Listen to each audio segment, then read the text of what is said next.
Genesis 1, chapter 1, verse 1. In the beginning God created heaven and earth. Chapter 1, verse 2. But the earth was empty and unoccupied, and darknesses were over the face of the abyss. And so the Spirit of God was brought over the waters. Chapter 1, verse 3. And God said, "Let there be light." And light became. Chapter 1, verse 4. And God saw the light, that it was good. And so he divided the light from the darknesses. Chapter 1, verse 5. And he called the light day, and the darknesses night. And it became evening and morning one day. Chapter 1, verse 6. God also said, "Let there be a firmament in the midst of the waters, and let it divide waters from waters." Chapter 1, verse 7. And God made a firmament, and he divided the waters that were under the firmament from those that were above the firmament. And so it became. Chapter 1, verse 8. And God called the firmament heaven, and it became evening and morning, the second day. Chapter 1, verse 9. Truly God said, "Let the waters that are under heaven be gathered together into one place, and let the dry land appear."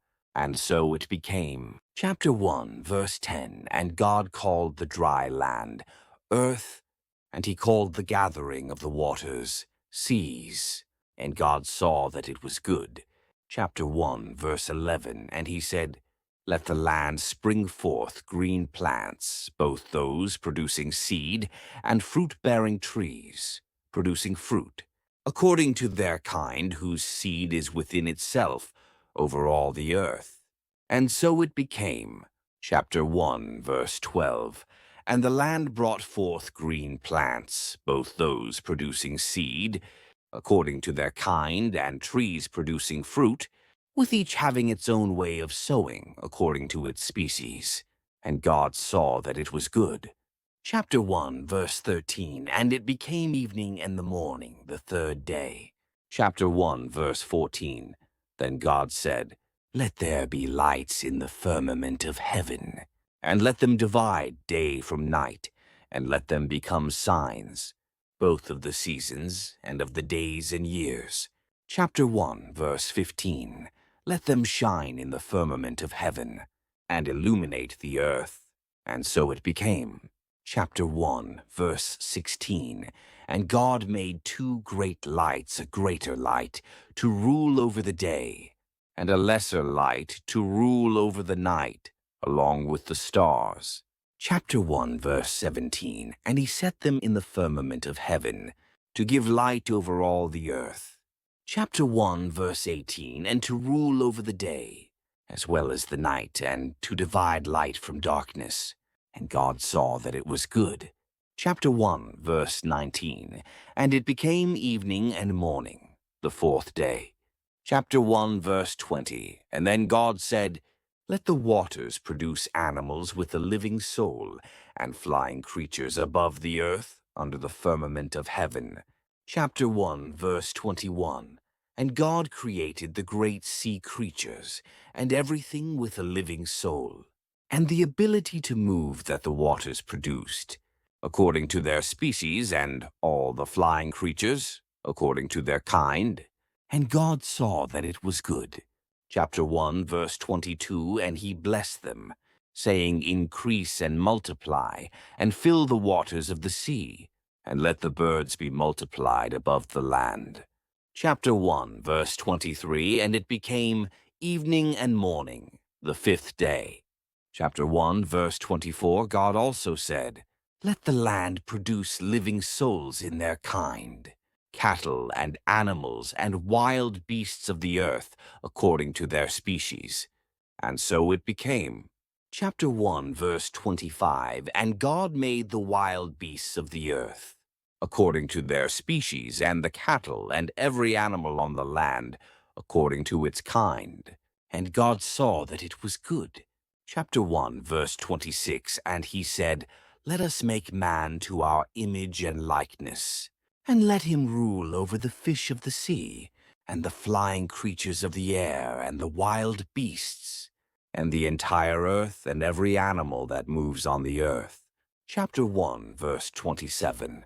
And God created man to his own image, to the image of God. He created him male and female. He created them. Chapter 1, verse 28. And God blessed them, and he said, Increase and multiply, and fill the earth, and subdue it, and have dominion over the fish of the sea, and the flying creatures of the air, and over every living thing that moves upon the earth. Chapter 1, verse 29. And God said, Behold, I have given you every seed-bearing plant upon the earth, and all the trees that have in themselves the ability to sow their own kind, to be food for you. Chapter 1, verse 30. And for all the animals of the land, and for all the flying things of the air, and for everything that moves upon the earth, and in which there is a living soul, so that they may have these on which to feed. And so it became. Chapter 1, verse 31. And God saw everything that he had made, and they were very good. And it became evening and morning, the sixth day. Genesis 2.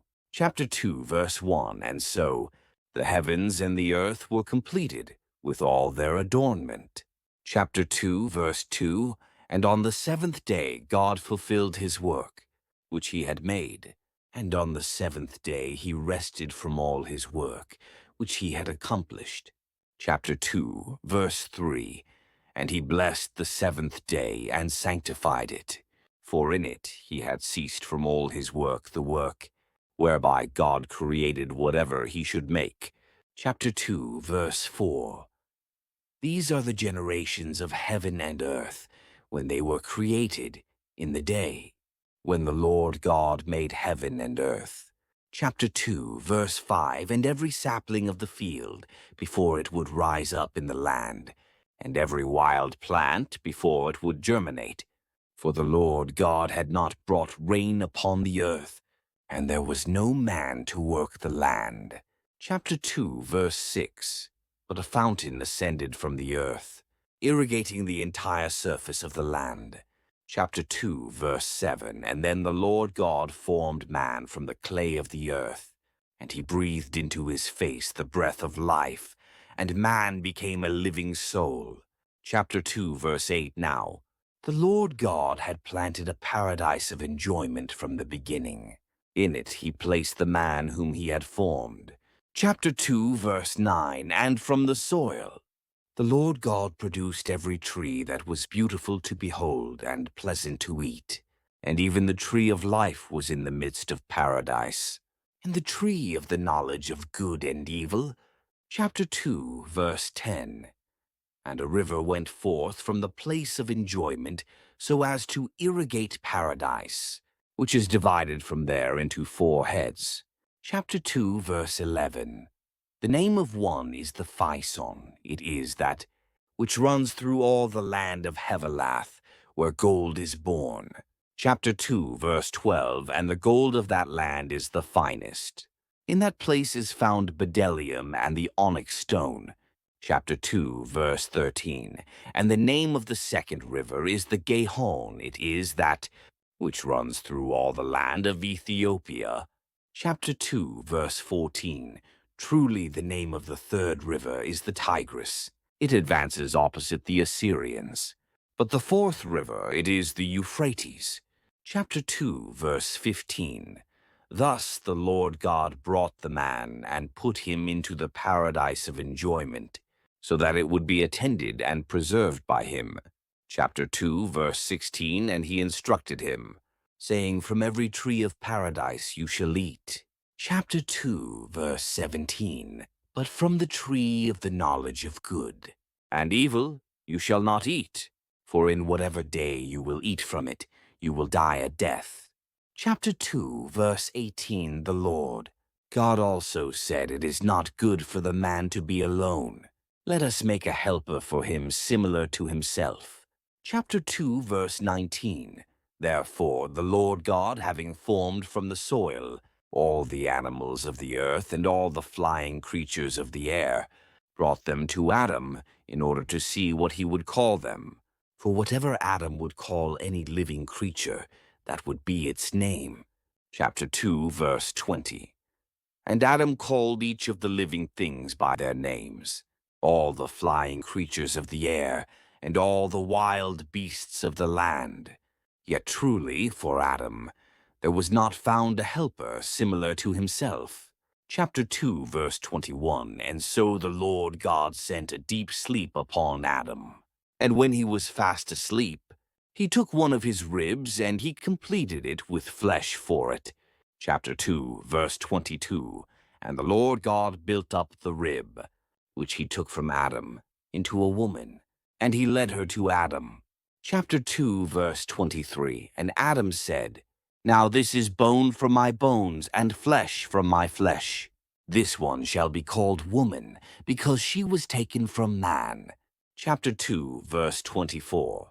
For this reason a man shall leave behind his father and mother, and he shall cling to his wife, and the two shall be as one flesh. Chapter 2, verse 25.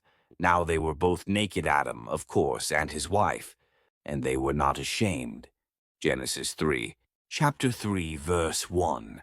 However, the serpent was more crafty than any of the creatures of the earth that the Lord God had made. And he said to the woman, Why has God instructed you that you should not eat from every tree of paradise? Chapter 3, verse 2. The woman responded to him, From the fruit of the trees which are in paradise we eat. Chapter 3, verse 3. Yet truly from the fruit of the tree, which is in the middle of paradise, God has instructed us that we should not eat, and that we should not touch it, lest perhaps we may die. Chapter 3, verse 4. Then the serpent said to the woman, By no means will you die a death. Chapter 3, verse 5. For God knows that on whatever day you will eat from it, your eyes will be opened, and you will be like gods, knowing good and evil. Chapter 3, verse 6. And so the woman saw that the tree was good to eat, and beautiful to the eyes, and delightful to consider. And she took from its fruit, and she ate. And she gave to her husband, who ate. Chapter 3, verse 7. And the eyes of them both were opened. And when they realized themselves to be naked, they joined together fig leaves and made coverings for themselves. Chapter 3, verse 8. And when they had heard the voice of the Lord God taking a walk in paradise in the afternoon breeze, Adam and his wife hid themselves from the face of the Lord God in the midst of the trees of paradise. Chapter 3, verse 9. And the Lord God called Adam and said to him, Where are you? Chapter 3, verse 10. And he said, I heard your voice in paradise, and I was afraid because I was naked, and so I hid myself. Chapter 3, verse 11. He said to him, Then who told you that you were naked? If you have not eaten of the tree from which I instructed you that you should not eat? Chapter 3, verse 12. And Adam said, The woman whom you gave to me as a companion gave to me from the tree, and I ate. Chapter 3, verse 13. And the Lord God said to the woman, Why have you done this? And she responded, The serpent deceived me, and I ate. Chapter 3, verse 14. And the Lord God said to the serpent, Because you have done this, you are cursed among all living things, even the wild beasts of the earth. Upon your breast shall you travel, and the ground shall you eat all the days of your life. Chapter 3, verse 15. I will put enmities between you and the woman, between your offspring and her offspring. She will crush your head, and you will lie in wait for her heel. Chapter 3, verse 16. To the woman he also said, I will multiply your labors and your conceptions.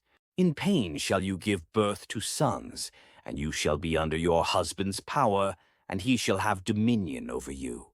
Chapter 3, verse 17.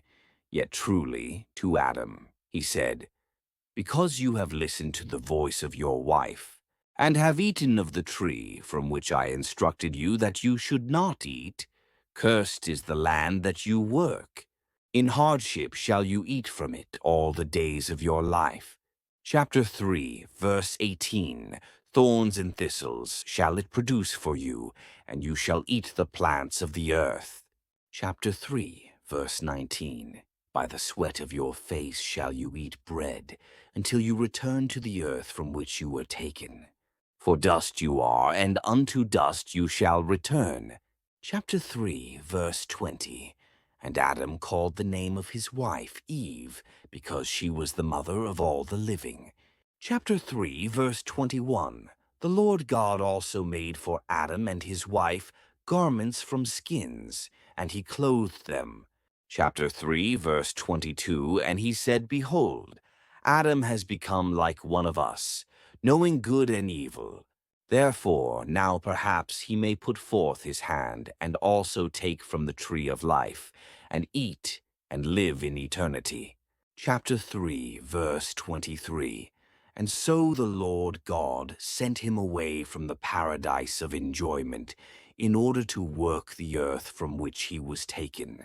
Chapter 3, verse 24. And he cast out Adam, and in front of the paradise of enjoyment he placed the cherubim with a flaming sword, turning together, to guard the way to the tree of life. Genesis 4, chapter 4, verse 1.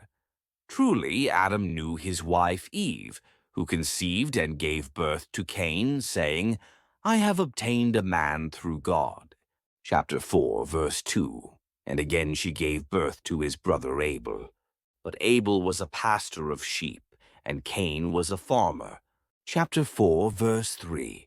Then it happened after many days that Cain offered gifts to the Lord from the fruits of the earth. Chapter 4, verse 4. Abel likewise offered from the firstborn of his flock, and from their fat.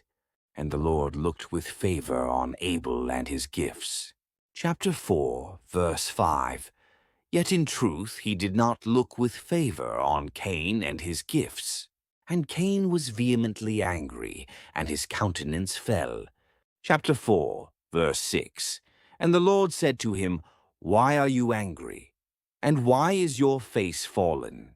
Chapter 4, verse 7. If you behave well, will you not receive? But if you behave badly, will not sin at once be present at the door? And so its desire will be within you, and you will be dominated by it. Chapter 4, verse 8. And Cain said to his brother Abel, Let us go outside. And when they were in the field, Cain rose up against his brother Abel, and he put him to death. Chapter 4, verse 9. And the Lord said to Cain, Where is your brother Abel? And he responded, I do not know. Am I my brother's keeper? Chapter 4, verse 10. And he said to him, What have you done? The voice of your brother's blood cries out to me from the land. Chapter 4, verse 11. Now therefore you will be cursed upon the land, which opened its mouth and received the blood of your brother at your hand. Chapter 4, verse 12. When you work it, it will not give you its fruit. A vagrant and a fugitive shall you be upon the land. Chapter 4, verse 13. And Cain said to the Lord, My iniquity is too great to deserve kindness. Chapter 4, verse 14. Behold, you have cast me out this day before the face of the earth, and from your face I will be hidden, and I will be a vagrant and a fugitive on the earth.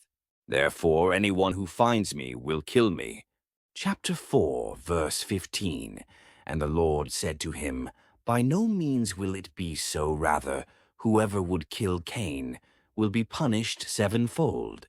And the Lord placed a seal upon Cain, so that anyone who found him would not put him to death. Chapter 4, verse 16. And so Cain, departing from the face of the Lord, lived as a fugitive on the earth, toward the eastern region of Eden.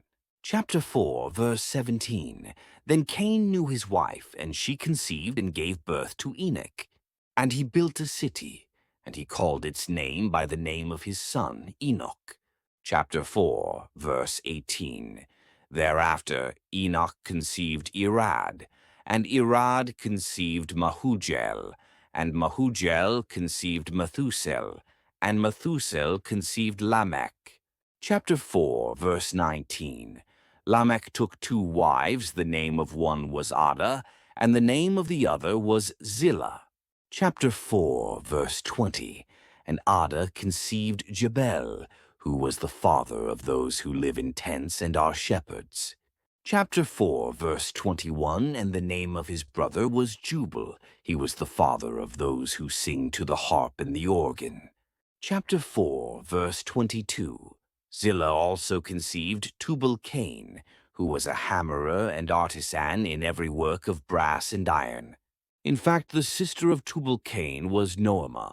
Chapter 4, verse 23.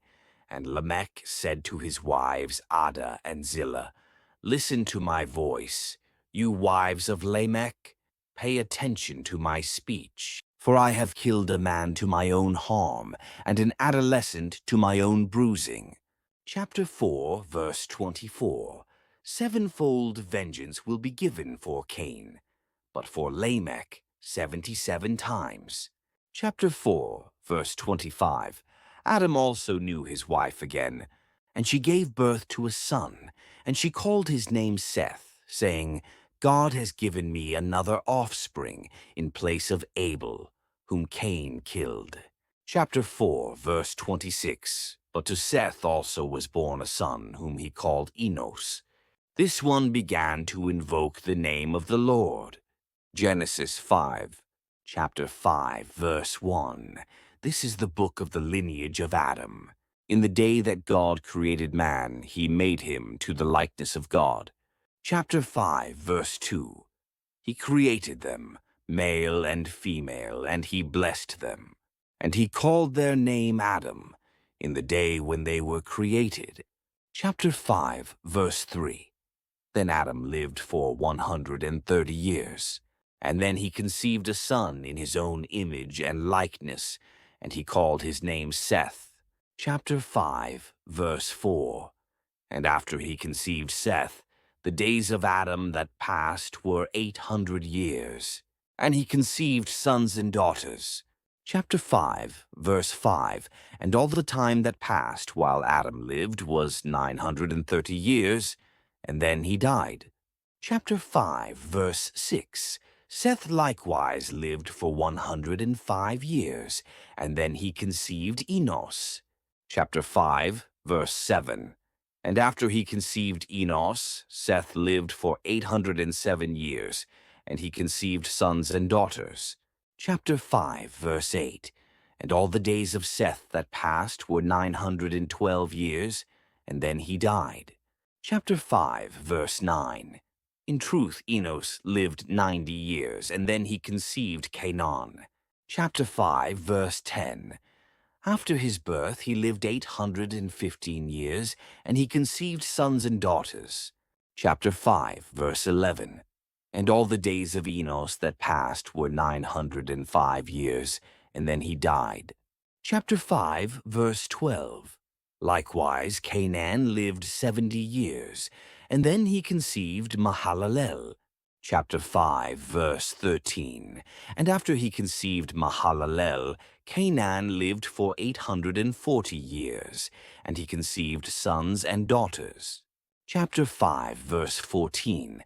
And all the days of Canaan that passed were 910 years, and then he died. Chapter 5, verse 15. And Mahalalel lived 65 years, and then he conceived Jared. Chapter 5, verse 16. And after he conceived Jared, Mahalalel lived for 830 years, and he conceived sons and daughters. Chapter 5, verse 17. And all the days of Mahalalel that passed were 895 years, and then he died. Chapter 5, verse 18. And Jared lived for 162 years, and then he conceived Enoch. Chapter 5, verse 19. And after he conceived Enoch, Jared lived for 800 years, and he conceived sons and daughters. Chapter 5, verse 20. And all the days of Jared that passed were 962 years, and then he died. Chapter 5, verse 21. Now Enoch lived for 65 years, and then he conceived Methuselah. Chapter 5, verse 22. And Enoch walked with God. And after he conceived Methuselah, he lived for 300 years, and he conceived sons and daughters. Chapter 5, verse 23. And all the days of Enoch that passed were 365 years. Chapter 5, verse 24. And he walked with God, and then he was seen no more, because God took him. Chapter 5, verse 25. Likewise, Methuselah lived for 187 years, and then he conceived Lamech. Chapter 5, verse 26. And after he conceived Lamech, Methuselah lived for 782 years, and he conceived sons and daughters. Chapter 5, verse 27. And all the days of Methuselah that passed were 969 years, and then he died. Chapter 5, verse 28. Then Lamech lived for 182 years, and he conceived a son. Chapter 5, verse 29. And he called his name Noah, saying, This one will console us from the works and hardships of our hands, in the land that the Lord has cursed. Chapter 5, verse 30. And after he conceived Noah, Lamech lived for 595 years, and he conceived sons and daughters. Chapter 5, verse 31. And all the days of Lamech that passed were 777 years, and then he died. In truth, when Noah was 500 years old, he conceived Shem, Ham, and Japheth. Genesis 6. Chapter 6, verse 1. And when men began to be multiplied upon the earth, and daughters were born to them. Chapter 6, verse 2. The sons of God, seeing that the daughters of men were beautiful, took to themselves wives from all whom they chose. Chapter 6, verse 3. And God said, My spirit shall not remain in man forever, because he is flesh, and so his days shall be 120 years. Chapter 6, verse 4. Now giants were upon the earth in those days, for after the sons of God went in to the daughters of men, and they conceived, these became the powerful ones of ancient times, men of renown. Chapter 6, verse 5. Then God, seeing that the wickedness of men was great upon the earth, and that every thought of their heart was intent upon evil at all times. Chapter 6, verse 6, repented that he had made man on the earth, and being touched inwardly with a sorrow of heart. Chapter 6, verse 7, he said, I will eliminate man, whom I have created, from the face of the earth, from man to other living things, from animals even to the flying things of the air, for it grieves me that I have made them. Chapter 6, verse 8. Yet truly Noah found grace before the Lord. Chapter 6, verse 9. These are the generations of Noah. Noah was a just man, and yet he was predominant among his generations, for he walked with God. Chapter 6, verse 10. And he conceived 3 sons, Shem, Ham, and Japheth. Chapter 6, verse 11. Yet the earth was corrupted before the eyes of God, and it was filled with iniquity. Chapter 6, verse 12. And when God had seen that the earth had been corrupted, indeed, all flesh had corrupted its way upon the earth. Chapter 6, verse 13, he said to Noah, The end of all flesh has arrived in my sight. The earth has been filled with iniquity by their presence, and I will destroy them, along with the earth. Chapter 6, verse 14. Make yourself an ark from smoothed wood. You shall make little dwelling places in the ark, and you shall smear pitch on the interior and exterior. Chapter 6, verse 15. And thus shall you make it. The length of the ark shall be 300 cubits, its width 50 cubits, and its height 30 cubits. Chapter 6, verse 16. You shall make a window in the ark, and you shall complete it within a cubit of the top. Then you shall set the door of the ark at its side. You shall make in it a lower part, upper rooms, and a third level. Chapter 6, verse 17. Behold, I shall bring the waters of a great flood upon the earth, so as to put to death all flesh, in which there is the breath of life under heaven. All things that are on the earth shall be consumed. Chapter 6, verse 18. And I shall establish my covenant with you, and you shall enter the ark, you and your sons, your wife, and the wives of your sons with you. Chapter 6, verse 19. And from every living thing of all that is flesh, you shall lead pairs into the ark, so that they may survive with you from the male sex and the female. Chapter 6, verse 20, from birds, according to their kind, and from beasts in their kind, and from among all animals on earth, according to their kind pairs from each, shall enter with you, so that they may be able to live. Chapter 6, verse 21. Therefore you shall take with you from all the foods that are able to be eaten, and you shall carry these with you. And these shall be used as food, some for you and the rest for them. Chapter 6, verse 22. And so Noah did all things just as God had instructed him. Genesis 7. Chapter 7, verse 1. And the Lord said to him, Enter the ark, you and all your house, for I have seen you to be just in my sight within this generation. Chapter 7, verse 2. From all the clean animals take 7 and 7, the male and the female. Yet truly, from animals that are unclean, take 2 and 2, the male and the female. Chapter 7, verse 3. But also from the birds of the air, take 7 and 7, the male and the female, so that offspring may be saved upon the face of the whole earth. Chapter 7, verse 4.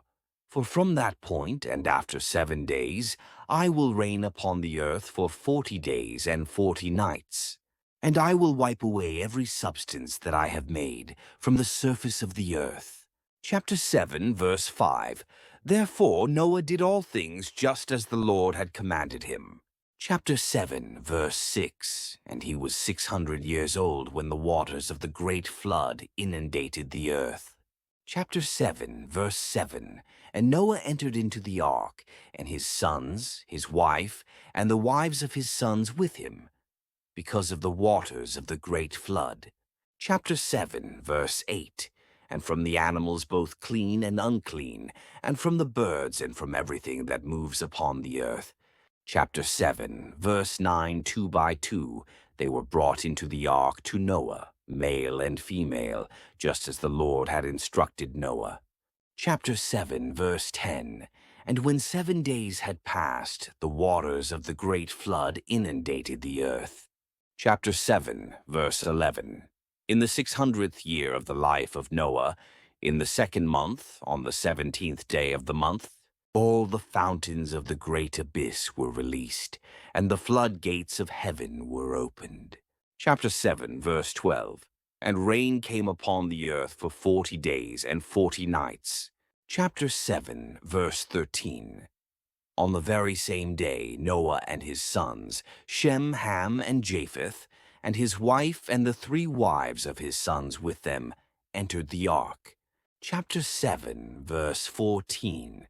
They and every animal according to its kind, and all the cattle in their kind, and everything that moves upon the earth in their kind, and every flying thing, according to its kind, all the birds and all that can fly.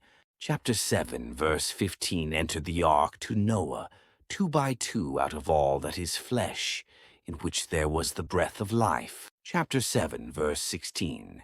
And those that entered went in male and female, from all that is flesh, just as God had instructed him.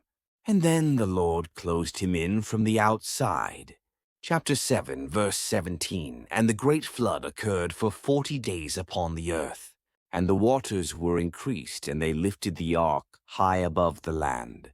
Chapter 7, verse 18. For they overflowed greatly, and they filled everything on the surface of the earth. And then the ark was carried across the waters.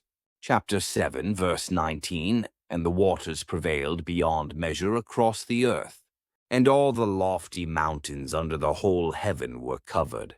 Chapter 7, verse 20. The water was 15 cubits higher than the mountains which it covered. Chapter 7, verse 21.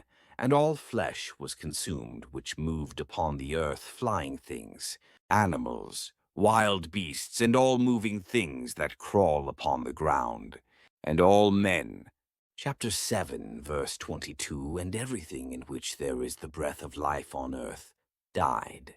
Chapter 7, verse 23. And he wiped away all substance that was upon the earth, from man to animal, the crawling things just as much as the flying things of the air, and they were wiped away from the earth. But only Noah remained, and those who were with him in the ark. Chapter 7, verse 24. And the waters possessed the earth for 150 days. Genesis 8. Chapter 8, verse 1. Then God remembered Noah, and all living things, and all the cattle, which were with him in the ark, and he brought a wind across the earth, and the waters were diminished. Chapter 8, verse 2. And the fountains of the abyss and the floodgates of heaven were closed, and the rain from heaven was restrained. Chapter 8, verse 3. And the waters were restored to their coming and going from the earth, and they began to diminish after 150 days. Chapter 8, verse 4. And the ark rested in the 7th month, on the 27th day of the month, upon the mountains of Armenia. Chapter 8, verse 5. Yet in truth the waters were departing and decreasing until the 10th month. For in the 10th month, on the 1st day of the month, the tips of the mountains appeared. Chapter 8, verse 6. And when 40 days had passed, Noah, opening the window that he had made in the ark, sent forth a raven. Chapter 8, verse 7, which went forth and did not return until the waters were dried up across the earth. Chapter 8, verse 8. Likewise he sent forth a dove after him, in order to see if the waters had now ceased upon the face of the earth.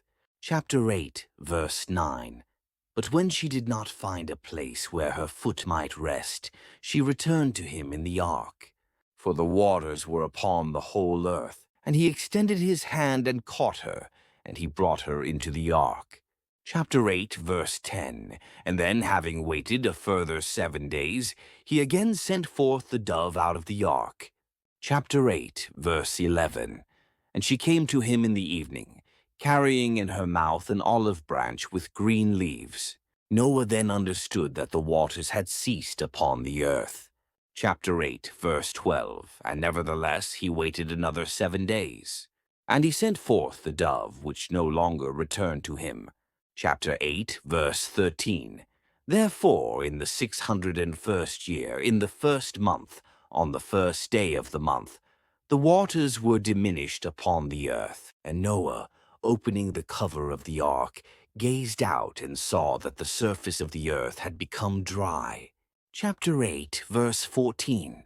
In the 2nd month, on the 27th day of the month, the earth was made dry. Chapter 8, verse 15. Then God spoke to Noah, saying, Chapter 8, verse 16. Go out of the ark, you and your wife, your sons, and the wives of your sons with you. Chapter 8, verse 17. Bring out with you all the living things that are with you, all that is flesh, as with the birds. So also with the wild beasts and all the animals that move upon the earth. And enter upon the land increase, and multiply upon it. Chapter 8, verse 18. And so Noah and his sons went out, and his wife and the wives of his sons with him. Chapter 8, verse 19. Then also all living things, and the cattle, and the animals that move upon the earth, according to their kinds, departed from the ark. Chapter 8, verse 20. Then Noah built an altar to the Lord, and, taking from each of the cattle and birds that were clean, he offered holocausts upon the altar. Chapter 8, verse 21. And the Lord smelled the sweet odor, and said, I will no longer curse the earth because of man, for the feelings and thoughts of the heart of man are prone to evil from his youth. Therefore, I will no longer pierce every living soul as I have done. Chapter 8, verse 22. All the days of the earth, seed time and harvest, cold and heat, summer and winter, night and day will not cease. Genesis 9. Chapter 9, verse 1. And God blessed Noah and his sons. And he said to them, Increase and multiply and fill the earth. Chapter 9, verse 2. And let the fear and trembling of you be upon all the animals of the earth, and upon all the birds of the air, along with all that moves across the earth. All the fish of the sea have been delivered into your hand. Chapter 9, verse 3. And everything that moves and lives will be food for you. Just as with the edible plants, I have delivered them all to you. Chapter 9, verse 4. Except that flesh with blood you shall not eat. Chapter 9, verse 5. For I will examine the blood of your lives at the hand of every beast. So also at the hand of mankind, at the hand of each man and his brother, I will examine the life of mankind. Chapter 9, verse 6. Whoever will shed human blood, his blood will be poured out. For man was indeed made to the image of God. Chapter 9, verse 7. But as for you, increase and multiply, and go forth upon the earth and fulfill it. Chapter 9, verse 8. To Noah and to his sons with him, God also said this. Chapter 9, verse 9. Behold, I will establish my covenant with you and with your offspring after you. Chapter 9, verse 10. And with every living soul that is with you, as much with the birds, as with the cattle and all the animals of the earth that have gone forth from the ark, and with all the wild beasts of the earth. Chapter 9, verse 11. I will establish my covenant with you, and no longer will all that is flesh be put to death by the waters of a great flood, and henceforth there will not be a great flood to utterly destroy the earth. Chapter 9, verse 12. And God said, This is the sign of the pact that I grant between me and you, and to every living soul that is with you, for perpetual generations. Chapter 9, verse 13. I will place my ark in the clouds, and it will be the sign of the pact between myself and the earth. Chapter 9, verse 14. And when I obscure the sky with clouds, my ark will appear in the clouds. Chapter 9, verse 15. And I will remember my covenant with you and with every living soul that enlivens flesh. And there will no longer be waters from a great flood to wipe away all that is flesh.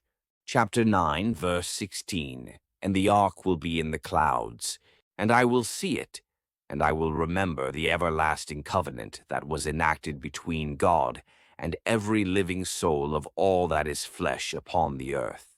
Chapter 9, verse 17. And God said to Noah, This will be the sign of the covenant that I have established between myself and all that is flesh upon the earth. Chapter 9, verse 18. And so the sons of Noah, who came out of the ark, were Shem, Ham, and Japheth. Now Ham himself is the father of Canaan. Chapter 9, verse 19. These three are the sons of Noah. And from these all the family of mankind was spread over the whole earth. Chapter 9, verse 20. And Noah, a good farmer, began to cultivate the land, and he planted a vineyard. See Genesis 10. Chapter 10, verse 1. These are the generations of the sons of Noah: Shem, Ham, and Japheth, and of the sons who were born to them after the great flood. Chapter 10, verse 2. The sons of Japheth were Gomer and Magog and Madai and Javan and Tubal and Meshech and Tiras.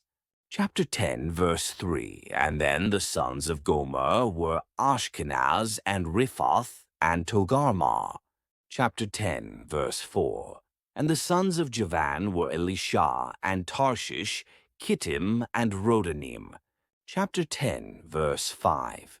The islands of the Gentiles were divided by these into their regions, each one, according to his tongue, and their families in their nations. Chapter 10, verse 6, And the sons of Ham were Cush, and Mizraim, and Put, and Canaan. Chapter 10, verse 7, And the sons of Cush were Seba, and Havilah, and Sabta, and Rama, and Sabteka. The sons of Rama were Sheba and Dadan. Chapter 10, verse 8, And then Cush conceived Nimrod, he began to be powerful on the earth. Chapter 10, verse 9, And he was an able hunter before the Lord. From this a proverb came forth, just like Nimrod, an able hunter before the Lord. Chapter 10, verse 10, And so the beginning of his kingdom was Babylon, and Erech, and Akkad, and Shalan, in the land of Shinar. Chapter 10, verse 11, From that land Assur came forth, and he built Nineveh, and the streets of the city, and Calah. Chapter 10, verse 12, And also Resen, between Nineveh and Calah. This is a great city. Chapter 10, verse 13, And truly Mizraim conceived Ludim, and Anamim, and Lehabim, Naphtuhim. Chapter 10, verse 14, And Pathrusim, and Casluhim, from whom came forth the Philistines and the Caphtorim. Chapter 10, verse 15, Then Canaan conceived Sidon his firstborn, the Hittite. Chapter 10, verse 16, And the Jebusite, and the Amorite, the Girgashite. Chapter 10, verse 17, The Hivite, and the Archite, the Sinite. Chapter 10, verse 18, And the Arvadian, the Samorite, and the Hamathite. And after this, the peoples of the Canaanites became widespread. Chapter 10, verse 19, And the borders of Canaan went, as one travels, from Sidon to Gerar, even to Gaza, until one enters Sodom and Gomorrah, and from Admah and Zeboim, even to Lisa. Chapter 10, verse 20. These are the sons of Ham in their kindred, and tongues, and generations, and lands, and nations. Chapter 10, verse 21. Likewise from Shem, the father of all the sons of Heber, the elder brother of Japheth, sons were born. Chapter 10, verse 22. The sons of Shem were Elam, and Ashur, and Arphaxad, and Lud, and Aram. Chapter 10, verse 23. The sons of Aram were Uz, and Hul, and Gether, and Mash. Chapter 10, verse 24. But truly Arphaxad conceived Shelah, from whom was born Eber. Chapter 10, verse 25. And to Eber were born two sons. The name of the one was Peleg, for in his days the earth became divided, and his brother's name was Joktan. Chapter 10, verse 26. This Joktan conceived Almodad, and Sheleph, and Hazarmaveth, Jerah. Chapter 10, verse 27, And Hadaram, and Uzal, and Dikla. Chapter 10, verse 28, And Obal, and Abimael, Sheba. Chapter 10, verse 29, And Ophir, and Havilah, and Jobab. All these were the sons of Joktan. Chapter 10, verse 30, And their habitation extended from Mesa, as one sojourns, even to Sephar, a mountain in the east. Chapter 10, verse 31, These are the sons of Shem according to their kindred, and tongues, and the regions within their nations. Chapter 10, verse 32, These are the families of Noah, according to their peoples and nations. The nations became divided according to these on the earth after the great flood. Genesis 11, chapter 11, verse 1. Now the earth was of one language and of the same speech. Chapter 11, verse 2. And when they were advancing from the east, they found a plain in the land of Shinar, and they dwelt in it. Chapter 11, verse 3. And each one said to his neighbor, Come, let us make bricks and bake them with fire. And they had bricks instead of stones, and pitch instead of mortar. Chapter 11, verse 4, And they said, Come, let us make a city and a tower, so that its height may reach to heaven. And let us make our name famous before we are divided into all the lands. Chapter 11, verse 5, Then the Lord descended to see the city and the tower, which the sons of Adam were building. Chapter 11, verse 6, And he said, Behold, the people are united, and all have one tongue. And since they have begun to do this, they will not desist from their plans until they have completed their work. Chapter 11, verse 7, Therefore, come, let us descend, and in that place confound their tongue, so that they may not listen, each one to the voice of his neighbor. Chapter 11, verse 8, And so the Lord divided them from that place into all the lands, and they ceased to build the city. Chapter 11, verse 9, And for this reason its name was called Babel, because in that place the language of the whole earth became confused. And from then on the Lord scattered them across the face of every region. Chapter 11, verse 10, These are the generations of Shem. Shem was 100 years old when he conceived Arphaxad, 2 years after the great flood. Chapter 11, verse 11, And after he conceived Arphaxad, Shem lived for 500 years, and he conceived sons and daughters. Chapter 11, verse 12. Next, Arphaxad lived for 35 years, and then he conceived Shelah. Chapter 11, verse 13. And after he conceived Shelah, Arphaxad lived for 303 years, and he conceived sons and daughters. Chapter 11, verse 14. Likewise, Shelah lived for 30 years, and then he conceived Eber. Chapter 11, verse 15. And after he conceived Eber, Shelah lived for 403 years, and he conceived sons and daughters. Chapter 11, verse 16. Then Eber lived for 34 years, and he conceived Peleg. Chapter 11, verse 17. And after he conceived Peleg, Eber lived for 430 years, and he conceived sons and daughters. Chapter 11, verse 18. Likewise, Peleg lived for 30 years, and then he conceived Reu. Chapter 11, verse 19. And after he conceived Reu, Peleg lived for 209 years, and he conceived sons and daughters.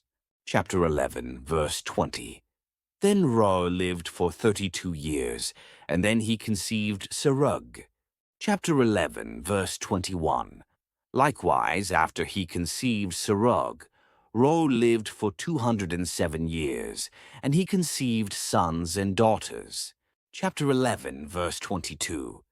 In truth, Serug lived for 30 years, and then he conceived Nahor. Chapter 11, verse 23. And after he conceived Nahor, Serug lived for 200 years, and he conceived sons and daughters. Chapter 11, verse 24. And so Nahor lived for 29 years, and then he conceived Terah. Chapter 11, verse 25. And after he conceived Terah, Nahor lived for 119 years, and he conceived sons and daughters. Chapter 11, verse 26. And Terah lived for 70 years, and then he conceived Abram and Nahor and Haran. Chapter 11, verse 27. And these are the generations of Terah. Terah conceived Abram, Nahor, and Haran. Next, Haran conceived Lot. Chapter 11, verse 28. And Haran died before his father Terah, in the land of his nativity, in Ur of the Chaldeans. Chapter 11, verse 29. Then Abram and Nahor took wives. The name of Abram's wife was Sarai, and the name of Nahor's wife was Milcah, the daughter of Haran, the father of Milcah, and the father of Iscah. Chapter 11, verse 30. But Sarai was barren and had no children. Chapter 11, verse 31. And so Terah took his son Abram, and his grandson Lot, the son of Haran, and his daughter-in-law Sarai, the wife of his son Abram, and he led them away from Ur of the Chaldeans to go into the land of Canaan. And they approached as far as Haran, and they dwelt there. Chapter 11, verse 32. And the days of Terah that passed were 205 years, and then he died in Haran. Genesis 7, Genesis 12. Chapter 12, verse 1. Then the Lord said to Abram, Depart from your land and from your kindred, and from your father's house, and come into the land that I will show you. Chapter 12, verse 2. And I will make of you a great nation, and I will bless you and magnify your name, and you will be blessed. Chapter 12, verse 3.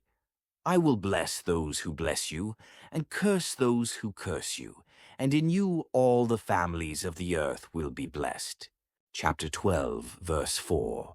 And so Abram departed just as the Lord had instructed him, and Lot went with him.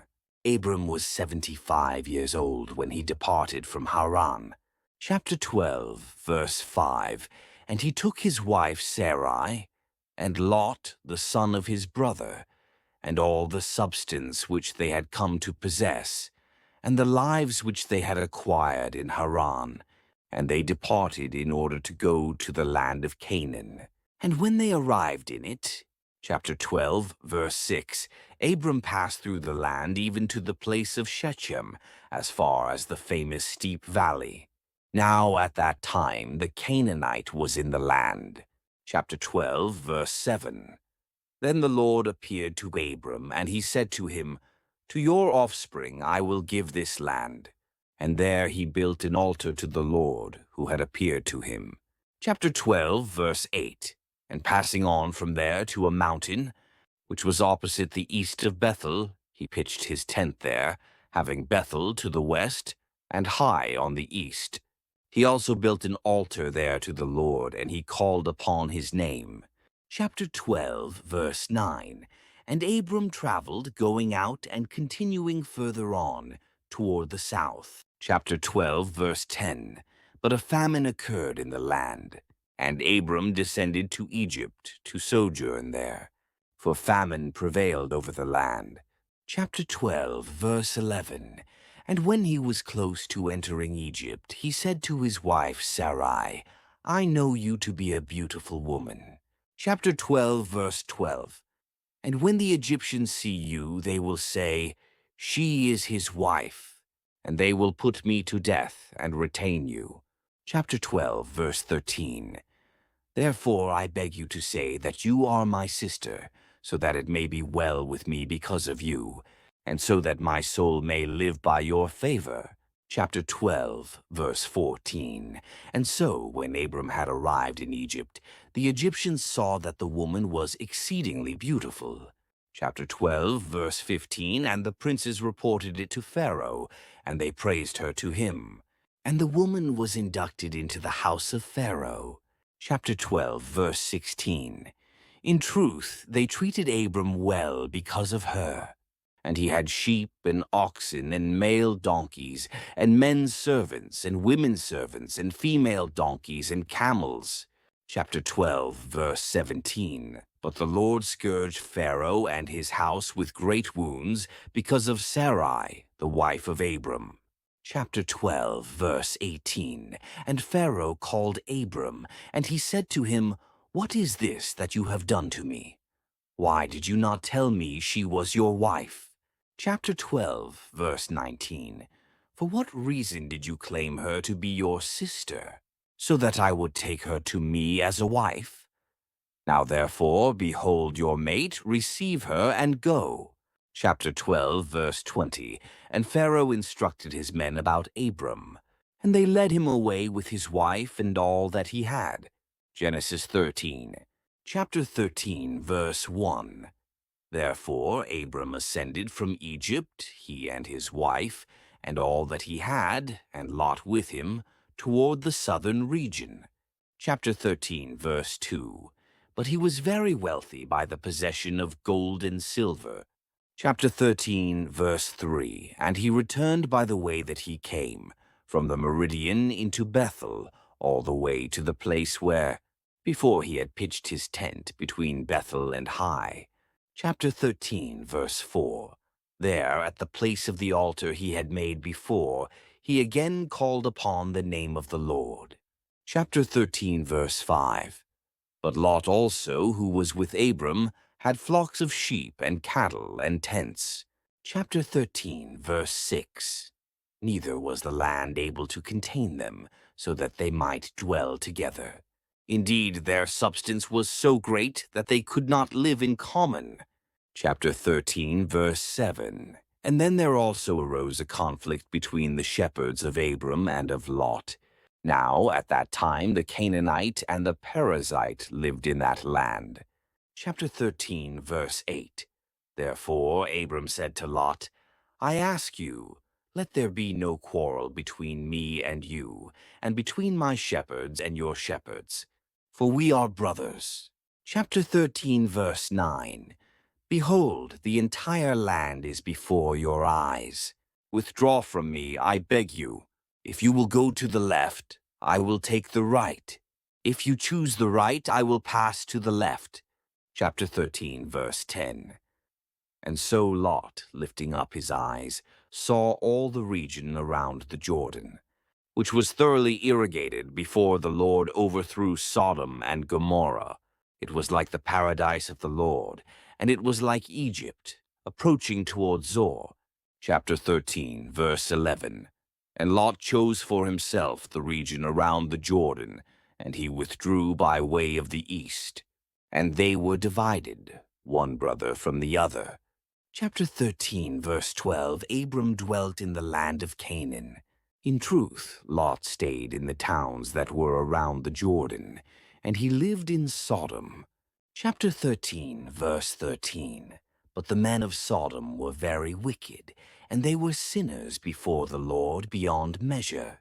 Chapter 13, verse 14. And the Lord said to Abram, after Lot was divided from him, Lift up your eyes and gaze out from the place where you are now, to the north and to the meridian, to the east and to the west. Chapter 13, verse 15. All the land that you see I will give to you, and to your offspring even forever. Chapter 13, verse 16. And I will make your offspring like the dust of the earth. If any man is able to number the dust of the earth, he will be able to number your offspring as well. Chapter 13, verse 17. Arise and walk through the land in its length and breadth, for I will give it to you. Chapter 13, verse 18. Therefore, moving his tent, Abram went and dwelt by the steep valley of Mamre, which is in Hebron, and he built an altar there to the Lord. Genesis 14, chapter 14, verse 1. And it happened in those days that Amraphel, king of Shinar, and Arioch, king of Elasar, and Chedorlaomer, king of Elam, and Tidal, king of the nations. Chapter 14, verse 2 went to war against Bera, king of Sodom, and against Birsha, king of Gomorrah, and against Shinab, king of Admah, and against Shemeber, king of Zeboim, and against the king of Bela, which is also called Zor. Chapter 14, verse 3. All these came together in the wooded valley, which is now the Sea of Salt. Chapter 14, verse 4. For they had served Chedorlaomer for 12 years, and in the 13th year they rose up against him. Chapter 14, verse 5. Therefore, in the 14th year, Chedorlaomer arrived, and the kings who were with him, and they struck the Rephaim in Ashtaroth, Karnaim, and the Zuzim with them, and the Emim in Shaveh Kiriathaim. Chapter 14, verse 6. And the Corians in the mountains of Seir, even to the plains of Paran, which is in the wilderness. Chapter 14, verse 7. And they returned and went to En-Mishpat, which is Kadesh, and they struck the entire country of the Amalekites, and the Amorites who dwelt in Hazazontamar. Chapter 14, verse 8. and the king of Sodom, and the king of Gomorrah, and the king of Admah, and the king of Zeboim, and the king of Bela, which is also called Zoar, went out, and they prepared for battle against them in the wooded valley. Chapter 14, verse 9. Namely, against Chedorlaomer, king of Elam, and Tidal, king of the nations, and Amraphel, king of Shinar, and Arioch, king of Elasar, 4 kings against 5. Chapter 14, verse 10. Now the wooded valley had many tar pits, and the king of Sodom and the king of Gomorrah turned their backs and fell into them, but the remainder fled to the mountain. Chapter 14, verse 11. Then they took away all the substance of the Sodomites and the Gomorrites, and all their provisions, and they went away. Chapter 14, verse 12. And they also took away Lot, the son of Abram's brother, who lived in Sodom, and his substance. Chapter 14, verse 13.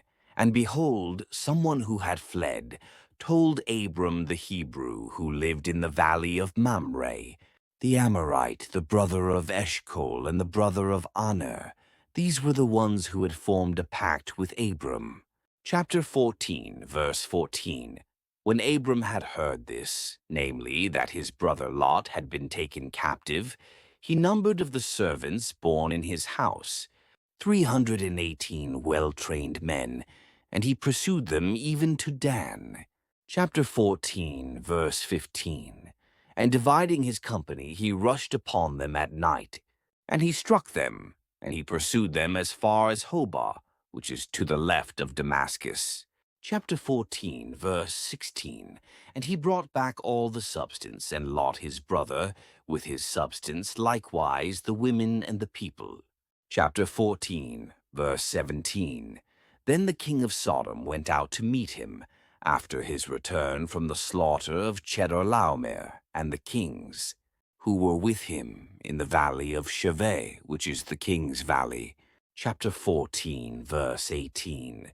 But Melchizedek, the king of Salem, bringing forth bread and wine, for he was a priest of the Most High God. Chapter 14, verse 19, blessed him, and he said, Blessed be Abram by the Most High God, who created heaven and earth. Chapter 14, verse 20.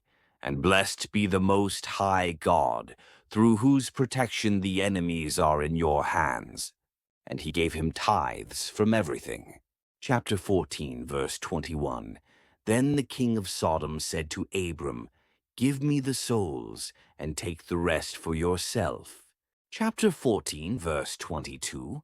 But he responded to him, I lift up my hand to the Lord God, the Most High, the possessor of heaven and earth. Chapter 14, verse 23, so that, from the very thread to the strap of a shoe, I will not take anything from all that is yours, lest you say, I enriched Abram. Chapter 14, verse 24, except what the young men have eaten, and the portion which pertains to the men who came with me, Aner, Eshcol, and Mamre. These shall take their portion. Genesis 15. Chapter 15, verse 1.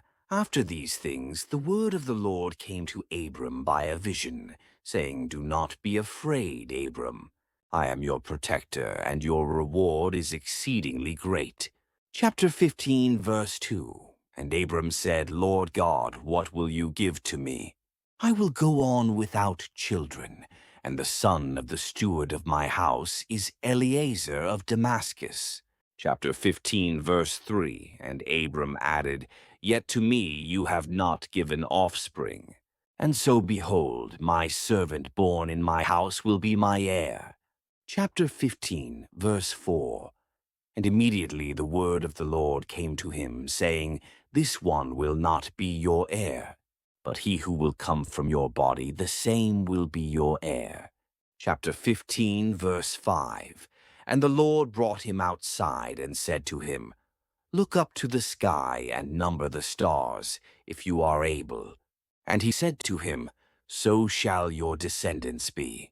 Chapter 15, verse 6, Abram believed God, and it was credited to him as righteousness.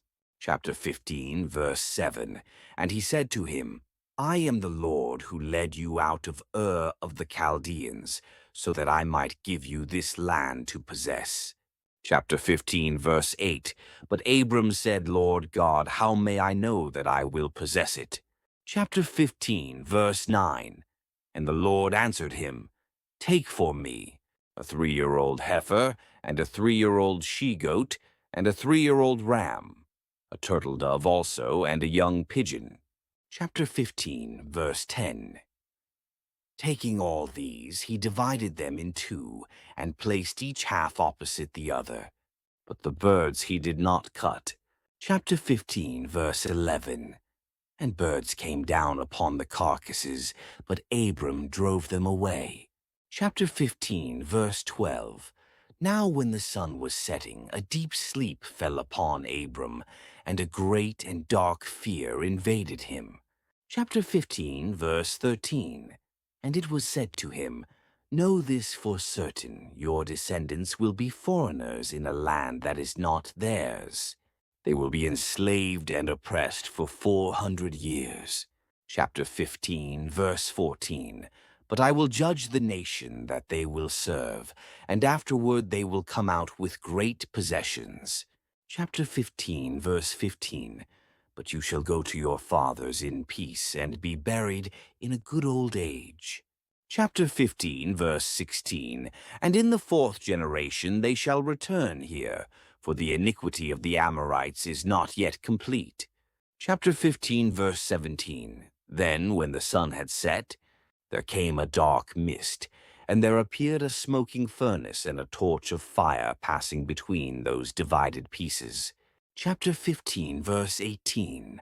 On that day the Lord made a covenant with Abram, saying to your descendants, I have given this land from the river of Egypt as far as the great river Euphrates. Chapter 15, verse 19, the land of the Kenites and the Kenizzites, the Cadmonites. Chapter 15, verse 20, and the Hittites and the Perizzites, the Rephaim also. Chapter 15, verse 21, and the Amorites and the Canaanites and the Girgashites and the Jebusites. Genesis 16. Chapter 16, verse 1. Now Sarai, the wife of Abram, had not borne him children, but she had an Egyptian maidservant named Hagar. Chapter 16, verse 2. And Sarai said to Abram, Behold, the Lord has kept me from bearing children. Go into my maidservant. Perhaps I may have children through her. And Abram listened to the voice of Sarai. Chapter 16, verse 3. So after 10 years of dwelling in the land of Canaan, Sarai, the wife of Abram, took Hagar the Egyptian, her maid, and gave her to her husband as a wife. Chapter 16, verse 4. And Abram went in to Hagar, and she conceived. But when she saw that she had conceived, her mistress was despised in her eyes. Chapter 16, verse 5. And Sarai said to Abram, You have done me wrong. I gave my maid into your embrace. And when she saw that she had conceived, I became contemptible in her eyes. May the Lord judge between me and you.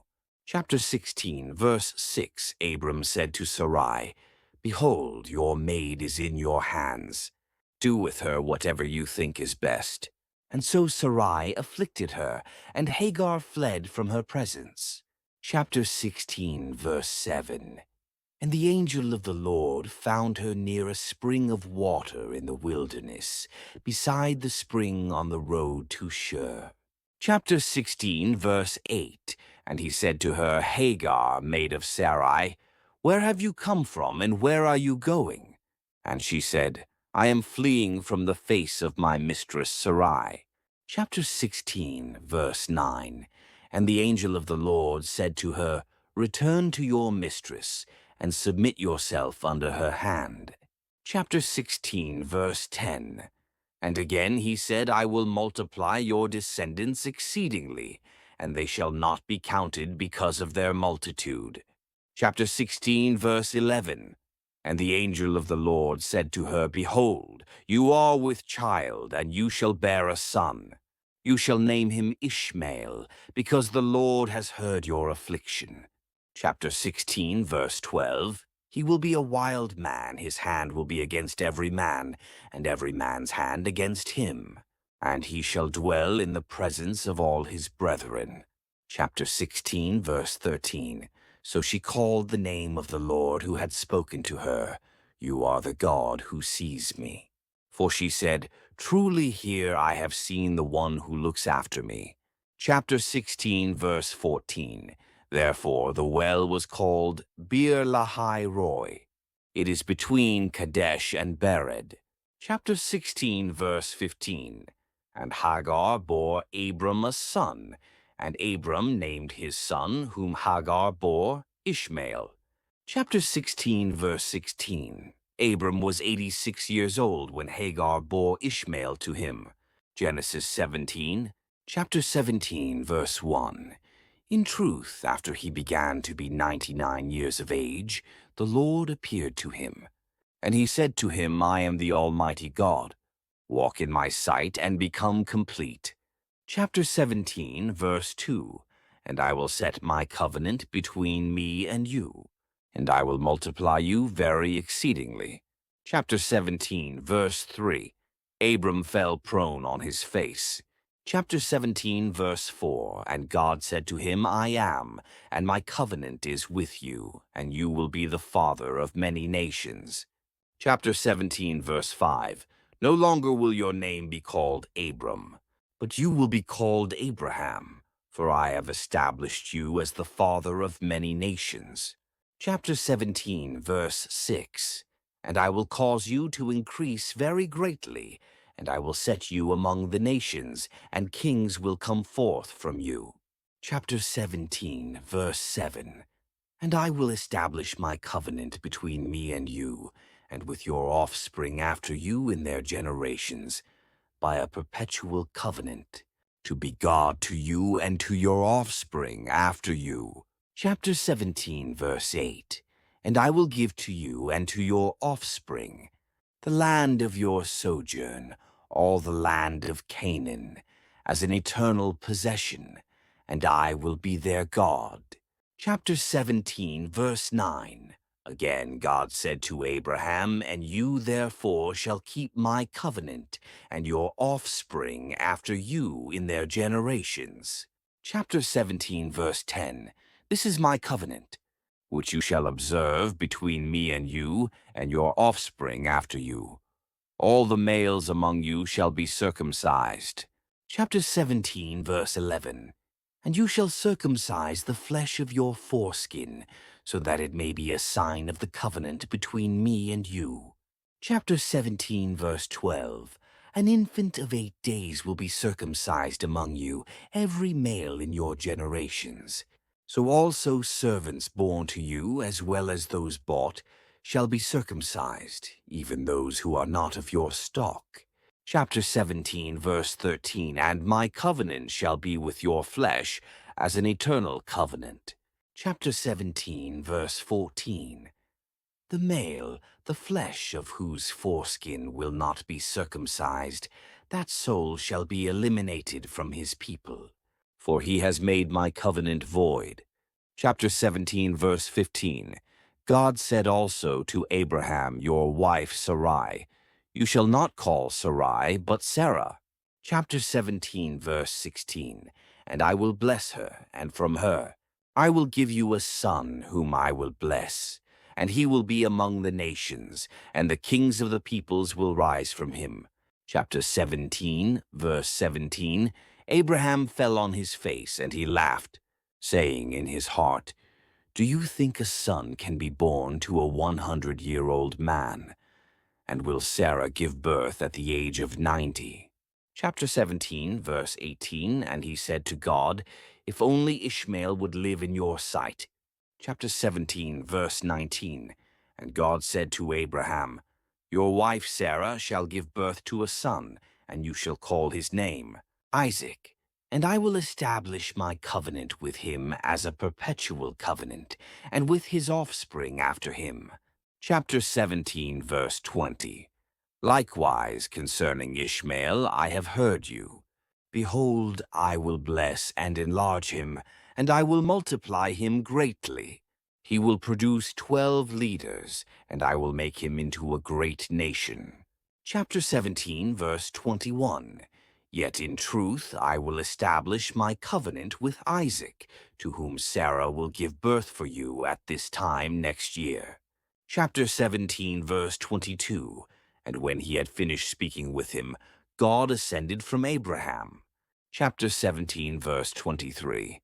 Then Abraham took his son Ishmael, and all who were born in his house, and all whom he had bought, every male among the men of his house, and he circumcised the flesh of their foreskin promptly, the very same day, just as God had instructed him. Chapter 17, verse 24. Abraham was 99 years old when he circumcised the flesh of his foreskin. Chapter 17, verse 25. And his son Ishmael had completed 13 years at the time of his circumcision. Chapter 17, verse 26. On the very same day, Abraham was circumcised with his son Ishmael. Chapter 17, verse 27. And all the men of his house, those born in his house, as well as those who were bought, even the foreigners, were circumcised with him. Genesis 18. Chapter 18, verse 1. Then the Lord appeared to him near the oak grove of Mamre, as he was sitting at the door of his tent in the very heat of the day. Chapter 18, verse 2. And when he had lifted up his eyes, 3 men stood over him. And seeing them, he ran to meet them from the door of his tent, and he bowed down to the ground. Chapter 18, verse 3.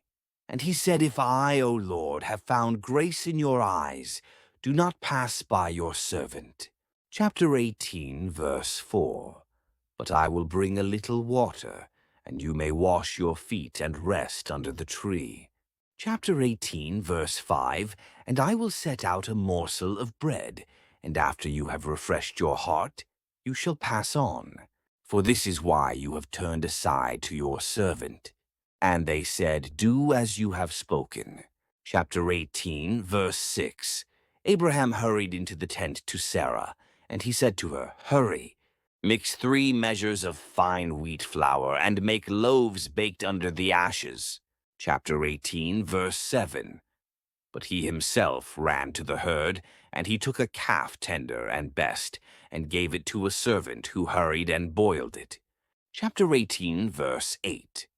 Likewise he took butter and milk, and the calf which he had prepared, and he placed it before them. Truly he stood near them under the tree. Chapter 18, verse 9. When they had eaten, they said to him, Where is Sarah your wife? He answered, She is in the tent. Chapter 18, verse 10. And he said to him, Returning I will return to you at this time of life. And behold, Sarah your wife shall have a son. Hearing this, Sarah laughed behind the door of the tent. Chapter 18, verse 11. Now they were both old and in an advanced state of life, and it had ceased to be with Sarah after the manner of women. Chapter 18, verse 12. And she laughed secretly, saying, After I have grown old and my Lord is elderly, shall I give myself to the act of intimacy? Chapter 18, verse 13.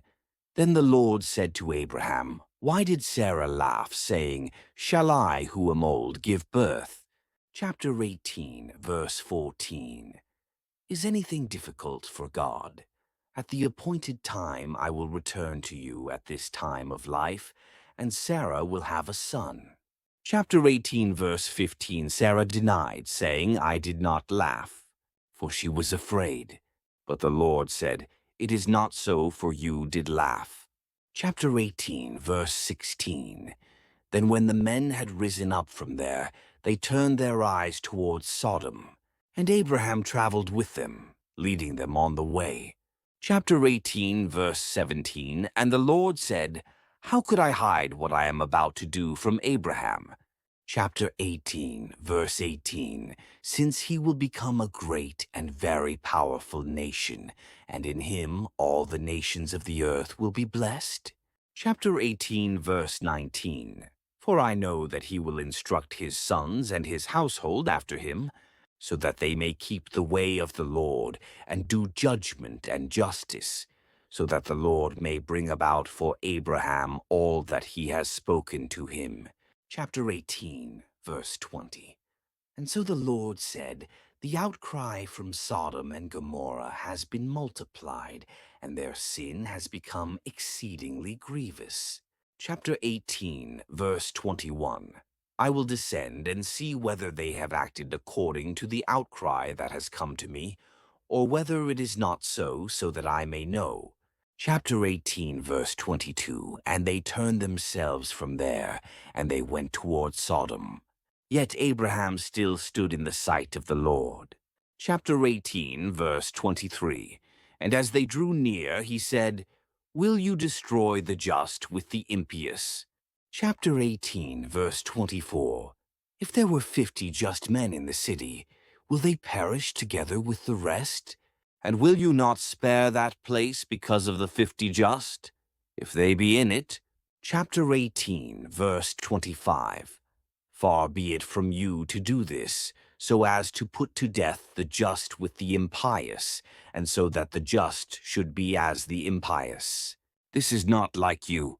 You who judge all the earth, will you not judge justly?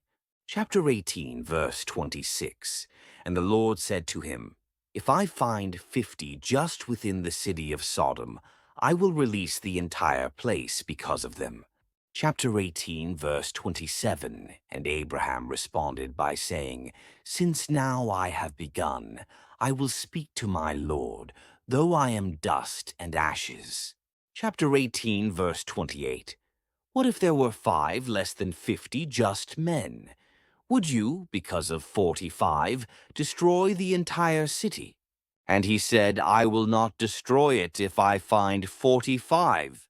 Chapter 18, verse 29. And again he spoke to him, but what if 40 are found there? He said, I will not do it for the sake of 40. Chapter 18, verse 30. I beg you, he said, be not angry, Lord, if I speak. What if 30 are found there? He answered, I will not do it if I find 30 there. Chapter 18, verse 31. Since now I have begun, he said, I will speak to my Lord. What if 20 are found there? He said, I will not destroy it because of 20. Chapter 18, verse 32.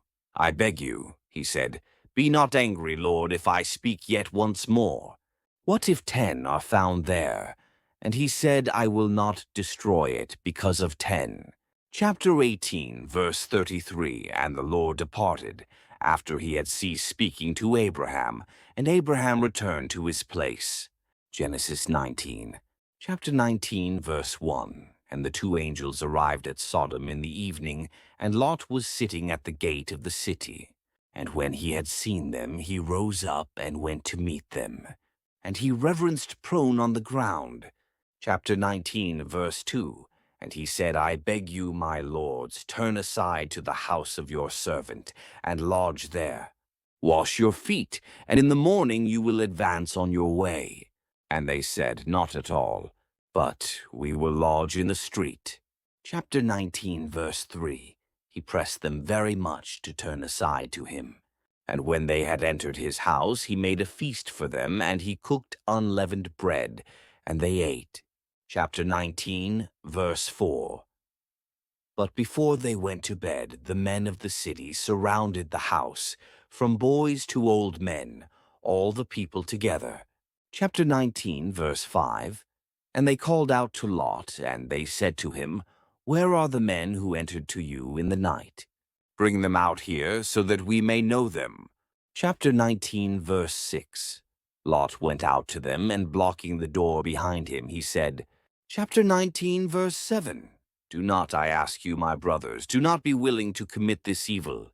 Chapter 19, verse 8. I have 2 daughters who as yet have not known man. I will bring them out to you, abuse them as it pleases you, provided that you do no evil to these men, because they have entered under the shadow of my roof. Chapter 19, verse 9. But they said, Move away from there. And again you have entered, they said. As a stranger should you then judge? Therefore we will afflict you yourself more than them. And they acted very violently against Lot. And they were now at the point of breaking open the doors. Chapter 19, verse 10.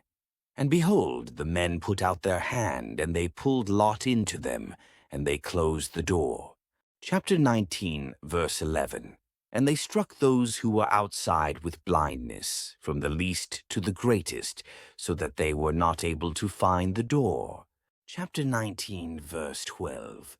Then they said to Lot, Do you have here any one of yours, all who are yours, sons-in-law or sons or daughters?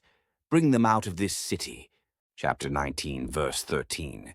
For we will eliminate this place, because the outcry among them has increased before the Lord, who sent us to destroy them. Chapter 19, verse 14. And so Lot, going out, spoke to his sons-in-law, who were going to receive his daughters, and he said, Rise up, depart from this place, for the Lord will destroy this city. And it seemed to them that he was speaking playfully. Chapter 19, verse 15. And when it was morning, the angels compelled him, saying, Arise, take your wife and the 2 daughters that you have, lest you also should perish amid the wickedness of the city. Chapter 19, verse 16. And since he ignored them, they took his hand, and the hand of his wife, as well as that of his 2 daughters, because the Lord was sparing him. Chapter 19, verse 17. And they brought him out and placed him beyond the city. And there they spoke to him, saying, Save your life. Do not look back. Neither should you stay in the entire surrounding region. But save yourself in the mountain, lest you also should perish. Chapter 19, verse 18. And Lot said to them, I beg you, my Lord. Chapter 19, verse 19. Though your servant has found grace before you, and you have magnified your mercy, which you have shown to me in saving my life, I cannot be saved on the mountain, lest perhaps some misfortune take hold of me and I die. Chapter 19, verse 20. There is a certain city nearby to which I can flee. It is a little one, and I will be saved in it. Is it not a modest one, and will not my soul live? Chapter 19, verse 21. And he said to him, Behold, even now I have heard your petitions about this, not to overturn the city on behalf of which you have spoken. Chapter 19, verse 22. Hurry and be saved there, for I cannot do anything until you enter there. For this reason the name of that city is called Zoar. Chapter 19, verse 23. The sun had risen over the land, and Lot had entered into Zoar. Chapter 19, verse 24. Therefore the Lord rained upon Sodom and Gomorrah sulfur and fire from the Lord out of heaven. Chapter 19, verse 25. And he overturned these cities and all the surrounding region, all the inhabitants of the cities, and everything that springs from the land.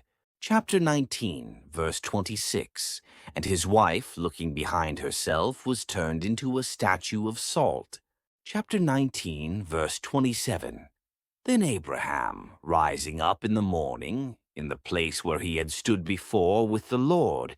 Chapter 19, verse 28, looked out toward Sodom and Gomorrah and the entire land of that region. And he saw embers rising up from the land like smoke from a furnace. Chapter 19, verse 29. For when God overthrew the cities of that region, remembering Abraham, he freed Lot from the overthrow of the cities in which he had dwelt. Chapter 19, verse 30. And Lot ascended from Zoar, and he stayed on the mountain, and likewise his 2 daughters with him, for he was afraid to stay in Zoar. And he dwelt in a cave, he and his 2 daughters with him. Chapter 19, verse 31, And the elder said to the younger, Our father is old, and no man remains in the land who can enter to us according to the custom of the whole world. Chapter 19, verse 32, Come, let us inebriate him with wine, and let us sleep with him, so that we may be able to preserve offspring from our father. Chapter 19, verse 33, And so they gave their father wine to drink that night. And the elder went in, and she slept with her father. But he did not perceive it, neither when his daughter lay down, nor when she rose up. Chapter 19, verse 34. Likewise, the next day the elder said to the younger, Behold, yesterday I slept with my father. Let us give him wine to drink yet again this night, and you will sleep with him, so that we may save offspring from our father. Chapter 19, verse 35. And then they gave their father wine to drink that night also, and the younger daughter went in and slept with him. And not even then did he perceive when she lay down, or when she rose up. Chapter 19, verse 36. Therefore the two daughters of Lot conceived by their father. Chapter 19, verse 37, And the elder gave birth to a son, and she called his name Moab. He is the father of the Moabites, even to the present day. Chapter 19, verse 38, Likewise the younger gave birth to a son, and she called his name Ammon, that is, the son of my people. He is the father of the Ammonites, even today. Genesis 20. Chapter 20, verse 1. Abraham moved from there to the land of the Negev, and he dwelt between Kadesh and Shur, and he sojourned in Gerar. Chapter 20, verse 2, And Abraham said about Sarah his wife, She is my sister. So Abimelech king of Gerar sent for her and took her. Chapter 20, verse 3, But God came to Abimelech in a dream by night and said to him, Behold, you are a dead man on account of the woman, whom you have taken, for she is a man's wife. Chapter 20, verse 4. Now Abimelech had not yet touched her, and he said, Lord, will you destroy a righteous nation? Chapter 20, verse 5. Did he not say to me, She is my sister? And she herself also said, He is my brother. In the integrity of my heart and innocence of my hands I have done this. Chapter 20, verse 6. Then God said to him in the dream, Yes, I know that you did this with a pure heart, and I also kept you from sinning against me, therefore I did not let you touch her. Chapter 20, verse 7. Now therefore restore the man's wife, for he is a prophet, and he will pray for you, and you shall live. But if you do not restore her, know that you shall surely die, you and all who are yours. Chapter 20, verse 8. So Abimelech rose early in the morning and called all his servants. And he spoke all these things in their hearing, and the men were very afraid. Chapter 20, verse 9. Then Abimelech called Abraham and said to him, What have you done to us? How have I sinned against you that you have brought on me and on my kingdom a great sin? You have done to me deeds that ought not to be done. Chapter 20, verse 10. And Abimelech said to Abraham, What did you see that you did this thing? Chapter 20, verse 11. And Abraham said, Because I thought surely the fear of God is not in this place, and they will kill me on account of my wife. Chapter 20, verse 12. But indeed she is truly my sister. She is the daughter of my father, but not the daughter of my mother, and she became my wife. Chapter 20, verse 13. And it came to pass, when God caused me to wander from my father's house, that I said to her, This is your kindness, which you shall do for me in every place. Wherever we go, say of me, He is my brother. Chapter 20, verse 14. Then Abimelech took sheep, oxen, and male and female servants, and gave them to Abraham, and he returned Sarah his wife to him. Chapter 20, verse 15. And Abimelech said, Behold, my land is before you, dwell wherever it pleases you. Chapter 20, verse 16. And to Sarah he said, Behold, I have given your brother 1,000 pieces of silver. This is to vindicate you before all who are with you, and before everyone you are cleared. Chapter 20, verse 17. So Abraham prayed to God, and God healed Abimelech, his wife, and his female servants. So they bore children. Chapter 20, verse 18. For the Lord had closed up all the wombs of the house of Abimelech because of Sarah, Abraham's wife. Genesis 21.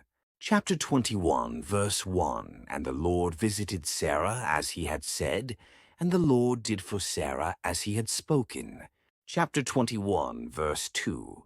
For Sarah conceived and bore Abraham a son in his old age, at the set time of which God had spoken to him. Chapter 21, verse 3. And Abraham called the name of his son who was born to him, whom Sarah bore to him Isaac. Chapter 21, verse 4. Then Abraham circumcised his son Isaac when he was 8 days old, as God had commanded him. Chapter 21, verse 5. Now Abraham was 100 years old when his son Isaac was born to him. Chapter 21, verse 6. And Sarah said, God has made me laugh, and all who hear will laugh with me. Chapter 21, verse 7. She also said, Who would have said to Abraham that Sarah would nurse children? For I have borne him a son in his old age. Chapter 21, verse 8. So the child grew and was weaned. And Abraham made a great feast on the same day that Isaac was weaned. Chapter 21, verse 9. And Sarah saw the son of Hagar the Egyptian, whom she had borne to Abraham, mocking. Chapter 21, verse 10. Therefore she said to Abraham, Cast out this bondwoman and her son for the son. Of this bondwoman shall not be heir with my son, namely with Isaac. Chapter 21, verse 11.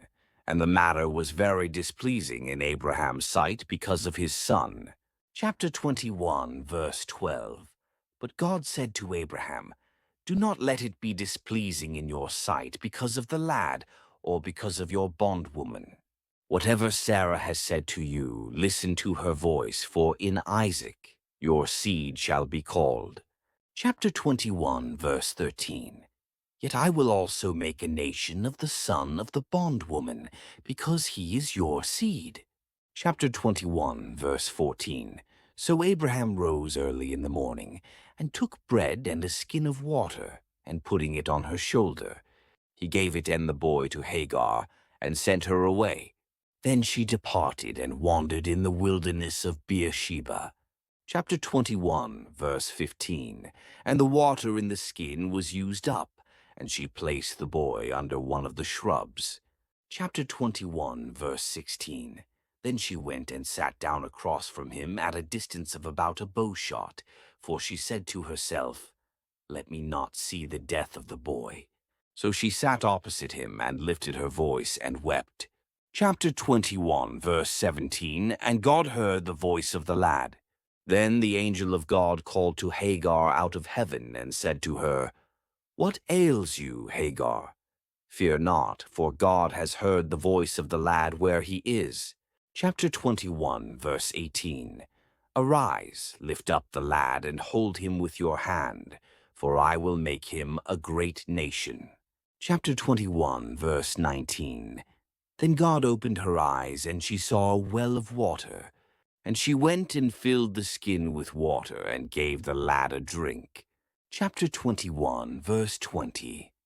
So God was with the lad, and he grew and dwelt in the wilderness, and became an archer. Chapter 21, verse 21. He dwelt in the wilderness of Paran, and his mother took a wife for him from the land of Egypt. Chapter 21, verse 22.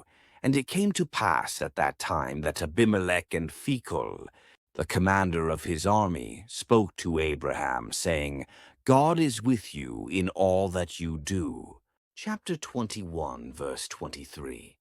Now therefore, swear to me by God that you will not deal falsely with me, with my offspring, or with my posterity, but that according to the kindness that I have done to you, you will do to me and to the land in which you have dwelt. Chapter 21, verse 24, and Abraham said, I will swear. Chapter 21, verse 25. Then Abraham rebuked Abimelech because of a well of water which Abimelech's servants had seized. Chapter 21, verse 26. And Abimelech said, I do not know who has done this thing you did not tell me, nor had I heard of it until today. Chapter 21, verse 27. So Abraham took sheep and oxen and gave them to Abimelech, and the two of them made a covenant. Chapter 21, verse 28. And Abraham set 7 ewe lambs of the flock by themselves. Chapter 21, verse 29. Then Abimelech asked Abraham, What is the meaning of these 7 ewe lambs which you have set by themselves? Chapter 21, verse 30. And he said, You will take these 7 ewe lambs from my hand, that they may be my witness that I have dug this well. Chapter 21, verse 31. Therefore he called that place Beersheba, because the two of them swore an oath there. Chapter 21, verse 32. Thus they made a covenant at Beersheba. So Abimelech rose with Phicol, the commander of his army, and they returned to the land of the Philistines. Chapter 21, verse 33. Then Abraham planted a tamarisk tree in Beersheba, and there called on the name of the Lord, the everlasting God. Chapter 21, verse 34. And Abraham stayed in the land of the Philistines many days. Genesis 22, chapter 22, verse 1. Now it came to pass after these things that God tested Abraham, and said to him, Abraham. And he said, Here I am. Chapter 22, verse 2. Then he said, Take now your son, your only son Isaac, whom you love, and go to the land of Moriah, and offer him there as a burnt offering on one of the mountains of which I shall tell you. Chapter 22, verse 3. So Abraham rose early in the morning and saddled his donkey, and took 2 of his young men with him, and Isaac his son. And he split the wood for the burnt offering, and arose and went to the place of which God had told him. Chapter 22, verse 4. Then on the 3rd day Abraham lifted his eyes and saw the place afar off. Chapter 22, verse 5. And Abraham said to his young men, Stay here with the donkey, the lad and I will go yonder and worship, and we will come back to you. Chapter 22, verse 6. So Abraham took the wood of the burnt offering and laid it on Isaac, his son, and he took the fire in his hand, and a knife, and the two of them went together. Chapter 22, verse 7. But Isaac spoke to Abraham his father, and said, My father. And he said, Here I am, my son. Then he said, Look, the fire and the wood, but where is the lamb for a burnt offering? Chapter 22, verse 8. And Abraham said, My son, God will provide for himself the lamb for a burnt offering. So the two of them went together. Chapter 22, verse 9. Then they came to the place of which God had told him. And Abraham built an altar there, and placed the wood in order. And he bound Isaac his son, and laid him on the altar, upon the wood. Chapter 22, verse 10.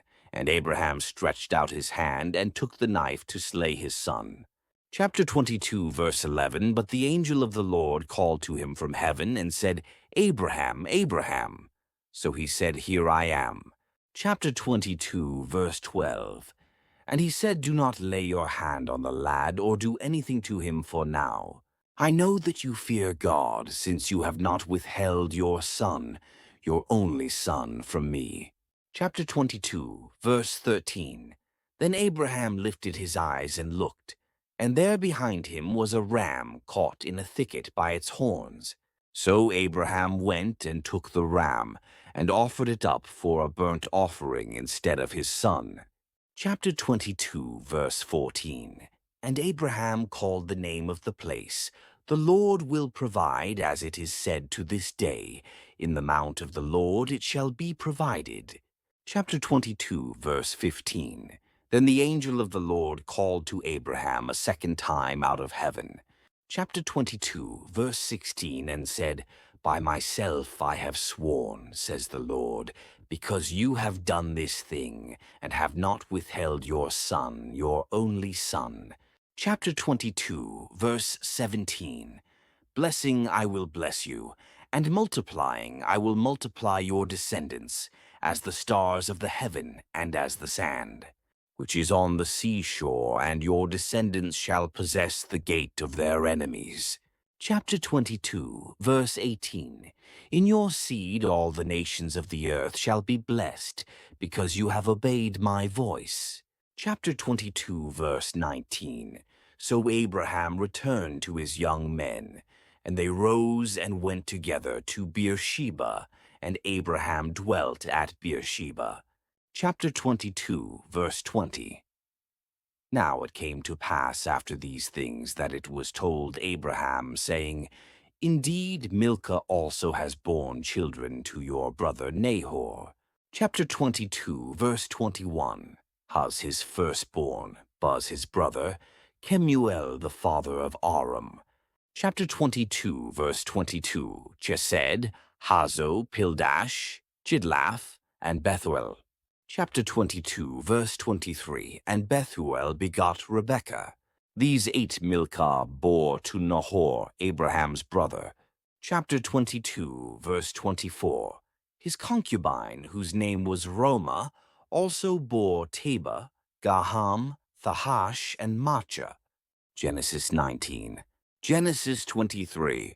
Chapter 23, verse 1. Sarah lived 127 years. These were the years of the life of Sarah. Chapter 23, verse 2. So Sarah died in Kirjath Arba, that is, Hebron, in the land of Canaan. And Abraham came to mourn for Sarah and to weep for her. Chapter 23, verse 3. Then Abraham stood up from before his dead, and spoke to the sons of Heth, saying, Chapter 23, verse 4, I am a foreigner and a visitor among you. Give me property for a burial place among you, that I may bury my dead out of my sight. Chapter 23, verse 5. And the sons of Heth answered Abraham, saying to him, Chapter 23, verse 6. Hear us, my lord. You are a mighty prince among us. Bury your dead in the choicest of our burial places. None of us will withhold from you his burial place, that you may bury your dead. Chapter 23, verse 7. Then Abraham stood up and bowed himself to the people of the land, the sons of Heth. Chapter 23, verse 8. And he spoke with them, saying, If it is your wish that I bury my dead out of my sight, hear me and meet with Ephron the son of Zohar for me. Chapter 23, verse 9, that he may give me the cave of Machpelah which he has, which is at the end of his field. Let him give it to me at the full price, as property for a burial place among you. Chapter 23, verse 10. Now Ephron dwelt among the sons of Heth, and Ephron the Hittite answered Abraham in the presence of the sons of Heth, all who entered at the gate of his city, saying, Chapter 23, verse 11. No, my lord, hear me. I give you the field and the cave that is in it. I give it to you in the presence of the sons of my people. I give it to you. Bury your dead. Chapter 23, verse 12. Then Abraham bowed himself down before the people of the land. Chapter 23, verse 13. And he spoke to Ephron in the hearing of the people of the land, saying, If you will give it, please hear me. I will give you money for the field, take it from me, and I will bury my dead there. Chapter 23, verse 14. And Ephron answered Abraham, saying to him, Chapter 23, verse 15. My Lord, listen to me, the land is worth 400 shekels of silver. What is that between you and me? So bury your dead. Chapter 23, verse 16. And Abraham listened to Ephron, and Abraham weighed out the silver for Ephron, which he had named in the hearing of the sons of Heth, 400 shekels of silver, currency of the merchants. Chapter 23, verse 17. So the field of Ephron, which was in Machpelah, which was before Mamre, the field and the cave, which was in it, and all the trees that were in the field, which were within all the surrounding borders, were deeded. Chapter 23, verse 18 to Abraham, as a possession in the presence of the sons of Heth, before all who went in at the gate of his city. Chapter 23, verse 19. And after this, Abraham buried Sarah his wife in the cave of the field of Machpelah, before Mamre, that is, Hebron, in the land of Canaan. Chapter 23, verse 20. So the field and the cave that is in it were deeded to Abraham by the sons of Heth as property for a burial place. Genesis 24. Chapter 24, verse 1. Now Abraham was old, well advanced in age, and the Lord had blessed Abraham in all things. Chapter 24, verse 2.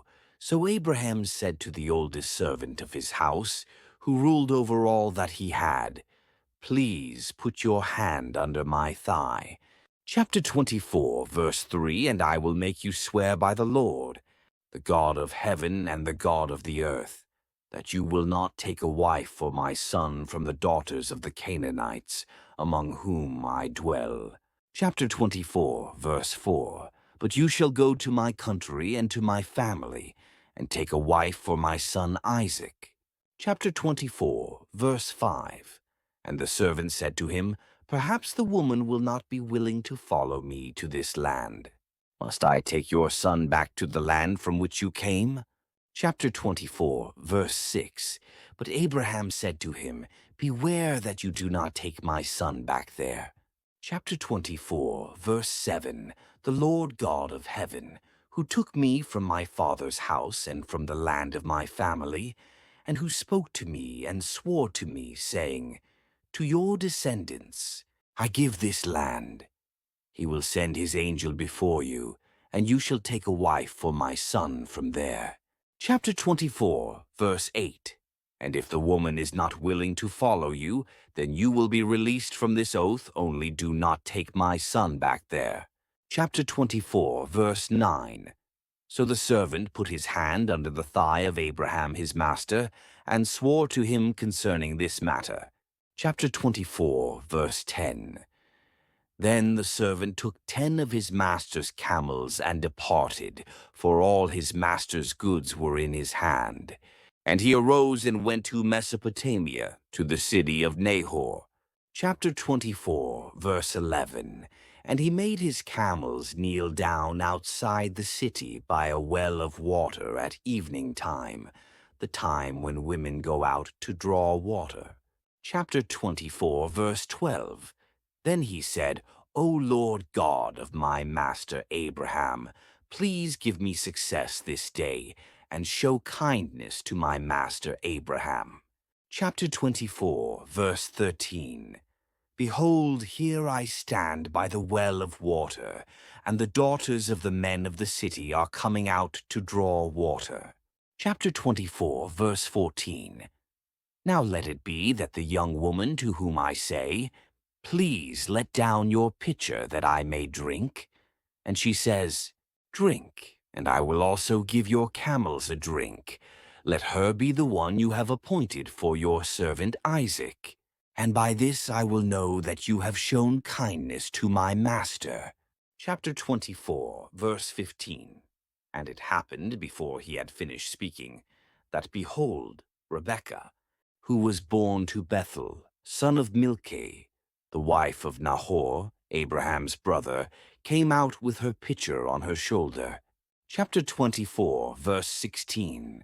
Now the young woman was very beautiful to behold. A virgin no man had known her.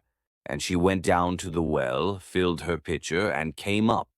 Chapter 24, verse 17. And the servant ran to meet her and said, Please let me drink a little water from your pitcher. Chapter 24, verse 18. So she said, Drink, my lord. Then she quickly let her pitcher down to her hand and gave him a drink. Chapter 24, verse 19. And when she had finished giving him a drink, she said, I will draw water for your camels also, until they have finished drinking. Chapter 24, verse 20. Then she quickly emptied her pitcher into the trough, ran back to the well to draw water, and drew for all his camels. Chapter 24, verse 21. And the man, wondering at her, remained silent so as to know whether the Lord had made his journey prosperous or not. Chapter 24, verse 22. So it was, when the camels had finished drinking, that the man took a golden nose ring, weighing 1/2 shekel, and 2 bracelets for her wrists, weighing 10 shekels of gold. Chapter 24, verse 23, and said, Whose daughter are you? Tell me, please, is there room in your father's house for us to lodge? Chapter 24, verse 24. So she said to him, I am the daughter of Bethuel, Milcah's son, whom she bore to Nahor. Chapter 24, verse 25. Moreover, she said to him, We have both straw and feed enough, and room to lodge. Chapter 24, verse 26. Then the man bowed down his head and worshipped the Lord. Chapter 24, verse 27. And he said, Blessed be the Lord God of my master Abraham, who has not forsaken his mercy and his truth toward my master. As for me, being on the way, the Lord led me to the house of my master's brethren. Chapter 24, verse 28. So the young woman ran and told her mother's household these things. Chapter 24, verse 29. Now Rebekah had a brother whose name was Laban, and Laban ran out to the man by the well. Chapter 24, verse 30. So it came to pass, when he saw the nose ring and the bracelets on his sister's wrists, and when he heard the words of his sister Rebekah, saying, Thus the man spoke to me, that he went to the man. And there he stood by the camels at the well. Chapter 24, verse 31. And he said, Come in, O blessed of the Lord. Why do you stand outside? For I have prepared the house and a place for the camels. Chapter 24, verse 32. Then the man came to the house, and he unloaded the camels, and provided straw and feed for the camels, and water to wash his feet, and the feet of the men who were with him. Chapter 24, verse 33. Food was set before him to eat, but he said, I will not eat until I have told about my errand. And he said, Speak on. Chapter 24, verse 34. So he said, I am Abraham's servant. Chapter 24, verse 35. The Lord has blessed my master greatly, and he has become great, and he has given him flocks and herds, silver and gold, male and female servants, and camels and donkeys. Chapter 24, verse 36. And Sarah, my master's wife, bore a son to my master when she was old, and to him he has given all that he has. Chapter 24, verse 37. Now my master made me swear, saying, You shall not take a wife for my son from the daughters of the Canaanites, in whose land I dwell. Chapter 24, verse 38. But you shall go to my father's house and to my family, and take a wife for my son. Chapter 24, verse 39. And I said to my master, Perhaps the woman will not follow me. Chapter 24, verse 40. But he said to me, The Lord before whom I walk will send his angel with you and prosper your way. And you shall take a wife for my son from my family and from my father's house. Chapter 24, verse 41. You will be clear from this oath when you arrive among my family, for if they will not give her to you, then you will be released from my oath. Chapter 24, verse 42. And this day I came to the well and said, O Lord God of my master Abraham, if you will now prosper the way in which I go. Chapter 24, verse 43, Behold, I stand by the well of water. And it shall come to pass that when the virgin comes out to draw water, and I say to her, Please give me a little water from your pitcher to drink. Chapter 24, verse 44, and she says to me, Drink, and I will draw for your camels also. Let her be the woman whom the Lord has appointed for my master's son. Chapter 24, verse 45. But before I had finished speaking in my heart, there was Rebekah coming out with her pitcher on her shoulder, and she went down to the well and drew water. And I said to her, Please let me drink. Chapter 24, verse 46. And she made haste and let her pitcher down from her shoulder, and said, Drink, and I will give your camels a drink also. So I drank, and she gave the camels a drink also. Chapter 24, verse 47. Then I asked her, and said, Whose daughter are you? And she said, The daughter of Bethuel, Nahor's son, whom Milcah bore to him. So I put the nose ring on her nose and the bracelets on her wrists. Chapter 24, verse 48. And I bowed my head and worshipped the Lord, and blessed the Lord God of my master Abraham, who had led me in the way of truth to take the daughter of my master's brother for his son. Chapter 24, verse 49. Now, if you will deal kindly and truly with my master, tell me, and if not, tell me that I may turn to the right hand or to the left. Chapter 24, verse 50. Then Laban and Bethuel answered and said, The thing comes from the Lord. We cannot speak to you either bad or good. Chapter 24, verse 51. Here is Rebekah before you take her, and go, and let her be your master's son's wife, as the Lord has spoken. Chapter 24, verse 52. And it came to pass, when Abraham's servant heard their words, that he worshipped the Lord, bowing himself to the earth. Chapter 24, verse 53. Then the servant brought out jewelry of silver, jewelry of gold, and clothing, and gave them to Rebekah. He also gave precious things to her brother and to her mother. Chapter 24, verse 54. And he and the men who were with him ate and drank and stayed all night. Then they arose in the morning, and he said, Send me away to my master. Chapter 24, verse 55. But her brother and her mother said, Let the young woman stay with us a few days. At least 10 after that she may go. Chapter 24, verse 56. And he said to them, Do not hinder me, since the Lord has prospered my way. Send me away, so that I may go to my master. Chapter 24, verse 57. So they said, We will call the young woman and ask her personally. Chapter 24, verse 58. Then they called Rebekah and said to her, Will you go with this man? And she said, I will go. Chapter 24, verse 59. So they sent away Rebekah their sister and her nurse, and Abraham's servant and his men. Chapter 24, verse 60. And they blessed Rebekah and said to her, Our sister, May you become the mother of thousands of 10,000s, and may your descendants possess the gates of those who hate them. Chapter 24, verse 61. Then Rebekah and her maids arose, and they rode on the camels and followed the man. So the servant took Rebekah and departed. Chapter 24, verse 62. Now Isaac came from the way of Beer-lahai-roi, for he dwelt in the south. Chapter 24, verse 63. And Isaac went out to meditate in the field in the evening, and he lifted his eyes and looked, and there the camels were coming. Chapter 24, verse 64. Then Rebekah lifted her eyes, and when she saw Isaac, she dismounted from her camel.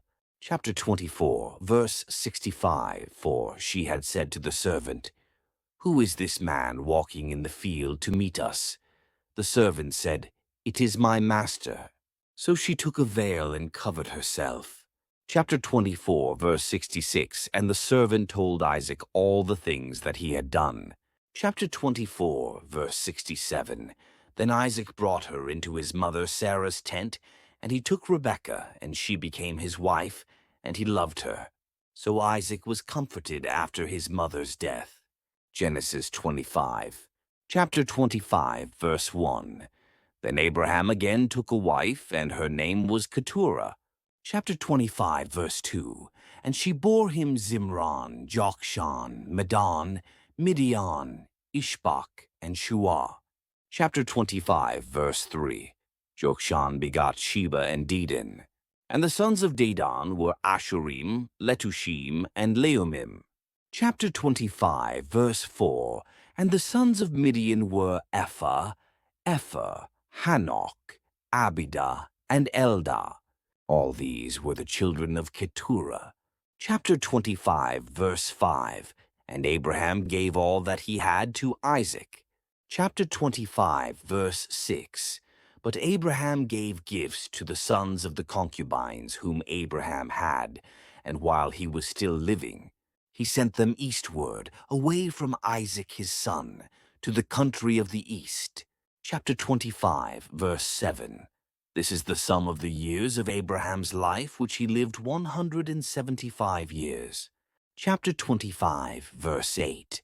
Then Abraham breathed his last and died in a good old age, an old man and full of years, and was gathered to his people. Chapter 25, verse 9. And his sons, Isaac and Ishmael, buried him in the cave of Machpelah, which is before Mamre, in the field of Ephron, the son of Zohar the Hittite. Chapter 25, verse 10, the field which Abraham purchased from the sons of Heth. There Abraham was buried, and Sarah his wife. Chapter 25, verse 11. And it came to pass after the death of Abraham that God blessed his son Isaac. And Isaac dwelt at Beer Lahairoi. Chapter 25, verse 12. Now this is the genealogy of Ishmael, Abraham's son, whom Hagar the Egyptian, Sarah's maidservant, bore to Abraham. Chapter 25, verse 13. And these were the names of the sons of Ishmael, by their names, according to their generations, the firstborn of Ishmael, Nebajoth, then Kedar, Adbeel, Mibsaim. Chapter 25, verse 14. Mishma, Dumah, Massa. Chapter 25, verse 15. Hadar, Tema, Jetur, Nephish, and Kedemah. Chapter 25, verse 16. These were the sons of Ishmael, and these were their names, by their towns and their settlements, 12 princes according to their nations. Chapter 25, verse 17. These were the years of the life of Ishmael, 137 years, and he breathed his last and died, and was gathered to his people. Chapter 25, verse 18. They dwelt from Havilah as far as Shur, which is east of Egypt, as you go toward Assyria. He died in the presence of all his brethren. Chapter 25, verse 19. This is the genealogy of Isaac, Abraham's son. Abraham begot Isaac. Chapter 25, verse 20. Isaac was 40 years old when he took Rebekah as wife, the daughter of Bethuel, the Syrian of Padan Aram, the sister of Laban the Syrian. Chapter 25, verse 21. Now Isaac pleaded with the Lord for his wife, because she was barren, and the Lord granted his plea, and Rebekah his wife conceived. Chapter 25, verse 22. But the children struggled together within her, and she said, If all is well, why am I like this? So she went to inquire of the Lord. Chapter 25, verse 23. And the Lord said to her, 2 nations are in your womb. 2 people shall be separated from your body. 1 people shall be stronger than the other, and the older shall serve the younger. Chapter 25, verse 24. So when her days were fulfilled for her to give birth, indeed there were twins in her womb. Chapter 25, verse 25. And the first came out red. He was like a hairy garment all over, so they called his name Esau. Chapter 25, verse 26. Afterward his brother came out, and his hand took hold of Esau's heel, so his name was called Jacob. Isaac was 60 years old when she bore them. Chapter 25, verse 27. So the boys grew. And Esau was a skillful hunter, a man of the field, but Jacob was a mild man, dwelling in tents. Chapter 25, verse 28. And Isaac loved Esau because he ate of his game, but Rebekah loved Jacob. Chapter 25, verse 29. Now Jacob cooked a stew, and Esau came in from the field, and he was weary. Chapter 25, verse 30. And Esau said to Jacob, "Please feed me with that same red stew, for I am weary." Therefore his name was called Edom. Chapter 25, verse 31. But Jacob said, "Sell me your birthright as of this day."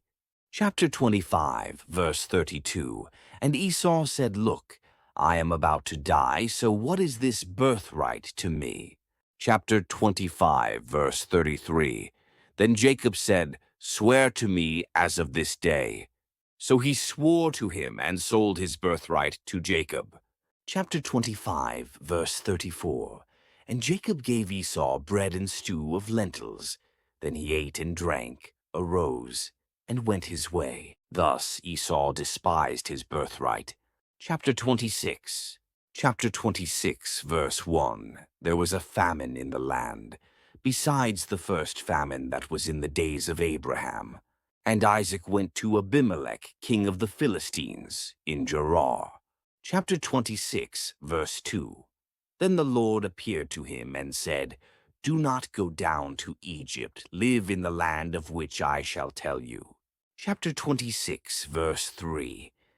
Dwell in this land, and I will be with you and bless you, for to you and your descendants I give all these lands, and I will perform the oath which I swore to Abraham your father.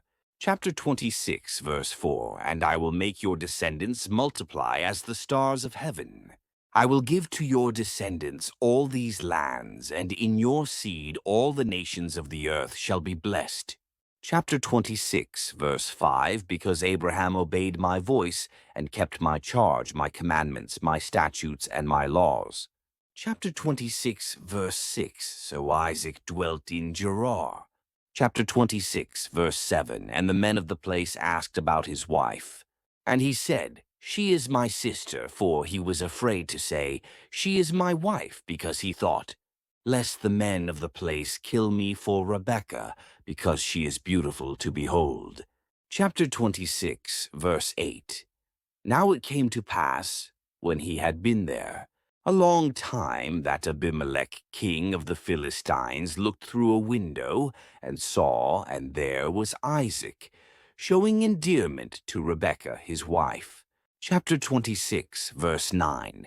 Then Abimelech called Isaac and said, "Quite obviously she is your wife. So how could you say, 'She is my sister'?" Isaac said to him, "Because I said, 'Lest I die on account of her.'" Chapter 26, verse 10. And Abimelech said, "What is this you have done to us? One of the people might soon have lain with your wife, and you would have brought guilt on us." Chapter 26, verse 11. So Abimelech charged all his people, saying, "He who touches this man or his wife shall surely be put to death." Chapter 26, verse 12. Then Isaac sowed in that land and reaped in the same year 100-fold, and the Lord blessed him. Chapter 26, verse 13. The man began to prosper, and continued prospering until he became very prosperous. Chapter 26, verse 14. For he had possessions of flocks and possessions of herds and a great number of servants. So the Philistines envied him. Chapter 26, verse 15. Now the Philistines had stopped up all the wells which his father's servants had dug in the days of Abraham, his father, and they had filled them with earth. Chapter 26, verse 16. And Abimelech said to Isaac, "Go away from us, for you are much mightier than we. Chapter 26, verse 17. Then Isaac departed from there, and pitched his tent in the valley of Gerar, and dwelt there. Chapter 26, verse 18. And Isaac dug again the wells of water which they had dug in the days of Abraham his father, for the Philistines had stopped them up after the death of Abraham. He called them by the names which his father had called them. Chapter 26, verse 19. Also Isaac's servants dug in the valley, and found a well of running water there. Chapter 26, verse 20. But the herdsmen of Gerar quarreled with Isaac's herdsmen, saying, The water is ours. So he called the name of the well Esek, because they quarreled with him. Chapter 26, verse 21. Then they dug another well, and they quarreled over that one also. So he called its name Sitnah. Chapter 26, verse 22. And he moved from there and dug another well, and they did not quarrel over it. So he called its name Rehoboth, because he said, For now the Lord has made room for us, and we shall be fruitful in the land. Chapter 26, verse 23. Then he went up from there to Beersheba. Chapter 26, verse 24. And the Lord appeared to him the same night, and said, I am the God of your father Abraham. Do not fear, for I am with you. I will bless you and multiply your descendants for my servant Abraham's sake. Chapter 26, verse 25. So he built an altar there, and called on the name of the Lord, and he pitched his tent there, and there Isaac's servants dug a well. Chapter 26, verse 26. Then Abimelech came to him from Gerar with Ahuzath, one of his friends, and Phicol, the commander of his army. Chapter 26, verse 27. And Isaac said to them, Why have you come to me, since you hate me and have sent me away from you? Chapter 26, verse 28. But they said, We have certainly seen that the Lord is with you. So we said, Let there now be an oath between us, between you and us, and let us make a covenant with you. Chapter 26, verse 29, that you will do us no harm, since we have not touched you, and since we have done nothing to you but good, and have sent you away in peace. You are now the blessed of the Lord. Chapter 26, verse 30. So he made them a feast, and they ate and drank. Chapter 26, verse 31. Then they arose early in the morning, and swore an oath with one another, and Isaac sent them away, and they departed from him in peace. Chapter 26, verse 32. It came to pass the same day that Isaac's servants came and told him about the well, which they had dug, and said to him, We have found water. Chapter 26, verse 33. So he called it Sheba. Therefore the name of the city is Beersheba to this day. Chapter 26, verse 34. When Esau was 40 years old, he took as wives Judith the daughter of Beeri the Hittite, and Basemath the daughter of Elon the Hittite. Chapter 26, verse 35. And they were a grief of mind to Isaac and Rebekah. Genesis 27. Chapter 27, verse 1. Now it came to pass, when Isaac was old, and his eyes were so dim that he could not see, that he called Esau, his older son, and said to him, My son. And he answered him, Here I am. Chapter 27, verse 2. Then he said, Behold, now I am old. I do not know the day of my death. Chapter 27, verse 3. Now therefore, please take your weapons, your quiver and your bow, and go out to the field and hunt game for me. Chapter 27, verse 4. And make me savory food, such as I love, and bring it to me that I may eat, that my soul may bless you before I die. Chapter 27, verse 5. Now Rebekah was listening when Isaac spoke to Esau his son. And Esau went to the field to hunt game and to bring it. Chapter 27, verse 6.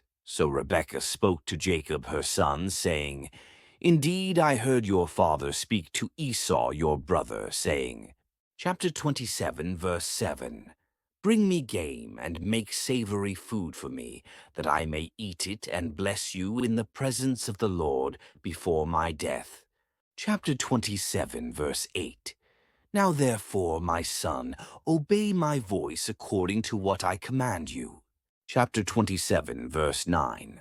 Go now to the flock and bring me from there 2 choice kids of the goats, and I will make savory food from them for your father, such as he loves. Chapter 27, verse 10. Then you shall take it to your father, that he may eat it, and that he may bless you before his death. Chapter 27, verse 11. And Jacob said to Rebekah, his mother, Look, Esau, my brother is a hairy man, and I am a smooth-skinned man. Chapter 27, verse 12. Perhaps my father will feel me, and I shall seem to be a deceiver to him, and I shall bring a curse on myself and not a blessing. Chapter 27, verse 13. But his mother said to him, Let your curse be on me. My son, only obey my voice, and go, get them for me. Chapter 27, verse 14. And he went and got them and brought them to his mother. And his mother made savory food, such as his father loved. Chapter 27, verse 15. Then Rebekah took the choice clothes of her elder son Esau, which were with her in the house, and put them on Jacob, her younger son. Chapter 27, verse 16. And she put the skins of the kids of the goats on his hands and on the smooth part of his neck. Chapter 27, verse 17. Then she gave the savory food and the bread, which she had prepared, into the hand of her son Jacob. Chapter 27, verse 18. So he went to his father and said, My father. And he said, Here I am. Who are you, my son? Chapter 27, verse 19. Jacob said to his father, I am Esau, your firstborn. I have done just as you told me. Please arise. Sit and eat of my game, that your soul may bless me. Chapter 27, verse 20.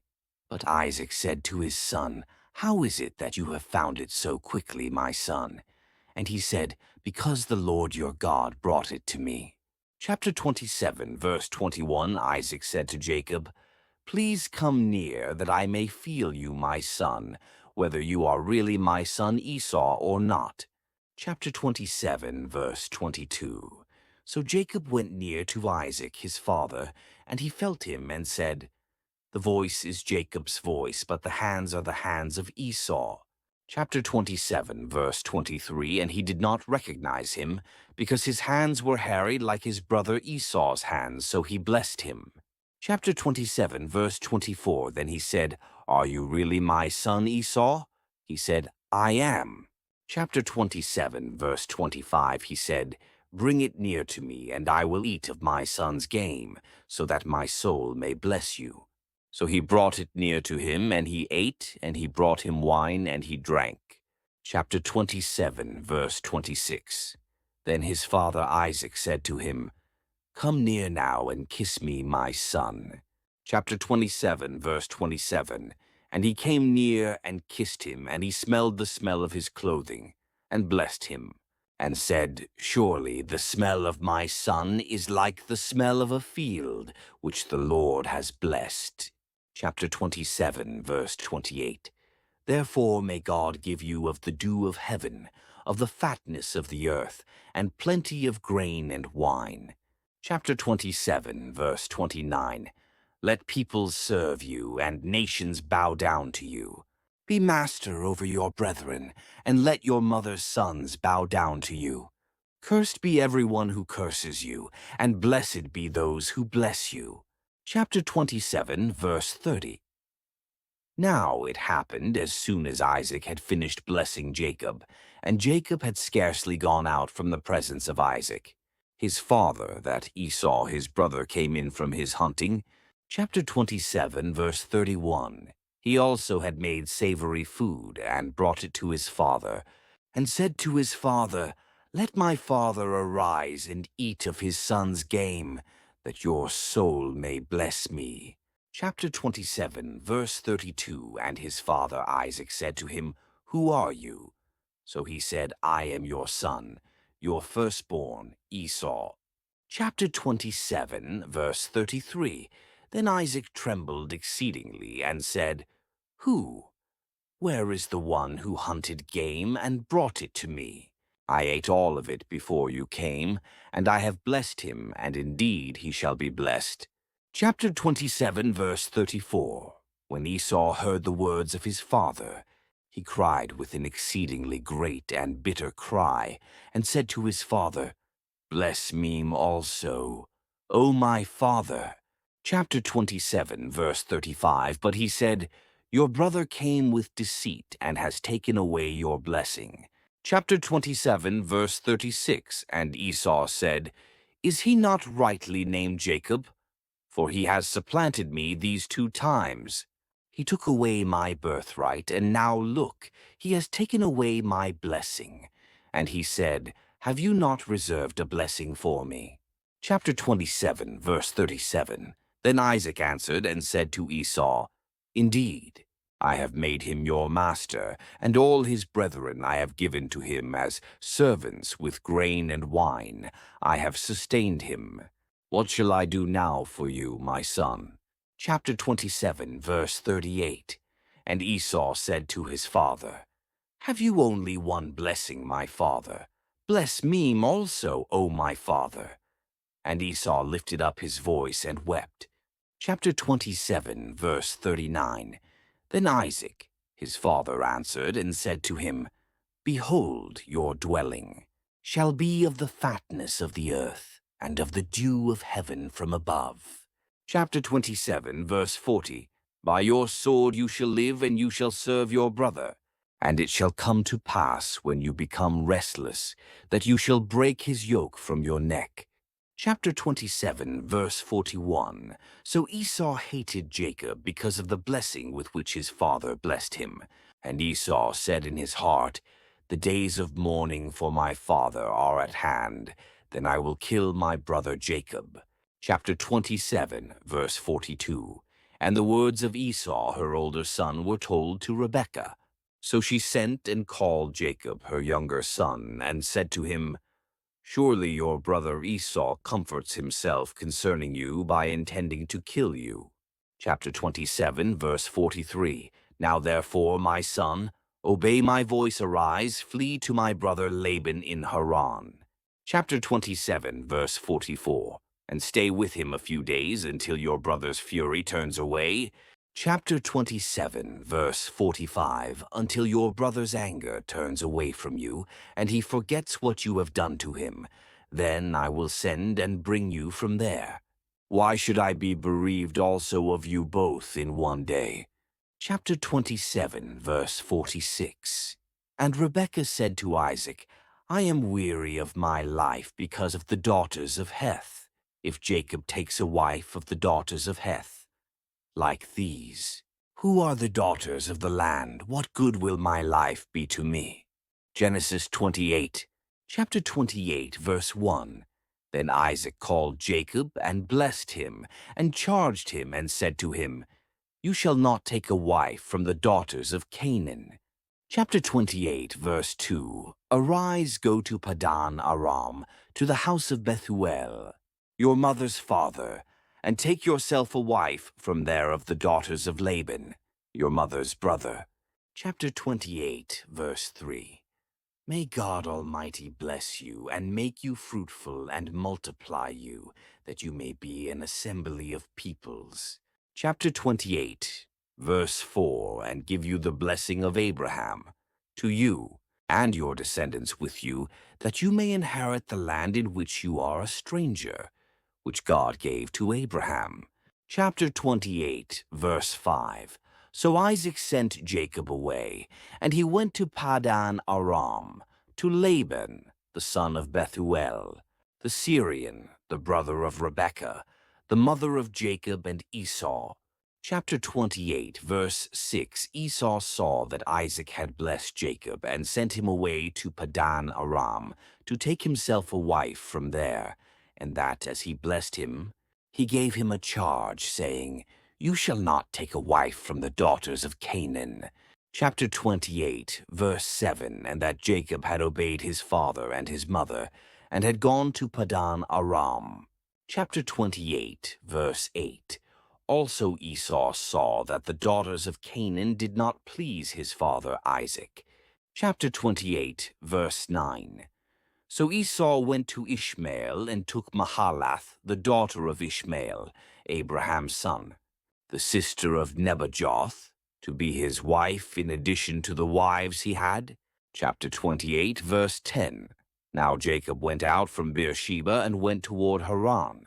Chapter 28, verse 11. So he came to a certain place and stayed there all night, because the sun had set.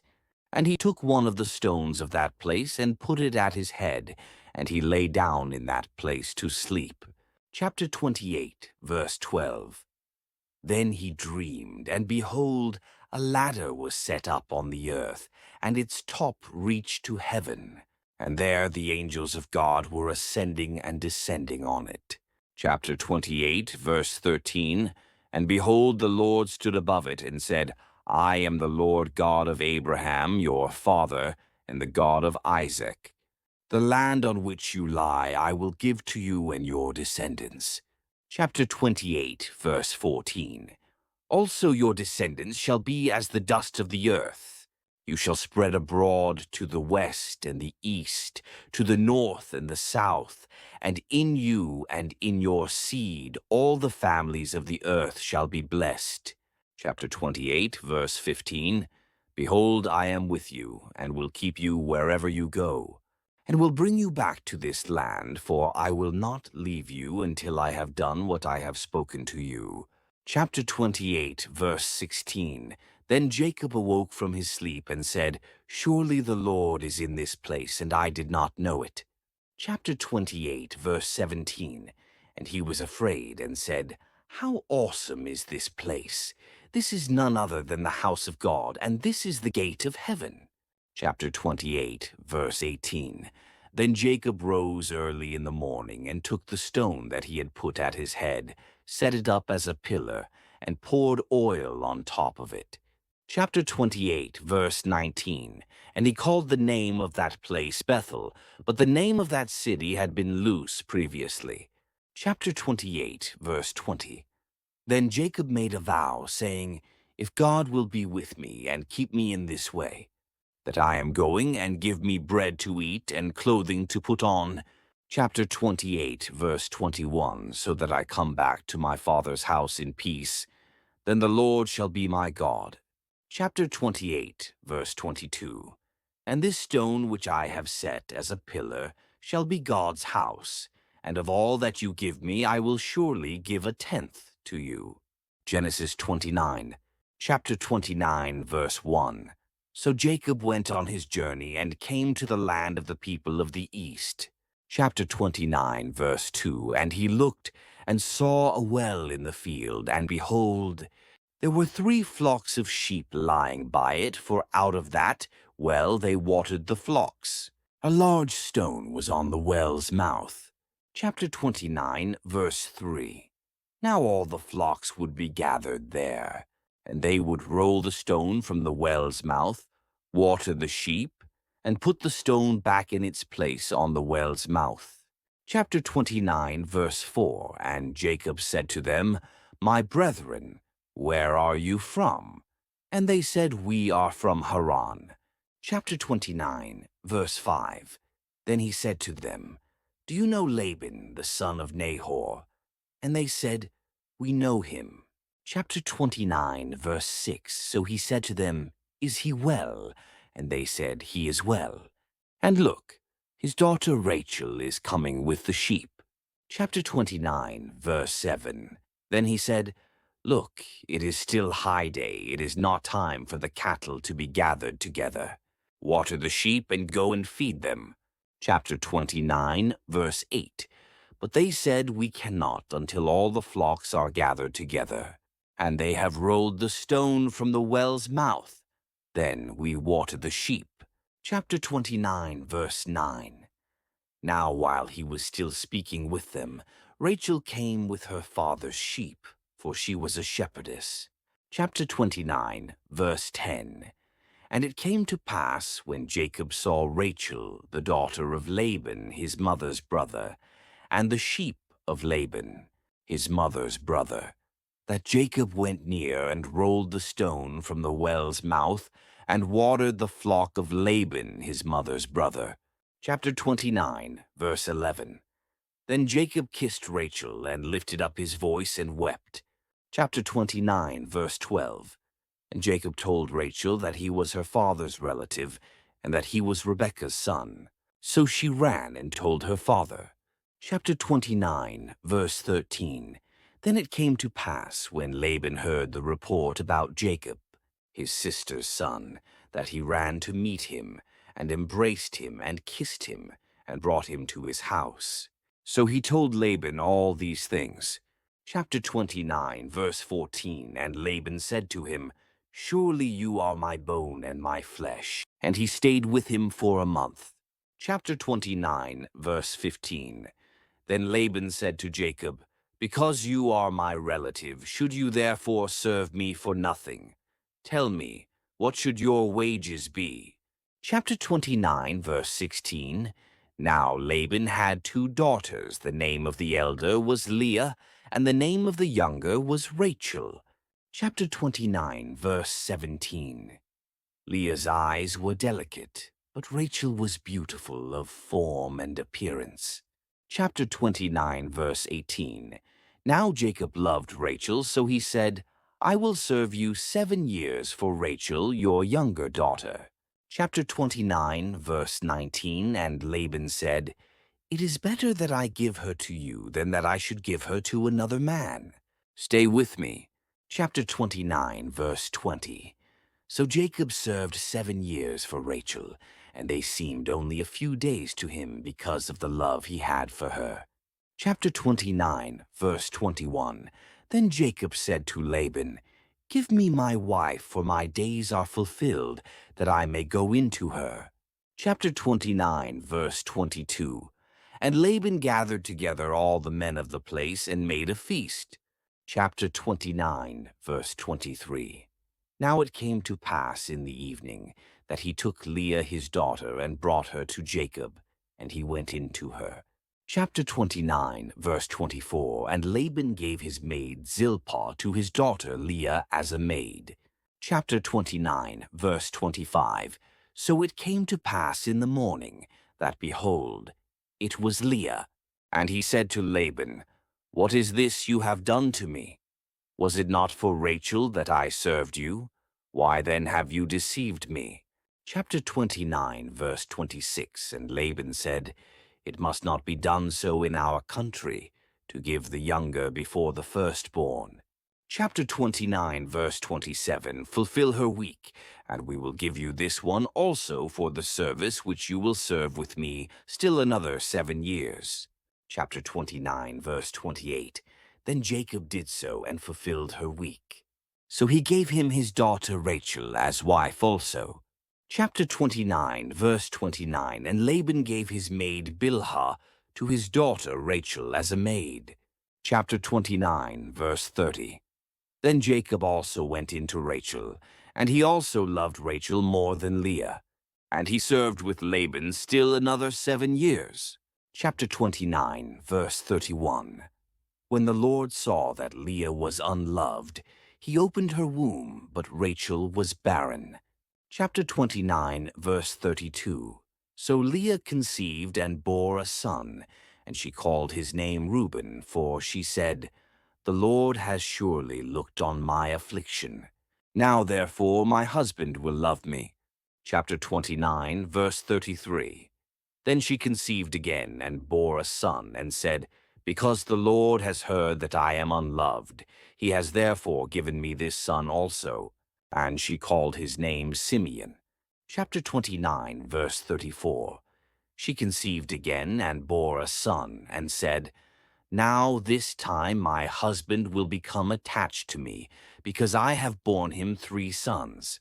Therefore his name was called Levi. Chapter 29, verse 35. And she conceived again and bore a son, and said, Now I will praise the Lord. Therefore she called his name Judah. Then she stopped bearing. Genesis 30. Chapter 30, verse 1. Now when Rachel saw that she bore Jacob no children, she envied her sister and said to Jacob, Give me children, or else I die. Chapter 30, verse 2. And Jacob's anger was aroused against Rachel, and he said, Am I in the place of God, who has withheld from you the fruit of the womb? Chapter 30, verse 3. So she said, Here is my maid Bilhah, go into her, and she will bear a child on my knees, that I also may have children by her. Chapter 30, verse 4. Then she gave him Bilhah her maid as wife, and Jacob went in to her. Chapter 30, verse 5. And Bilhah conceived and bore Jacob a son. Chapter 30, verse 6. Then Rachel said, God has judged my case, and he has also heard my voice and given me a son. Therefore she called his name Dan. Chapter 30, verse 7. And Rachel's maid Bilhah conceived again and bore Jacob a second son. Chapter 30, verse 8. Then Rachel said, With great wrestlings I have wrestled with my sister, and indeed I have prevailed. So she called his name Naphtali. Chapter 30, verse 9. When Leah saw that she had stopped bearing, she took Zilpah her maid and gave her to Jacob as wife. Chapter 30, verse 10. And Leah's maid Zilpah bore Jacob a son. Chapter 30, verse 11. Then Leah said, A troop comes. So she called his name Gad. Chapter 30, verse 12. And Leah's maid Zilpah bore Jacob a second son. Chapter 30, verse 13. Then Leah said, I am happy, for the daughters will call me blessed. So she called his name Asher. Chapter 30, verse 14. Now Reuben went in the days of wheat harvest and found mandrakes in the field and brought them to his mother Leah. Then Rachel said to Leah, Please give me some of your son's mandrakes. Chapter 30, verse 15. But she said to her, Is it a small matter that you have taken away my husband? Would you take away my son's mandrakes also? And Rachel said, Therefore he will lie with you tonight for your son's mandrakes. Chapter 30, verse 16. When Jacob came out of the field in the evening, Leah went out to meet him and said, You must come in to me, for I have surely hired you with my son's mandrakes. And he lay with her that night. Chapter 30, verse 17. And God listened to Leah, and she conceived and bore Jacob a fifth son. Chapter 30, verse 18. Leah said, God has given me my wages, because I have given my maid to my husband. So she called his name Issachar. Chapter 30, verse 19. Then Leah conceived again and bore Jacob a sixth son. Chapter 30, verse 20. And Leah said, God has endowed me with a good endowment. Now my husband will dwell with me, because I have borne him 6 sons. So she called his name Zebulun. Chapter 30, verse 21. Afterward she bore a daughter and called her name Dinah. Chapter 30, verse 22. Then God remembered Rachel, and God listened to her and opened her womb. Chapter 30, verse 23. And she conceived and bore a son, and said, God has taken away my reproach. Chapter 30, verse 24. So she called his name Joseph, and said, The Lord shall add to me another son. Chapter 30, verse 25. And it came to pass, when Rachel had borne Joseph, that Jacob said to Laban, Send me away, that I may go to my own place and to my country. Chapter 30, verse 26. Give me my wives and my children, for whom I have served you, and let me go, for you know my service which I have done for you. Chapter 30, verse 27. And Laban said to him, Please stay, if I have found favor in your eyes, for I have learned by experience that the Lord has blessed me for your sake. Chapter 30, verse 28. Then he said, Name me your wages, and I will give it. Chapter 30, verse 29. So Jacob said to him, You know how I have served you, and how your livestock has been with me. Chapter 30, verse 30. For what you had before I came was little, and it has increased to a great amount. The Lord has blessed you since my coming. And now, when shall I also provide for my own house? Chapter 30, verse 31. So he said, What shall I give you? And Jacob said, You shall not give me anything. If you will do this thing for me, I will again feed and keep your flocks. Chapter 30, verse 32. Let me pass through all your flock today, removing from there all the speckled and spotted sheep, and all the brown ones among the lambs, and the spotted and speckled among the goats, and these shall be my wages. Chapter 30, verse 33. So my righteousness will answer for me in time to come. When the subject of my wages comes before you, every one that is not speckled and spotted among the goats, and brown among the lambs, will be considered stolen, if it is with me.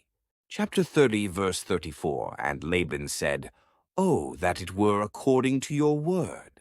Chapter 30, verse 35. So he removed that day the male goats that were speckled and spotted, all the female goats that were speckled and spotted, every one that had some white in it, and all the brown ones among the lambs, and gave them into the hand of his sons. Chapter 30, verse 36. Then he put 3 days' journey between himself and Jacob fed the rest of Laban's flocks. Chapter 30, verse 37. Now Jacob took for himself rods of green poplar and of the almond and chestnut trees, peeled white strips in them, and exposed the white which was in the rods. Chapter 30, verse 38.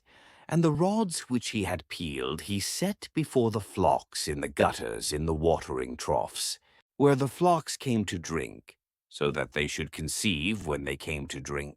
Chapter 30, verse 39. So the flocks conceived before the rods, and the flocks brought forth streaked, speckled, and spotted. Chapter 30, verse 40. Then Jacob separated the lambs, and made the flocks face toward the streaked, and all the brown in the flock of Laban. But he put his own flocks by themselves, and did not put them with Laban's flock. Chapter 30, verse 41. And it came to pass, whenever the stronger livestock conceived, that Jacob placed the rods before the eyes of the livestock in the gutters, that they might conceive among the rods. Chapter 30, verse 42. But when the flocks were feeble, he did not put them in, so the feebler were Laban's and the stronger Jacob's. Chapter 30, verse 43. Thus the man became exceedingly prosperous, and had large flocks, female and male servants, and camels and donkeys. Genesis 31. Chapter 31, verse 1.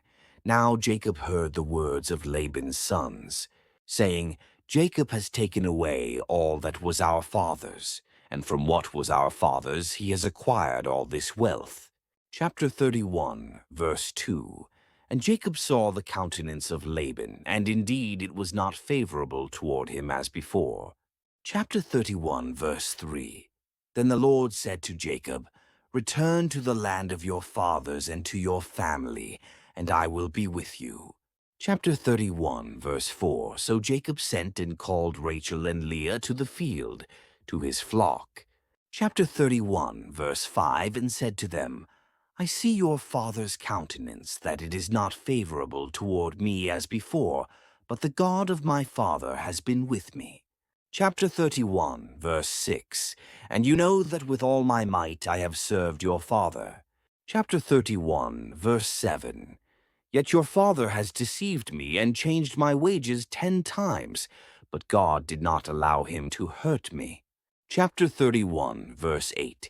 If he said thus, The speckled shall be your wages, then all the flocks bore speckled.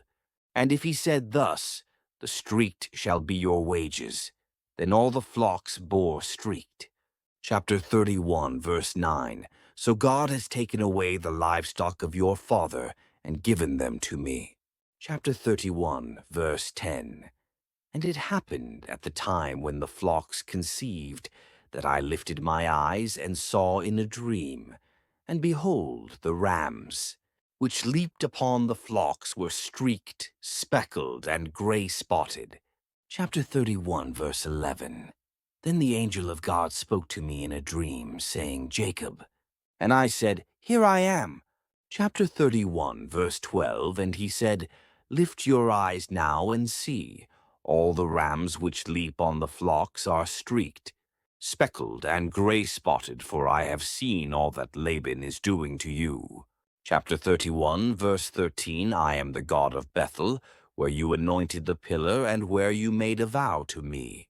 Now arise, get out of this land, and return to the land of your family. Chapter 31, verse 14. Then Rachel and Leah answered and said to him, Is there still any portion or inheritance for us in our father's house? Chapter 31, verse 15. Are we not considered strangers by him? For he has sold us and also completely consumed our money. Chapter 31, verse 16. For all these riches which God has taken from our father are really ours and our children's. Now then, whatever God has said to you, do it. Chapter 31, verse 17. Then Jacob rose and set his sons and his wives on camels. Chapter 31, verse 18. And he carried away all his livestock and all his possessions which he had gained, his acquired livestock, which he had gained in Paddan Aram, to go to his father Isaac in the land of Canaan. Chapter 31, verse 19. Now Laban had gone to shear his sheep, and Rachel had stolen the household idols that were her father's. Chapter 31, verse 20. And Jacob stole away, unknown to Laban the Syrian, in that he did not tell him that he intended to flee. Chapter 31, verse 21. So he fled with all that he had. He arose and crossed the river and headed toward the mountains of Gilead. Chapter 31, verse 22. And Laban was told on the third day that Jacob had fled. Chapter 31, verse 23. Then he took his brethren with him and pursued him for 7 days' journey, and he overtook him in the mountains of Gilead. Chapter 31, verse 24. But God had come to Laban the Syrian in a dream by night, and said to him, Be careful that you speak to Jacob neither good nor bad. Chapter 31, verse 25. So Laban overtook Jacob. Now Jacob had pitched his tent in the mountains, and Laban with his brethren pitched in the mountains of Gilead. Chapter 31, verse 26. And Laban said to Jacob, What have you done that you have stolen away unknown to me, and carried away my daughters like captives taken with the sword? Chapter 31, verse 27. Why did you flee away secretly, and steal away from me, and not tell me? For I might have sent you away with joy and songs, with timbrel and harp. Chapter 31, verse 28. And you did not allow me to kiss my sons and my daughters. Now you have done foolishly in so doing. Chapter 31, verse 29. It is in my power to do you harm. But the God of your father spoke to me last night, saying, Be careful that you speak to Jacob neither good nor bad. Chapter 31, verse 30. And now you have surely gone because you greatly long for your father's house. But why did you steal my gods? Chapter 31, verse 31. Then Jacob answered and said to Laban, Because I was afraid, for I said, Perhaps you would take your daughters from me by force. Chapter 31, verse 32. With whomever you find your gods, do not let him live. In the presence of our brethren, identify what I have of yours and take it with you. For Jacob did not know that Rachel had stolen them. Chapter 31, verse 33. And Laban went into Jacob's tent, into Leah's tent, and into the two maids' tents, but he did not find them. Then he went out of Leah's tent and entered Rachel's tent. Chapter 31, verse 34. Now Rachel had taken the household idols, put them in the camel's saddle, and sat on them. And Laban searched all about the tent, but did not find them. Chapter 31, verse 35. And she said to her father, Let it not displease my lord that I cannot rise before you, for the manner of women is with me. And he searched, but did not find the household idols. Chapter 31, verse 36. Then Jacob was angry and rebuked Laban. And Jacob answered and said to Laban, What is my trespass? What is my sin that you have so hotly pursued me? Chapter 31, verse 37. Although you have searched all my things, what part of your household things have you found? Set it here before my brethren and your brethren, that they may judge between us both. Chapter 31, verse 38. These 20 years I have been with you, your ewes and your female goats have not miscarried their young, and I have not eaten the rams of your flock. Chapter 31, verse 39. That which was torn by beasts I did not bring to you, I bore the loss of it. You required it from my hand, whether stolen by day or stolen by night. Chapter 31, verse 40. There I was. In the day the drought consumed me, and the frost by night, and my sleep departed from my eyes. Chapter 31, verse 41. Thus I have been in your house 20 years. I served you 14 years for your 2 daughters, and 6 years for your flock, and you have changed my wages 10 times. Chapter 31, verse 42. Unless the God of my father, the God of Abraham and the fear of Isaac, had been with me, surely now you would have sent me away empty-handed. God has seen my affliction and the labor of my hands, and rebuked you last night. Chapter 31, verse 43. And Laban answered and said to Jacob, These daughters are my daughters, and these children are my children, and this flock is my flock. All that you see is mine. But what can I do this day to these my daughters, or to their children whom they have borne? Chapter 31, verse 44. Now therefore come, let us make a covenant, you and I, and let it be a witness between you and me. Chapter 31, verse 45. So Jacob took a stone and set it up as a pillar. Chapter 31, verse 46. Then Jacob said to his brethren, Gather stones. And they took stones and made a heap, and they ate there on the heap. Chapter 31, verse 47. Laban called it Jegar Sahadutha, but Jacob called it Gilead. Chapter 31, verse 48. And Laban said, This heap is a witness between you and me this day.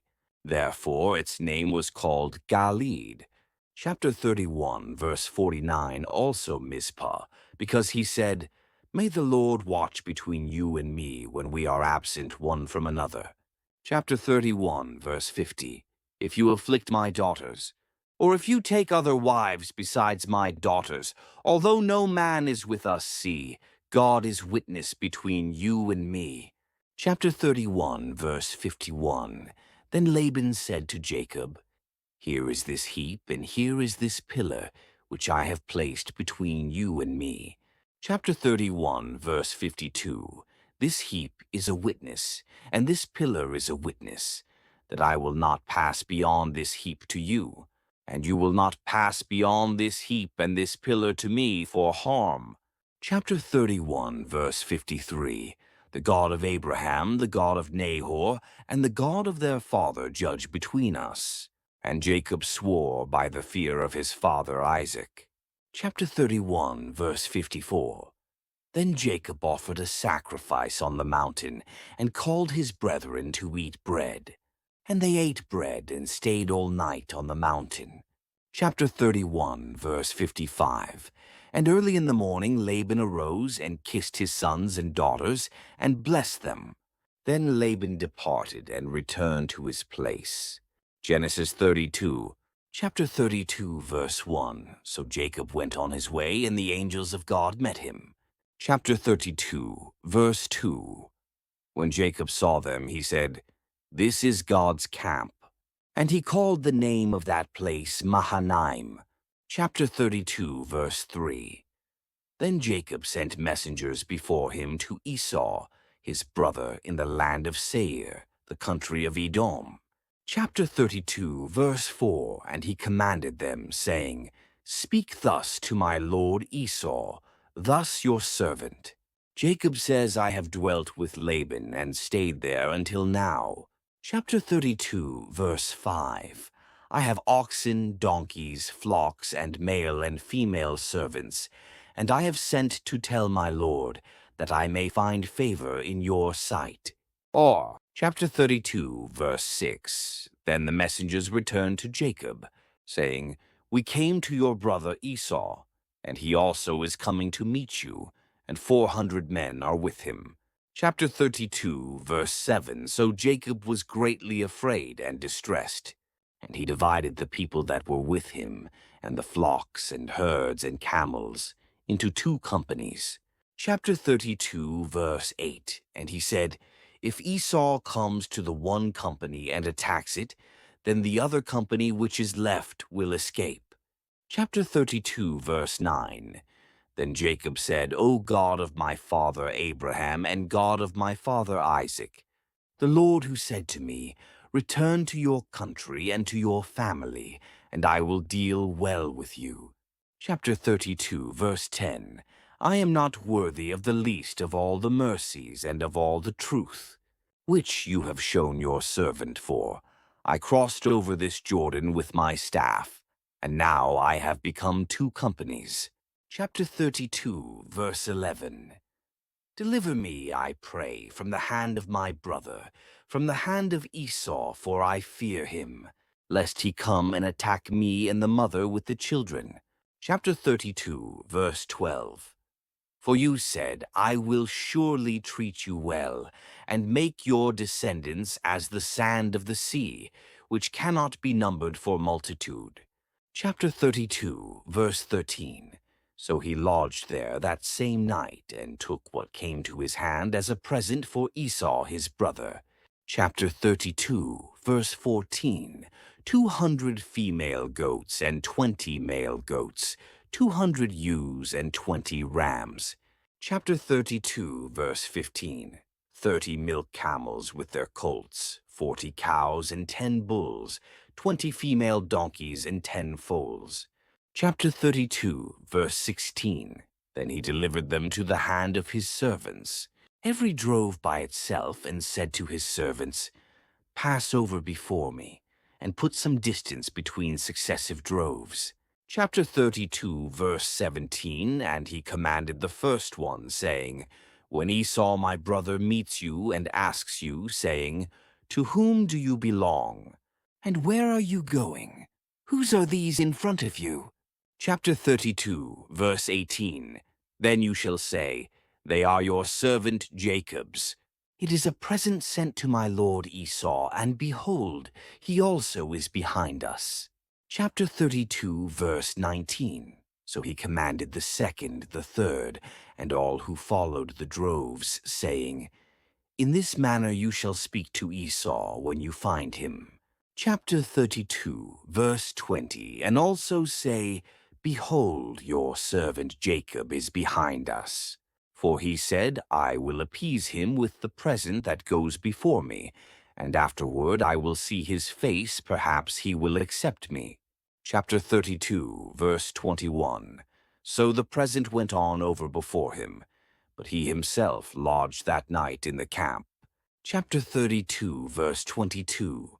And he arose that night and took his 2 wives, his 2 female servants, and his 11 sons, and crossed over the ford of Jabbok. Chapter 32, verse 23. He took them, sent them over the brook, and sent over what he had. Chapter 32, verse 24. Then Jacob was left alone, and a man wrestled with him until the breaking of day. Chapter 32, verse 25. Now when he saw that he did not prevail against him, he touched the socket of his hip, and the socket of Jacob's hip was out of joint as he wrestled with him. Chapter 32, verse 26. And he said, Let me go, for the day breaks.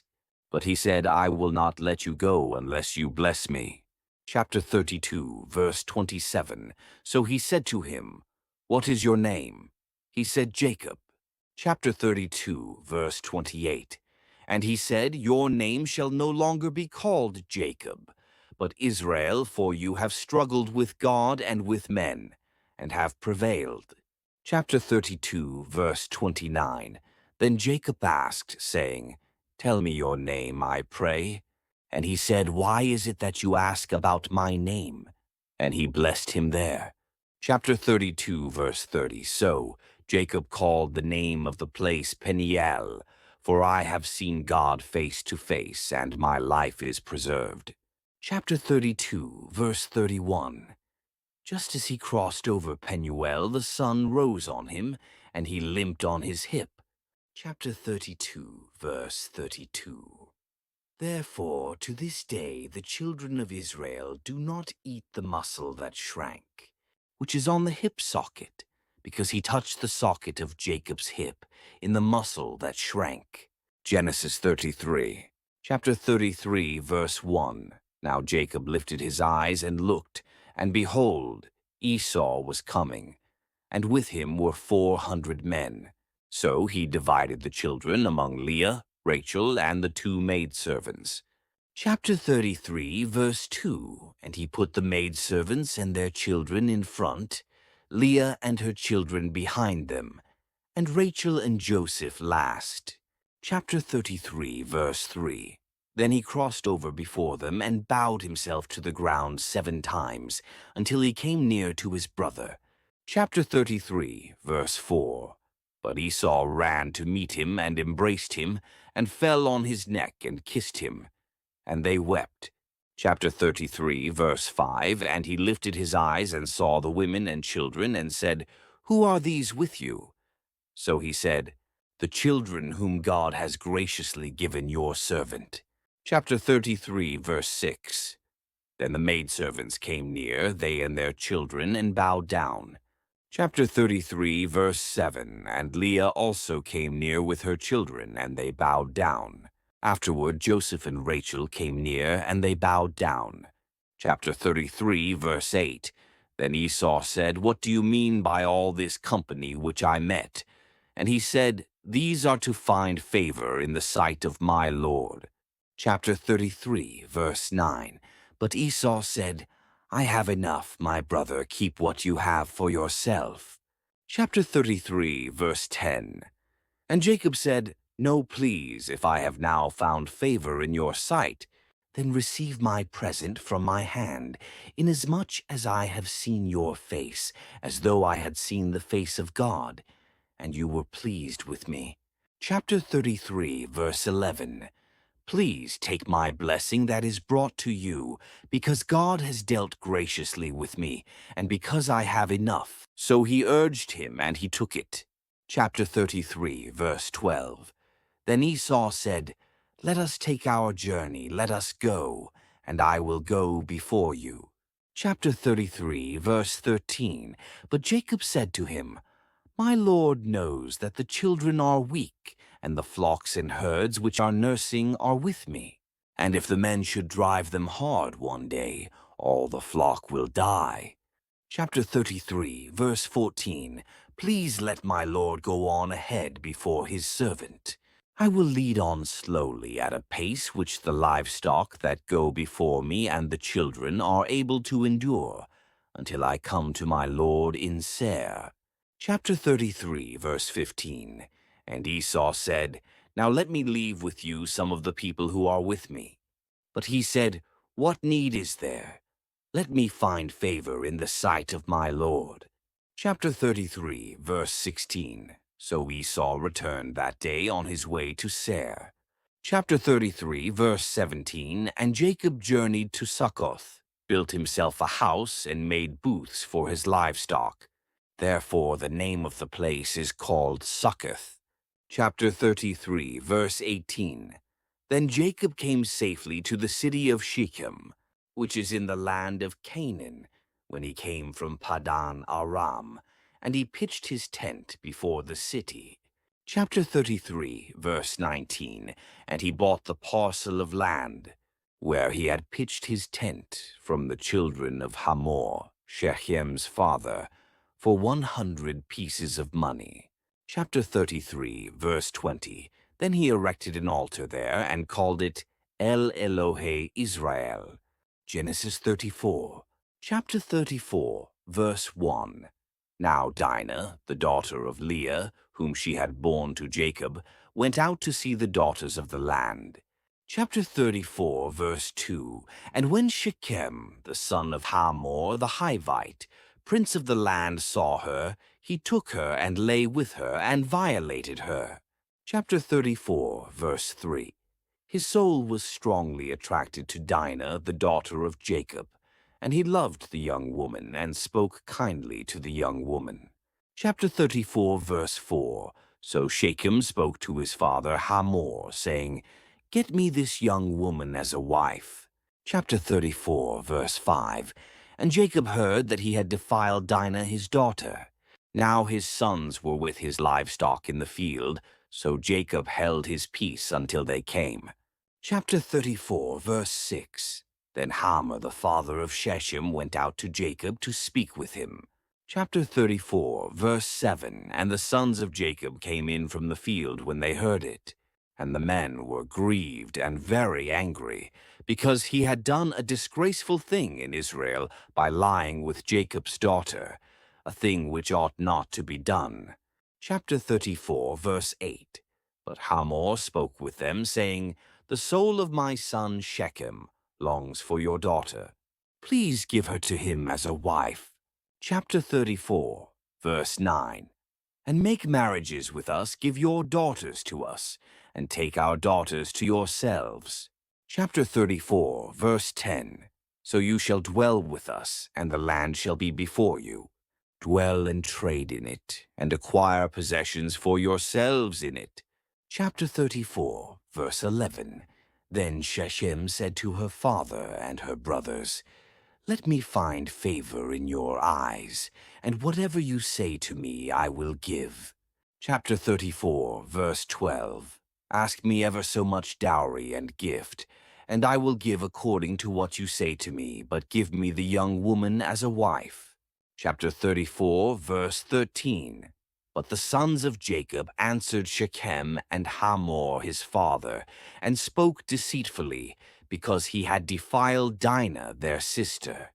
Chapter 34, verse 14. And they said to them, We cannot do this thing, to give our sister to one who is uncircumcised, for that would be a reproach to us. Chapter 34, verse 15. But on this condition we will consent to you, if you will become as we are, if every male of you is circumcised. Chapter 34, verse 16. Then we will give our daughters to you, and we will take your daughters to us, and we will dwell with you, and we will become one people. Chapter 34, verse 17. But if you will not heed us and be circumcised, then we will take our daughter and be gone. Chapter 34, verse 18. And their words pleased Hamor and Shechem, Hamor's son. Chapter 34, verse 19. So the young man did not delay to do the thing, because he delighted in Jacob's daughter. He was more honorable than all the household of his father. Chapter 34, verse 20. And Hamor and Shechem. His son came to the gate of their city, and spoke with the men of their city, saying, Chapter 34, verse 21. These men are at peace with us. Therefore let them dwell in the land and trade in it. For indeed the land is large enough for them. Let us take their daughters to us as wives, and let us give them our daughters. Chapter 34, verse 22. Only on this condition will the men consent to dwell with us, to be one people, if every male among us is circumcised as they are circumcised. Chapter 34, verse 23. Will not their livestock, their property, and every animal of theirs be ours? Only let us consent to them, and they will dwell with us. Chapter 34, verse 24. And all who went out of the gate of his city heeded Hamor and Shechem, his son, every male was circumcised. All who went out of the gate of his city. Chapter 34, verse 25. Now it came to pass on the third day, when they were in pain, that two of the sons of Jacob, Simeon and Levi, Dinah's brothers, each took his sword and came boldly upon the city and killed all the males. Chapter 34, verse 26. And they killed Hamor and Shechem his son with the edge of the sword, and took Dinah from Shechem's house, and went out. Chapter 34, verse 27. The sons of Jacob came upon the slain and plundered the city, because their sister had been defiled. Chapter 34, verse 28. They took their sheep, their oxen, and their donkeys, what was in the city and what was in the field. Chapter 34, verse 29, and all their wealth. All their little ones and their wives they took captive, and they plundered, even all that was in the houses. Chapter 34, verse 30. Then Jacob said to Simeon and Levi, You have troubled me by making me obnoxious among the inhabitants of the land, among the Canaanites and the Perizzites. And since I am few in number, they will gather themselves together against me and kill me. I shall be destroyed, my household and I. Chapter 34, verse 31. But they said, Should he treat our sister like a harlot? Genesis chapter 35. Chapter 35, verse 1. Then God said to Jacob, Arise, go up to Bethel, and dwell there, and make an altar there to God, who appeared to you when you fled from the face of Esau, your brother. Chapter 35, verse 2. And Jacob said to his household and to all who were with him, Put away the foreign gods that are among you, purify yourselves, and change your garments. Chapter 35, verse 3. Then let us arise and go up to Bethel, and I will make an altar there to God, who answered me in the day of my distress, and has been with me in the way which I have gone. Chapter 35, verse 4. So they gave Jacob all the foreign gods which were in their hands, and the earrings which were in their ears, and Jacob hid them under the terebinth tree, which was by Shechem. Chapter 35, verse 5. And they journeyed, and the terror of God was upon the cities that were all around them, and they did not pursue the sons of Jacob. Chapter 35, verse 6. So Jacob came to Luz, that is, Bethel, which is in the land of Canaan, he and all the people who were with him. Chapter 35, verse 7. And he built an altar there, and called the place El Bethel, because there God appeared to him when he fled from the face of his brother. Chapter 35, verse 8. Now Deborah, Rebekah's nurse, died, and she was buried below Bethel under the terebinth tree. So the name of it was called Allon Bacuth. Chapter 35, verse 9.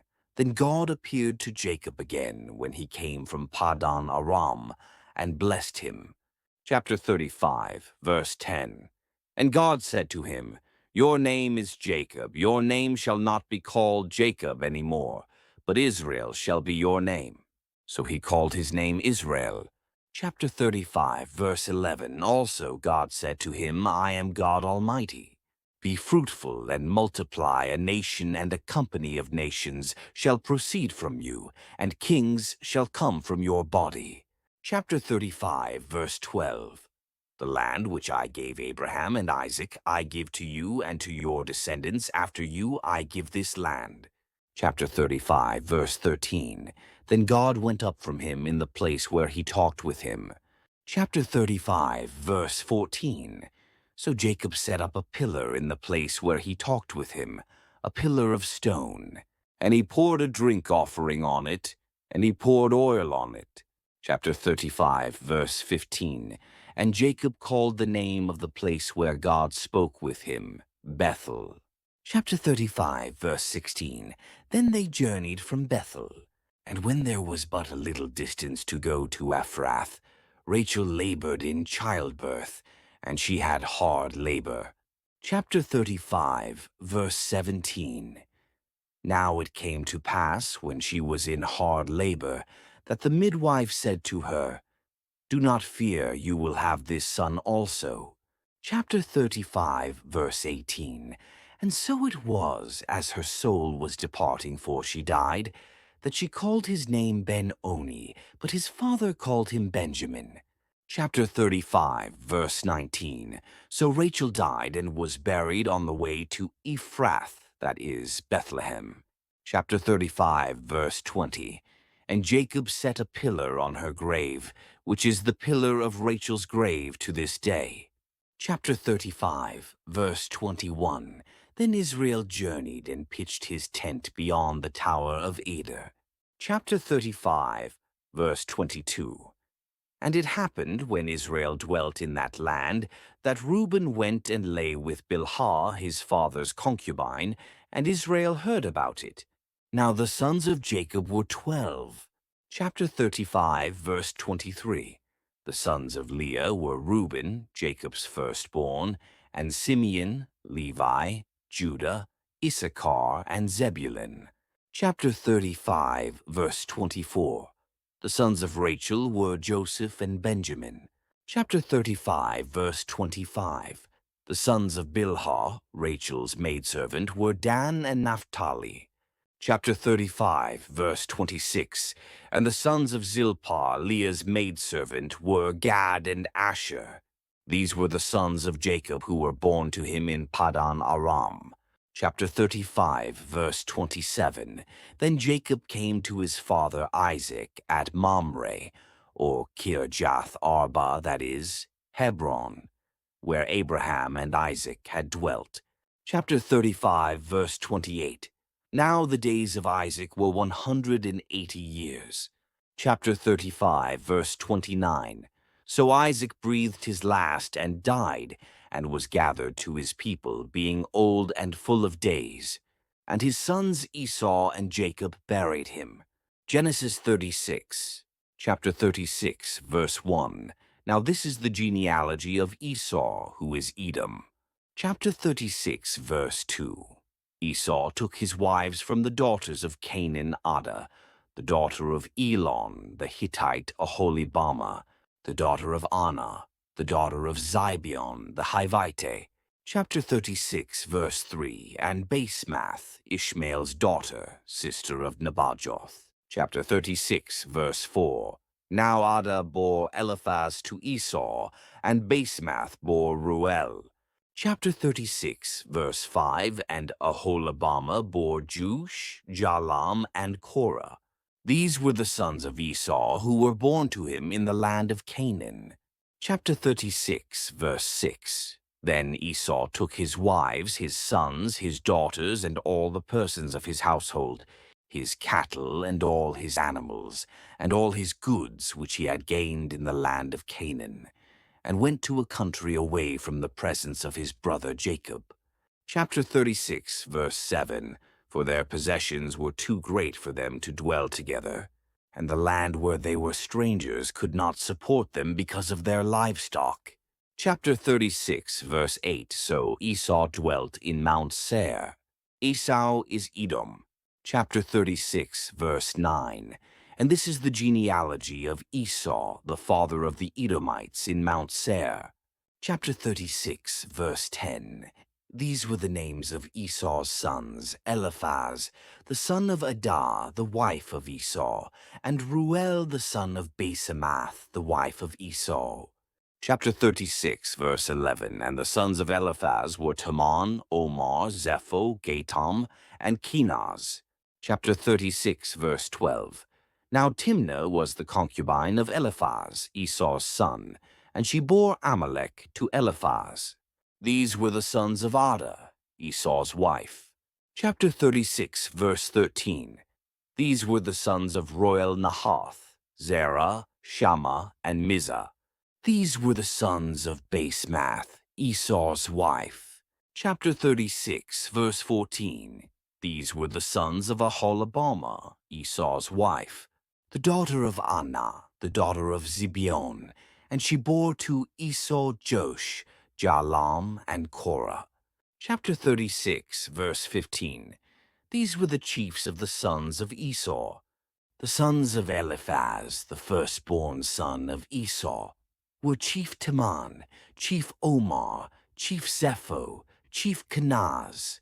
Chapter 36, verse 16. Chief Korah, Chief Gatam, and Chief Amalek. These were the chiefs of Eliphaz in the land of Edom. They were the sons of Ada. Chapter 36, verse 17. These were the sons of Reuel, Esau's son, Chief Nahath, Chief Zerah, Chief Shammah, and Chief Mizah. These were the chiefs of Reuel in the land of Edom. These were the sons of Basemath, Esau's wife. Chapter 36, verse 18. And these were the sons of Aholibamah, Esau's wife, Chief Jush, Chief Jalam, and Chief Korah. These were the chiefs who descended from Aholibamah, Esau's wife, the daughter of Anah. Chapter 36, verse 19.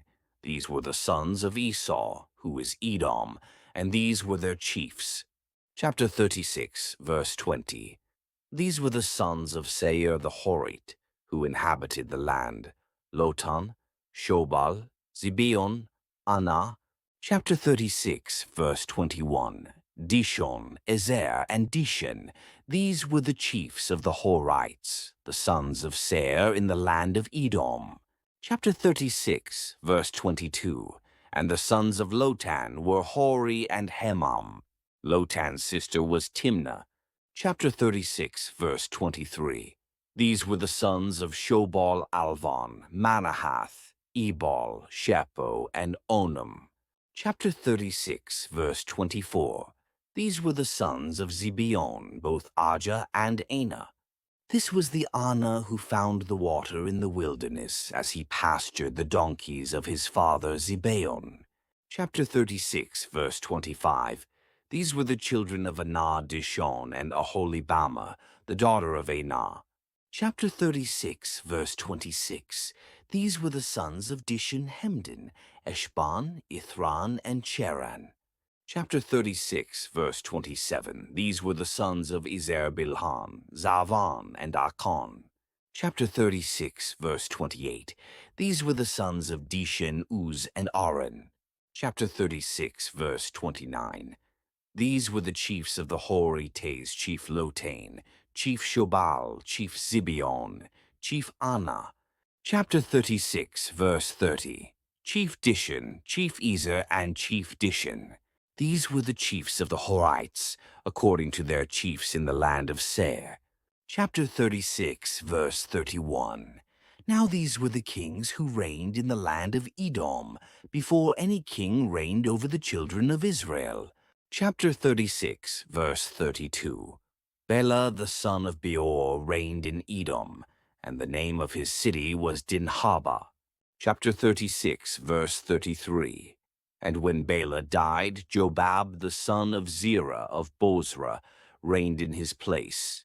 Chapter 36, verse 34. When Jobab died, Husham of the land of the Temanites reigned in his place. Chapter 36, verse 35. And when Husham died, Hadad the son of Bedad, who attacked Midian in the field of Moab, reigned in his place. And the name of his city was Avith. Chapter 36, verse 36. When Hadad died, Samlah of Masrekah reigned in his place. Chapter 36, verse 37. When Samlah died, Saul of Rehoboth by the river reigned in his place. Chapter 36, verse 38. When Saul died, Baal-Hanan the son of Achbor reigned in his place. Chapter 36, verse 39. And when Baal-Hanan the son of Achbor died, Hadar reigned in his place, and the name of his city was Pau.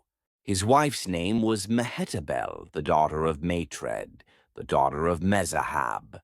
Chapter 36, verse 40. And these were the names of the chiefs of Esau, according to their families and their places, by their names, Chief Timnah, Chief Alva, Chief Jetheth. Chapter 36, verse 41. Chief Aholibama, Chief Elah, Chief Pinon. Chapter 36, verse 42. Chief Kenaz, Chief Teman, Chief Mibzar. Chapter 36, verse 43, Chief Magdiel and Chief Iram.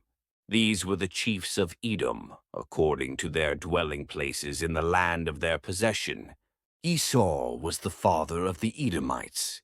Genesis 37, chapter 37, verse 1. Now Jacob dwelt in the land in which his father sojourned, in the land of Canaan. Chapter 37, verse 2.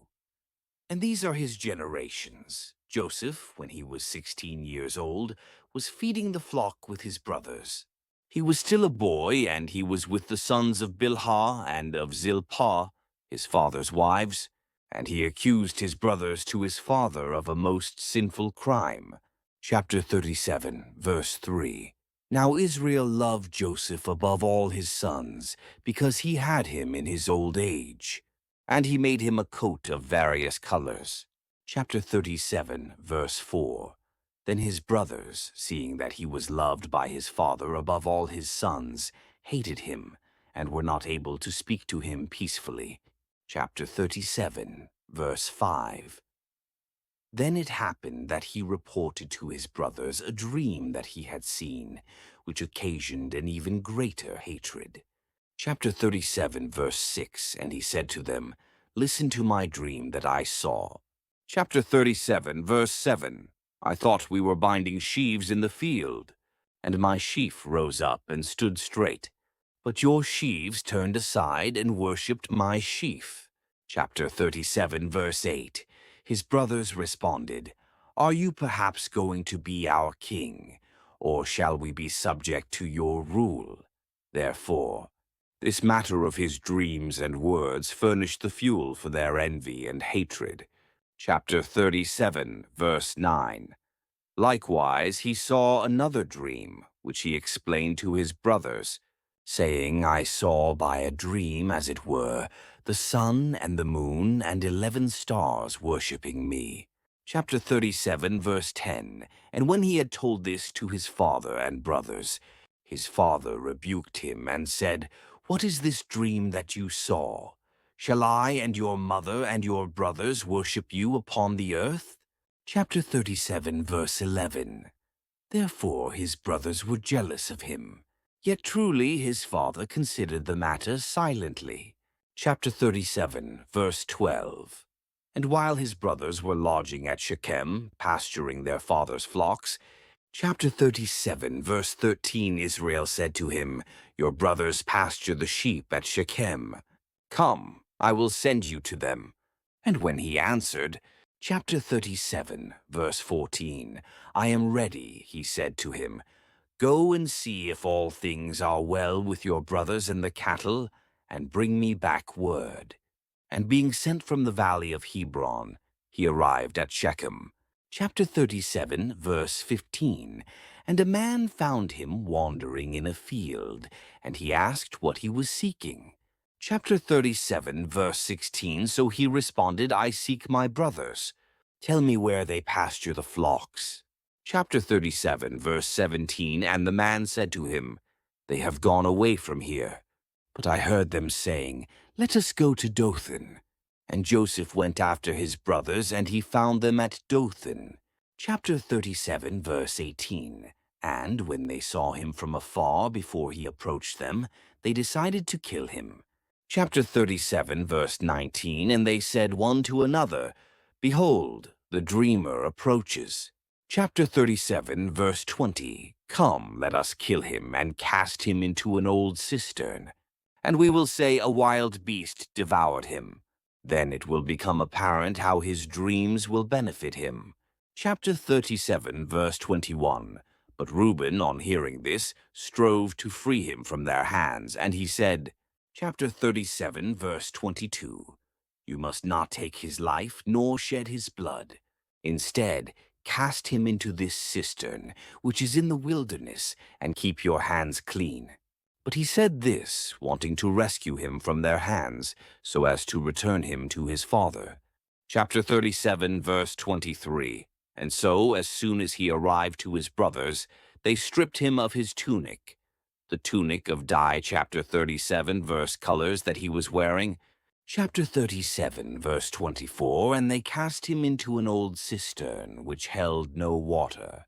Chapter 37, verse 25, and while they were sitting down to eat bread, they saw some Ishmaelite travelers coming from Gilead, and their camels carried spices and balm and myrrh to Egypt. Chapter 37, verse 26, then Judah said to his brothers, "What will it profit us if we kill our brother and conceal his blood?" Chapter 37, verse 27, "It is better that he be sold to the Ishmaelites, and that our hands not be defiled. For he is our brother and our flesh." His brothers agreed to his words. Chapter 37, verse 28, and when the Midianite merchants passed by, they drew him out of the cistern, and they sold him to the Ishmaelites for 20 pieces of silver, and they led him into Egypt. Chapter 37, verse 29, and Reuben, returning to the cistern, did not find the boy. Chapter 37, verse 30, and tearing his garments, he went to his brothers, and he said, "The boy is not there. And where shall I go now?" Chapter 37, verse 31, then they took his tunic, and they dipped it in the blood of a young goat, which they had killed. Chapter 37, verse 32, and sending it, they had it taken to their father, and they said, "We found this. See whether it is your son's tunic or not." Chapter 37, verse 33, and when the father recognized it, he said, "It is my son's tunic. A wild beast has devoured him. A beast has torn Joseph to pieces." Chapter 37, verse 34, and tearing his garments, he was clothed in haircloth, mourning his son for a long time. Chapter 37, verse 35, then all his sons rose up to console him, but he refused to accept their consolation. And he said, "I will descend to my son in mourning, even to the underworld." And while he persevered in weeping, chapter 37, verse 36, the Midianites in Egypt sold Joseph to Potiphar, a eunuch of Pharaoh, the commander of the military guard. Genesis 38, chapter 38, verse 1. At that time Judah departed from his brothers and turned toward an Adulamite man named Hira. Chapter 38, verse 2. And he saw there the daughter of a certain Canaanite named Shua, and he took her as a wife, and he went into her. Chapter 38, verse 3. And she conceived and bore a son, and he called his name Chapter 38, verse 4, and conceiving again, she bore a son, and she called his name Onan. Chapter 38, verse 5, she bore a third son, whom she called Shelah, after whom she was at Chezib when he was born. Chapter 38, verse 6, then Judah gave a wife to his firstborn and her name was Tamar. Chapter 38, verse 7, but the firstborn of Judah, was wicked in the sight of the Lord, and so he was killed by him. Chapter 38, verse 8. Therefore Judah said to Onan, "Go into the wife of your brother, and marry her, as a brother-in-law, and raise up offspring for your brother." Chapter 38, verse 9. But he, knowing that the children would not be his, whenever he entered to his brother's wife, spilled his seed on the ground, lest children be born in his brother's name. Chapter 38, verse 10. And therefore the Lord struck him down, because he did not do what he ought to have done for his brother. Chapter 38, verse 11. Wherefore Judah said to Tamar, his daughter-in-law, "Remain a widow in your father's house until Shelah my son grows up." For he was afraid, saying, lest perhaps he also may die like his brothers. And she went and dwelt in her father's house. Chapter 38, verse 12. And after many days had passed, the daughter of Shua, the wife of Judah, died. And when he had been consoled, he went up to the shearers of his sheep, he and Hirah the Adullamite, to Timnah. Chapter 38, verse 13. And it was reported to Tamar that her father-in-law was going up to Timnah to shear his sheep. Chapter 38, verse 14. And she took off the garments of her widowhood. And she took a veil, and having changed her dress, she sat at the crossroad that leads to Timnah. For Shelah had grown up, and she had not been given to him as a wife. Chapter 38, verse 15. And when Judah saw her, he thought she was a harlot, for she had covered her face. Chapter 38, verse 16. And turning to her along the way, he said, Allow me to enter to you. For he did not know that she was his daughter-in-law. She answered, What will you give me so that you may enjoy my company? Chapter 38, verse 17, he said, I will send you a young goat from the flock. And she said, You will give me a pledge until you send it. Chapter 38, verse 18, Judah said, What do you want as a pledge? She answered, Your ring and your bracelet, and the staff that you hold in your hand. Therefore he gave them to her, and he slept with her, and she conceived. Chapter 38, verse 19. And she arose and departed. And she removed her veil, and put on the garments of her widowhood. Chapter 38, verse 20. Then Judah sent the young goat by his friend the Adullamite, so that he might receive the pledge that he had given to the woman. But when he had not found her, chapter 38, verse 21, he asked the men of that place, Where is the woman who sat at the roadside? And they all replied, There has been no harlot in this place. Chapter 38, verse 22. He returned to Judah, and he said to him, I did not find her. Moreover, the men of that place said that a harlot had never been there. Chapter 38, verse 23, Judah said, Let her keep it for herself, for we would become a laughingstock. Indeed, I sent the young goat which you did not find. Chapter 38, verse 24. And behold, after 3 months they reported to Judah, saying, Tamar, your daughter-in-law, has committed fornication, and her womb seems to grow big. Judah said, Bring her out so she may be burned. Chapter 38, verse 25. But when she was led out, she sent to her father-in-law, saying, By the man to whom these things belong, I conceived. And she added, Examine whose ring and bracelet and staff this is. Chapter 38, verse 26. But he, acknowledging the gifts, said, She is more just than I am, for I was not willing to give her to Shelah, my son. Yet still he did not know her again. Chapter 38, verse 27. Then it happened at the time of giving birth that twins were discovered in her womb. Chapter 38, verse 28. And when she was giving birth, one put forth a hand, on which the midwife tied a scarlet thread, saying, Chapter 38, verse 29, this one will go out first. But he, withdrawing his hand, his brother came out. And she said, Why was the barrier divided for you? And because of this, his name was called Perez. Chapter 38, verse 30.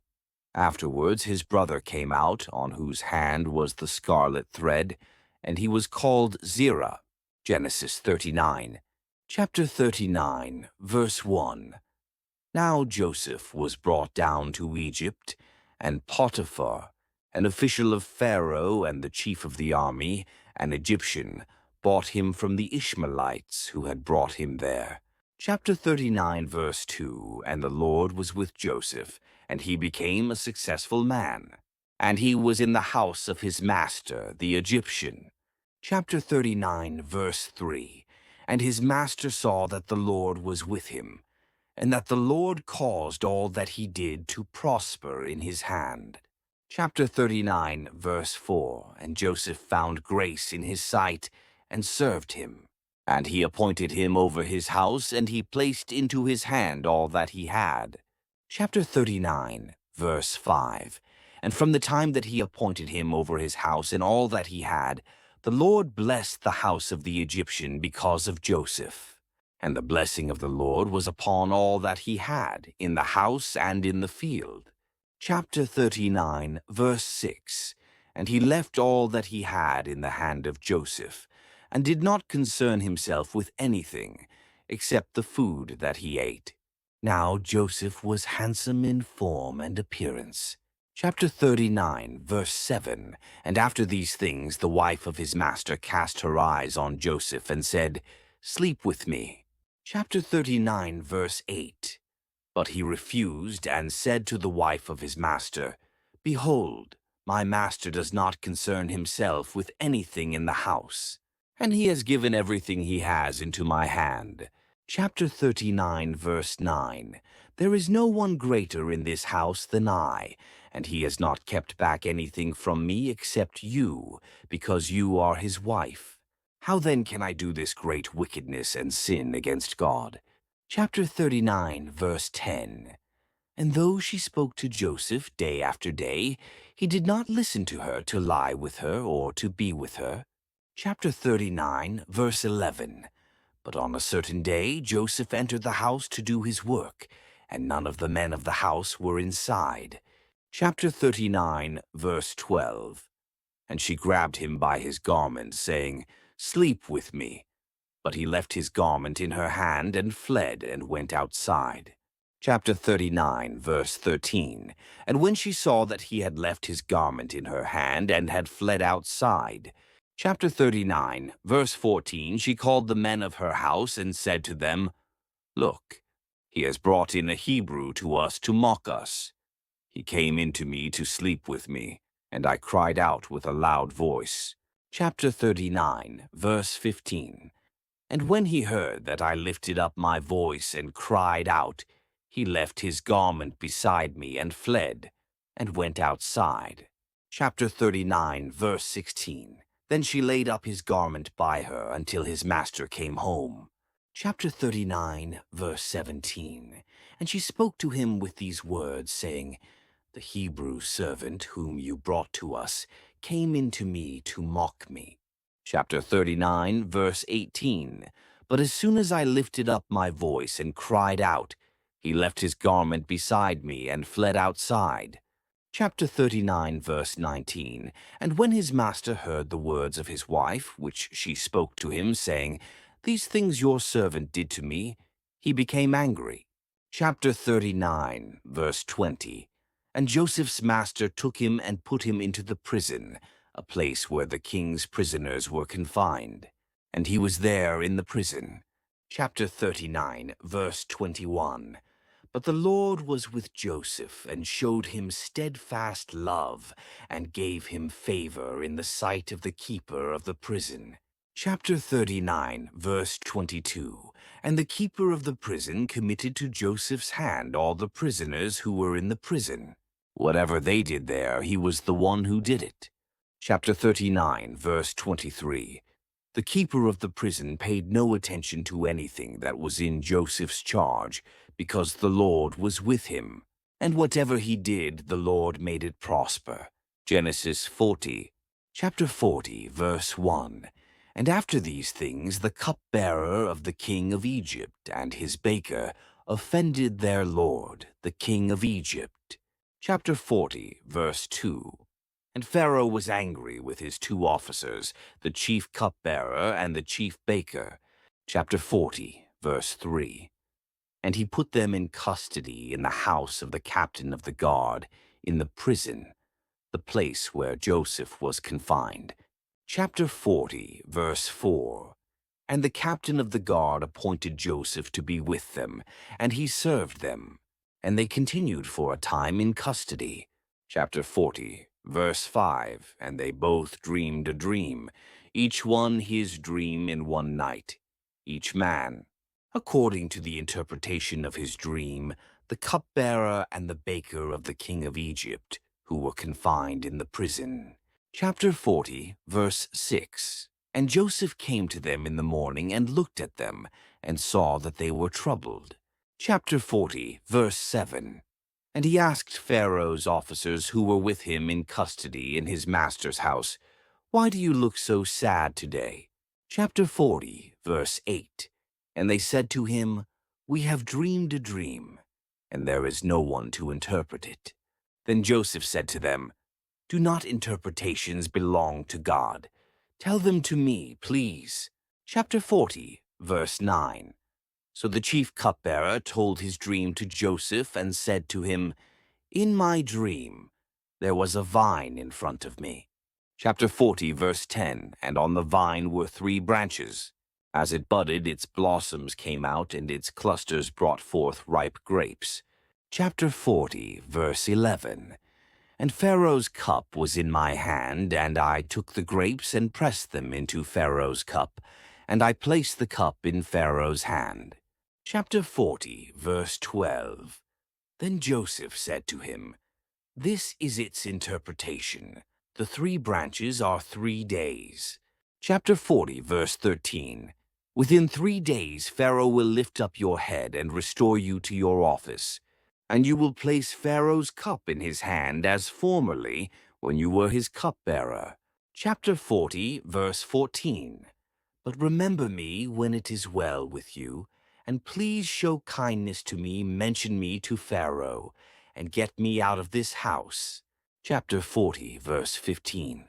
For indeed I was stolen away out of the land of the Hebrews, and here also I have done nothing that they should put me into the dungeon.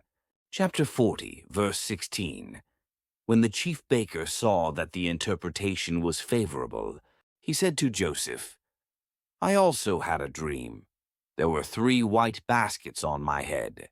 Chapter 40, verse 17. And in the uppermost basket were all kinds of baked foods for Pharaoh, and the birds were eating them out of the basket on my head. Chapter 40, verse 18. And Joseph answered and said, "This is its interpretation. The 3 baskets are 3 days." Chapter 40, verse 19. Within 3 days Pharaoh will lift off your head from you and will hang you on a tree, and the birds will eat your flesh from you. Chapter 40, verse 20. And it came to pass on the 3rd day, which was Pharaoh's birthday, that he made a feast for all his servants. And he lifted up the head of the chief cupbearer and the head of the chief baker among his servants. Chapter 40, verse 21. And he restored the chief cupbearer to his position again, and he gave the cup into Pharaoh's hand. Chapter 40, verse 22. But he hanged the chief baker, just as Joseph had interpreted to them. Chapter 40, verse 23. Yet the chief cupbearer did not remember Joseph, but forgot him. Genesis 41. Chapter 41, verse 1. And it came to pass at the end of 2 full years that Pharaoh dreamed, and behold, he stood by the river. Chapter 41, verse 2. And behold, there came up out of the river 7 well-favored cows and fat-fleshed, and they fed in the reed grass. Chapter 41, verse 3. And behold, 7 other cows came up after them out of the river, ill-favored and lean-fleshed, and stood by the other cows upon the bank of the river. Chapter 41, verse 4. And the ill-favored and lean-fleshed cows ate up the 7 well-favored and fat cows. Then Pharaoh awoke. Chapter 41, verse 5. And he slept and dreamed the 2nd time, and behold, 7 ears of corn came up upon one stalk, rank and good.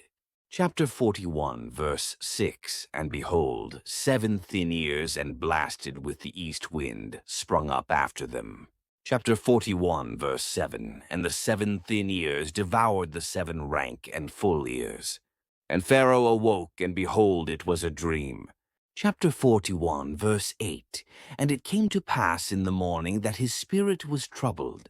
And he sent and called for all the magicians of Egypt, and all the wise men. And Pharaoh told them his dreams, but there was none that could interpret them unto Pharaoh. Chapter 41, verse 9. Then the chief butler spoke unto Pharaoh, saying, I do remember my faults this day.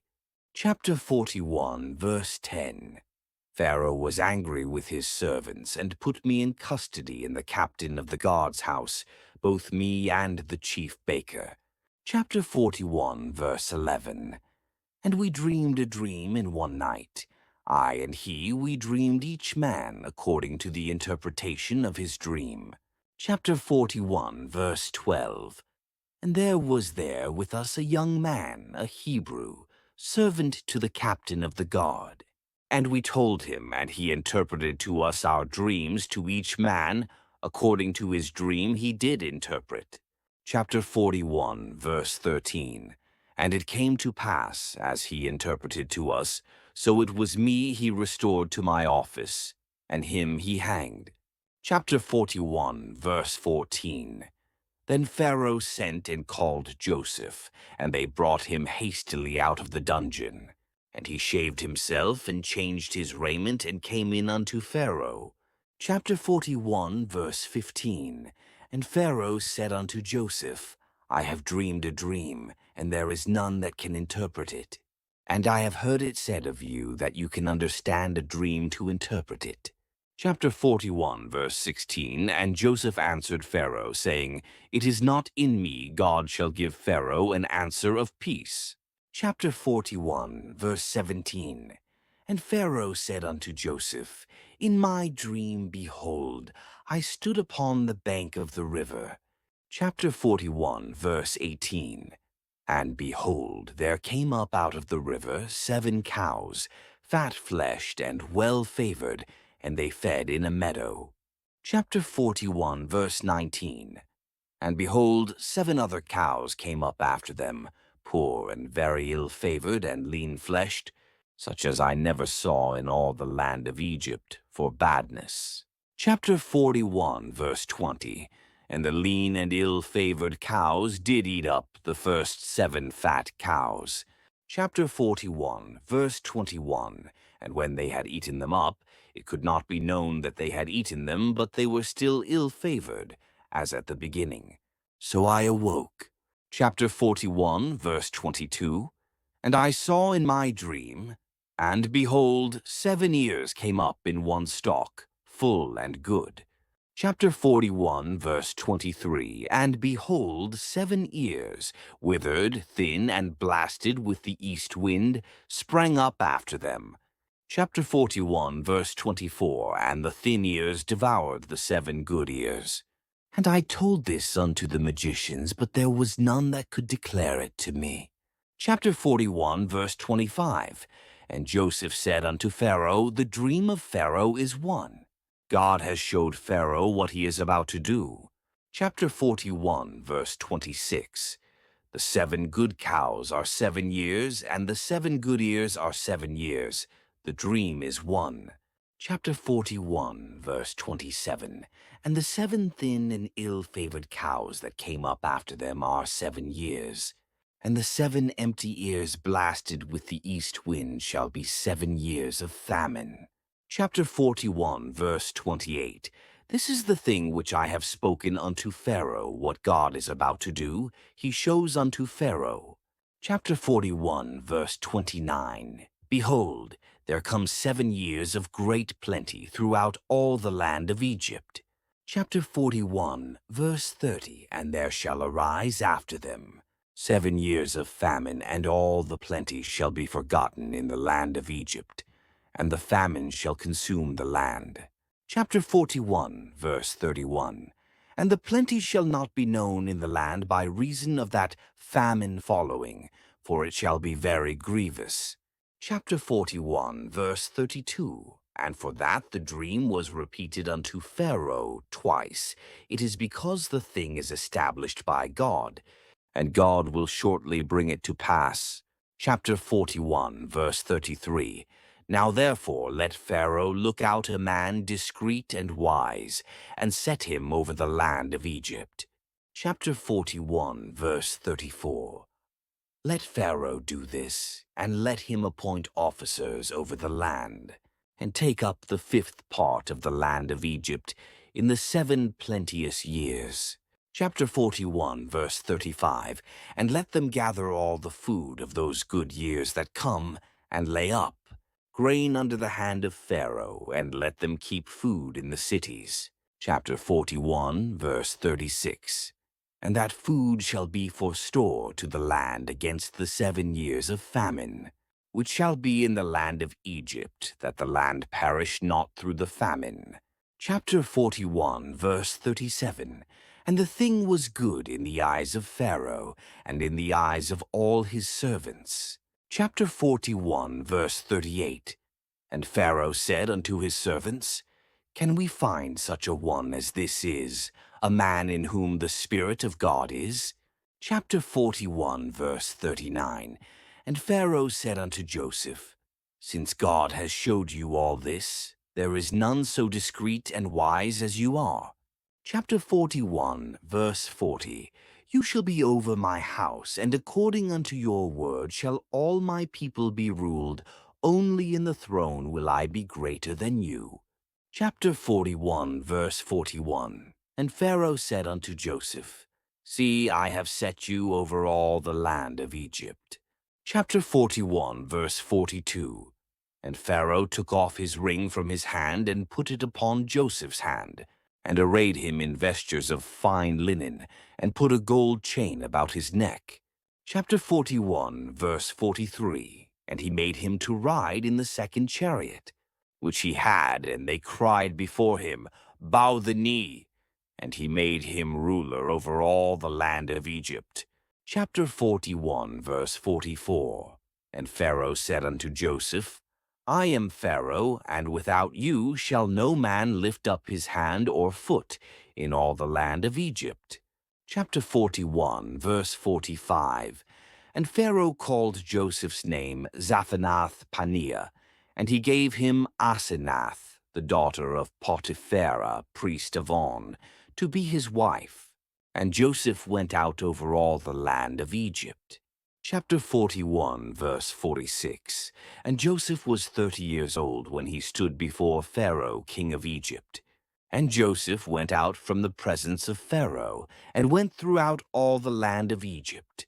Chapter 41, verse 47, And in the 7 plenteous years the earth brought forth by handfuls. Chapter 41, verse 48, And he gathered up all the food of the 7 years which were in the land of Egypt, and laid up the food in the cities, the food of the field, which was round about every city, he laid up in the same. Chapter 41, verse 49, And Joseph gathered grain as the sand of the sea, very much, until he stopped counting, for it was without number. Chapter 41, verse 50, And unto Joseph were born 2 sons before the years of famine came, whom Asenath, the daughter of Potipharah, priest of On, bore unto him. Chapter 41, verse 51, And Joseph called the name of the firstborn Manasseh, For God has made me forget all my toil and all my father's house. Chapter 41, verse 52, And the name of the second he called Ephraim, For God has caused me to be fruitful in the land of my affliction. Chapter 41, verse 53, And the 7 years of plenty that was in the land of Egypt ended. Chapter 41, verse 54, And the 7 years of dearth began to come, as Joseph had said. And the dearth was in all lands, but in all the land of Egypt there was bread. Chapter 41, verse 55, And when all the land of Egypt was famished, the people cried to Pharaoh for bread. And Pharaoh said unto all the Egyptians, Go unto Joseph, what he says to you, do. Chapter 41, verse 56, And the famine was over all the face of the earth. And Joseph opened all the storehouses, and sold unto the Egyptians, and the famine waxed sore in the land of Egypt. Chapter 41, verse 57, And all countries came into Egypt to Joseph to buy grain, because the famine was so severe in all lands. Genesis 42. Chapter 42, verse 1, Now Jacob, hearing that grain was being sold in Egypt, said to his sons, Why are you neglectful? Chapter 42, verse 2, and he said, I have heard that grain is being sold in Egypt. Go down and buy for us what is necessary, so that we may live and not die. Chapter 42, verse 3, and so the 10 brothers of Joseph went down to buy grain in Egypt. Chapter 42, verse 4, but Jacob did not send Benjamin, the brother of Joseph, with the others, for he said, lest perhaps he may be overcome by some calamity. Chapter 42, verse 5, and they entered into the land of Egypt with the others who went to buy. For the famine prevailed in the land of Canaan. Chapter 42, verse 6, and Joseph was governor in Egypt, and by his order grain was sold to the people. And when his brothers had bowed down to him. Chapter 42, verse 7, and he had recognized them, he spoke harshly to them, as if to strangers, asking them, Where do you come from? They answered, From the land of Canaan, to buy necessities. Chapter 42, verse 8, and though he recognized his brothers, they did not recognize him. Chapter 42, verse 9, and remembering the dreams which he once had about them, he said to them, You are spies. You have come to see the unguarded parts of the land. Chapter 42, verse 10, and they said, It is not so, Lord, but your servants have come to buy food. Chapter 42, verse 11, we are all sons of one man. We have come in peace, nor do your servants entertain any deceit. Chapter 42, verse 12, and he answered them, It is otherwise. You have come to see the unguarded parts of the land. Chapter 42, verse 13, but they said, We, your servants, are 12 brothers, the sons of one man in the land of Canaan. The youngest is with our father, the other is not living. Chapter 42, verse 14, he said, This is just as I said, you are spies. Chapter 42, verse 15, In this way shall you be tested. By the health of Pharaoh you shall not depart from here until your youngest brother arrives. Chapter 42, verse 16, Send one of you to bring him. But you will be in prison until what you have said is proven, whether it is true or not. Otherwise, by the health of Pharaoh, you are indeed spies. Chapter 42, verse 17, Therefore he delivered them into custody for 3 days. Chapter 42, verse 18, Then on the 3rd day he brought them out of prison, and he said, Do this, and you shall live, for I fear God. Chapter 42, verse 19, If you are peaceful, let one of your brothers be confined in prison, but the rest go and carry the grain that you have bought to your households. Chapter 42, verse 20, And bring your youngest brother to me, so that I may confirm your words, and you may not die. They did as he had said. Chapter 42, verse 21, And they said one to another, We deserve this, for we sinned against our brother, seeing the anguish of his soul when he begged us, and we did not listen. Therefore this affliction has come upon us. Chapter 42, verse 22, And Reuben said, Did I not say to you, Do not sin against the boy? And you did not listen to me. Behold, his blood is exacted. Chapter 42, verse 23, Now they did not know that Joseph understood, because he was speaking to them through an interpreter. Chapter 42, verse 24, And he turned himself away a little while and wept. And returning he spoke to them.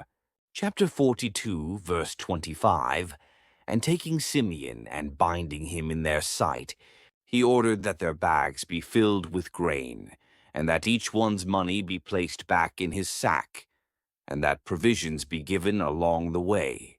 And they did so. Chapter 42, verse 26. Then, having loaded their grain upon their donkeys, they went on their way. Chapter 42, verse 27. And one of them, opening his sack to give fodder to his donkey at the inn, saw the money at the mouth of the sack. Chapter 42, verse 28. And he said to his brothers, My money has been returned to me. Behold, it is even in the sack. And they were astonished and troubled.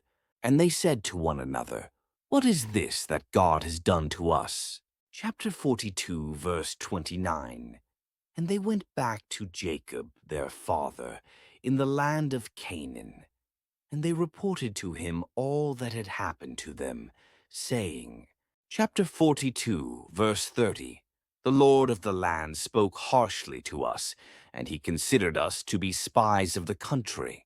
Chapter 42, verse 31. And we answered him, We are peaceful men, and we do not intend any treachery. Chapter 42, verse 32. We are 12 brothers born of one father. One is not living. The youngest is with our father in the land of Canaan. Chapter 42, verse 33. And he said to us, In this way shall I know that you are peaceful. Leave behind one of your brothers with me, and take the food that you need for your households, and go. Chapter 42, verse 34. And bring your youngest brother to me, so that I may know that you are not spies. And you will receive this one who is being held in prison, and you will be allowed to buy necessities. Chapter 42, verse 35. When they had emptied their sacks, each one found his money bound in the sack. And all, seeing it together, were very afraid. Chapter 42, verse 36. And Jacob their father said, You have deprived me of my children. Joseph is no more, Simeon is kept in prison, and Benjamin you would take away. You are weighing down my old age with sorrow. Chapter 42, verse 37. Then Reuben said to him, You may kill my 2 sons if I do not return him to you. Deliver him into my hand, and I will restore him to you. Chapter 42, verse 38. But he said, My son will not go down with you. His brother is dead, and he alone is left. If any harm should happen to him on the way, you will send down my gray hairs with sorrow to the grave. Genesis 43. Chapter 43, verse 1. Now the famine increased in the land. Chapter 43, verse 2. And when they had consumed the provisions which they had brought out of Egypt, Jacob said to his sons, Return and buy us a little food. Chapter 43, verse 3. Judah answered him, The man solemnly warned us, saying, You will not see my face unless your brother is with you. Chapter 43, verse 4. If therefore you are willing to send him with us, we will go and buy the things that are necessary for you. Chapter 43, verse 5. But if you are not willing, we will not go. For the man, as we have often said, declared to us, You shall not see my face without your youngest brother. Chapter 43, verse 6. Israel said to them, You have done this to me by your own fault, in that you told the man you had another brother. Chapter 43, verse 7. But they answered, The man asked us in order about ourselves and our family. Is your father still alive? Do you have a brother? And we answered him according to what he asked. Could we know that he would say, Bring your brother with you? Chapter 43, verse 8. And Judah said to his father, Send the boy with me, that we may arise and go, so that we may live and not die, both we and you and our children. Chapter 43, verse 9. I accept responsibility for him. From my hand you may require him. If I do not bring him back and restore him to you, I shall be guilty of sin against you forever. Chapter 43, verse 10. If delay had not intervened, we would by now have returned here a second time. Chapter 43, verse 11. Then Israel their father said to them, If it must be so, then do this: take from the best fruits of the land in your vessels, and carry down gifts for the man, a little balm, and honey, and storax, and myrrh, and turpentine, and almonds. Chapter 43, verse 12. And take double the money, and carry back with you what you found in your sacks, lest perhaps it was done by mistake. Chapter 43, verse 13. But also take your brother, and go to the man. Chapter 43, verse 14. And may Almighty God make him favorable to you. And may he send back with you your brother whom he keeps, and also Benjamin. But as for me, I will be desolate without children. Chapter 43, verse 15. Therefore the men took the gifts, and double the money, and Benjamin. And going into Egypt, they stood in the presence of Joseph. Chapter 43, verse 16. And when he had seen them and Benjamin together, he instructed the steward of his house, saying, Lead these men into the house, and kill victims, and prepare a feast, for they will eat with me at midday. Chapter 43, verse 17. He did as he was ordered, and he led the men into the house. Chapter 43, verse 18. And they, being afraid, said one to another, Because of the money, which we carried back the first time in our sacks, we have been brought in. So now he may bring a false charge against us, and violently take us as slaves and our donkeys. Chapter 43, verse 19. Therefore, drawing near to the steward of the house at the door. Chapter 43, verse 20, they said, We beg you, Lord, we came down once before to buy food. Chapter 43, verse 21. And when we had bought and were on our way, we opened our sacks at the inn, and we found our money at the top of the sack. And now we have brought it back with us. Chapter 43, verse 22, along with additional money, to buy what we need. We cannot say who put it in our bags. Chapter 43, verse 23, But he responded, Peace be with you. Do not be afraid. Your God and the God of your father has given you hidden treasure in your sacks, for I received the money that you gave me. And he brought Simeon out to them. Chapter 43, verse 24, And having led them into the house, he brought water, and they washed their feet, and he gave fodder to their donkeys. Chapter 43, verse 25.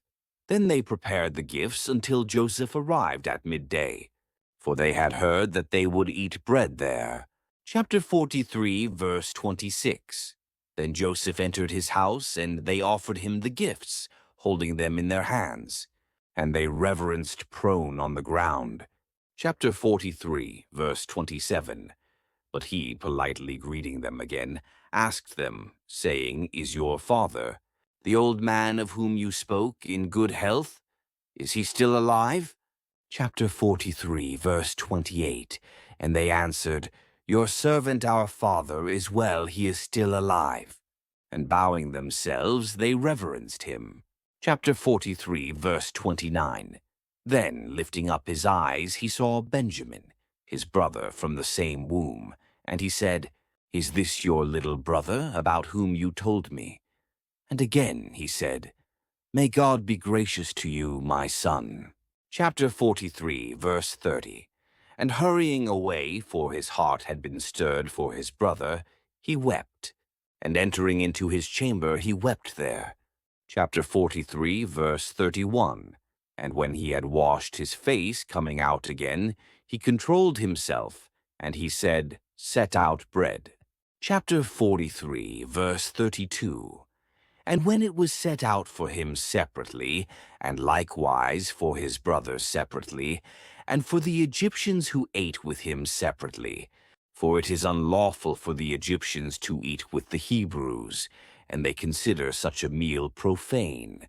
Chapter 43, verse 33, They sat before him, the firstborn according to his birthright, and the youngest according to his age. And they wondered greatly among themselves. Chapter 43, verse 34. And he took the portions which he had set out before them, but he increased the portion of Benjamin fivefold. And they drank, and they were inebriated with him. Genesis 44. Chapter 44, verse 1. Then Joseph instructed the steward of his house, saying, Fill their sacks with as much grain as they can hold, and place each man's money in the mouth of his sack. Chapter 44, verse 2. And place my silver cup in the mouth of the youngest one's sack, along with the money for his grain. And he did just as Joseph had instructed. Chapter 44, verse 3. And when morning came, they were sent away with their donkeys. Chapter 44, verse 4. And now they had gone out of the city and had not gone very far. Then Joseph said to the steward of his house, Rise up and pursue the men. And when you overtake them, say to them, Why have you returned evil for good? Chapter 44, verse 5. The cup that you have stolen is the one from which my Lord drinks, and in which he practices divination. You have done something very wicked. Chapter 44, verse 6. He caught up with them and repeated these words. Chapter 44, verse 7. And they answered him, Why does my Lord speak such words? Far be it from your servants that they should do such a thing. Chapter 44, verse 8. Behold the money that we found at the top of our sacks, we brought back to you from the land of Canaan. Why then would we steal from your Lord's house gold or silver? Chapter 44, verse 9. Whichever of your servants is found with it shall die, and we also will become the slaves of my Lord. Chapter 44, verse 10. He said to them, Let it be according to your proposal. With whomever it is found, he shall be my servant, and the rest of you shall be free of blame. Chapter 44, verse 11. And so they quickly placed their sacks on the ground, and each one opened his. Chapter 44, verse 12. He searched, beginning with the eldest and ending with the youngest. And the cup was found in Benjamin's sack. Chapter 44, verse 13. Then they tore their garments, and each one, loading his donkey again, returned to the city. Chapter 44, verse 14. And Judah entered with his brothers into the house of Joseph, for he was still there, and they all fell down before him on the ground. Chapter 44, verse 15. And he said to them, What have you done? Did you not know that there is no one like me in the knowledge of divination? Chapter 44, verse 16. And Judah said to him, What shall we respond to my Lord? Or what shall we say? Or how shall we be able to justify ourselves? God has uncovered the guilt of your servants. Behold, we are all servants to my Lord, both we and he with whom the cup was found. Chapter 44, verse 17. Joseph answered, Far be it from me to do this. He who stole the cup shall be my servant. But you go in peace to your father. Chapter 44, verse 18. Then Judah, approaching closer, said, I beg you, my lord, let your servant speak a word in your hearing, and do not be angry with your servant. For you are next to Pharaoh. Chapter 44, verse 19. You questioned your servants. Do you have a father or a brother? Chapter 44, verse 20. And we answered you, We have a father who is old, and a little boy who was born to him in his old age. His brother is dead, and he alone is left of his mother, and his father loves him dearly. Chapter 44, verse 21. And you said to your servants, Bring him to me, so that I may see him. Chapter 44, verse 22. We suggested to my Lord, The boy cannot leave his father, for if he leaves him, he will die. Chapter 44, verse 23. And you said to your servants, Unless your youngest brother comes with you, you shall not see my face again. Chapter 44, verse 24. Therefore, when we had gone up to your servant, our father, we explained to him all that my Lord had said. Chapter 44, verse 25. And our father said, Return and buy us a little grain. Chapter 44, verse 26. And we said, We cannot go. If our youngest brother goes with us, we will go. Otherwise, we cannot see the man's face. Chapter 44, verse 27. And your servant, our father, said to us, You know that my wife bore me 2 sons. Chapter 44, verse 28.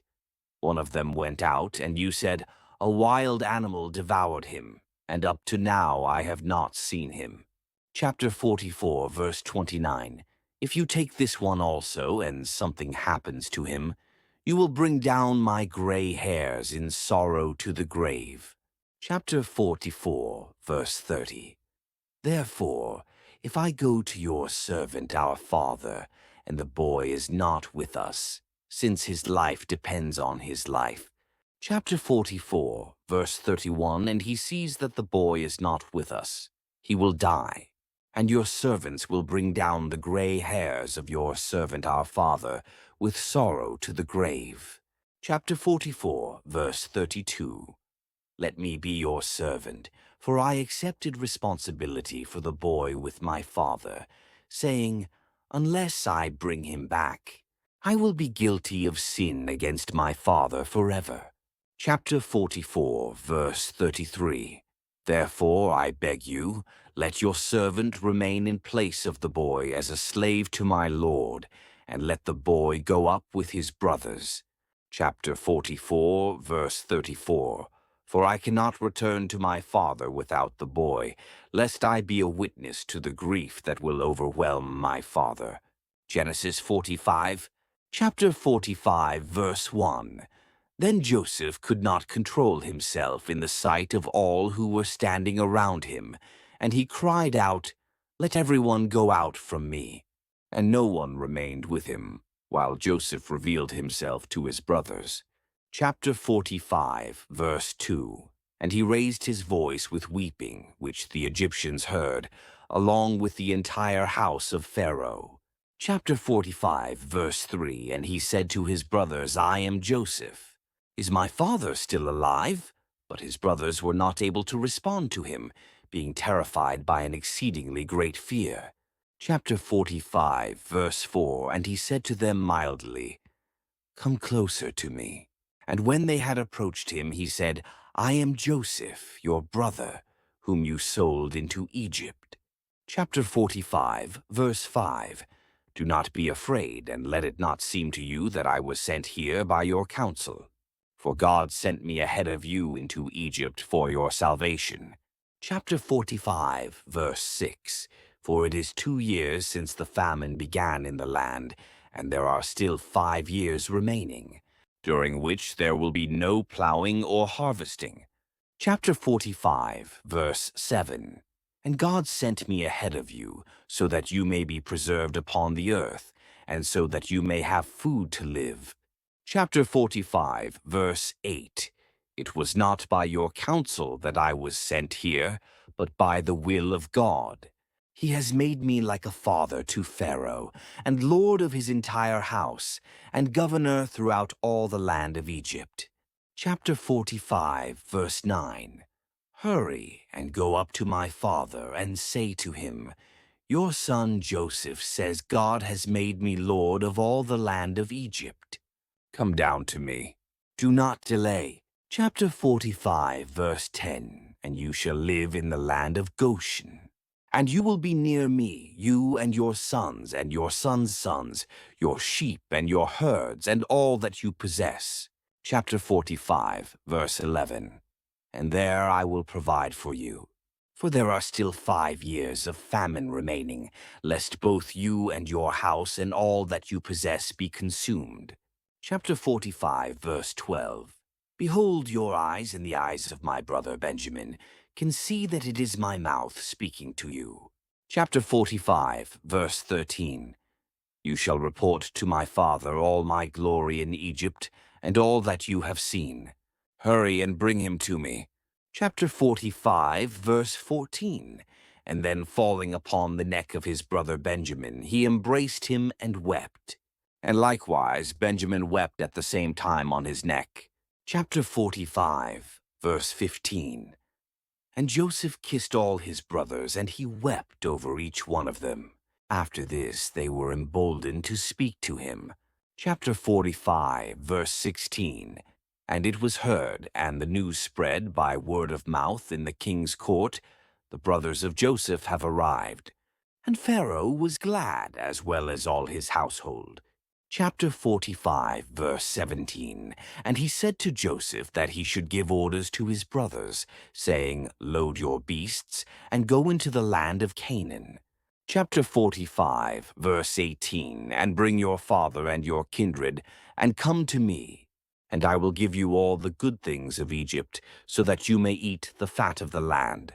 Chapter 45, verse 19, Give orders also that they take wagons from the land of Egypt for the transport of their little ones and wives, and say, Take your father and hurry to come.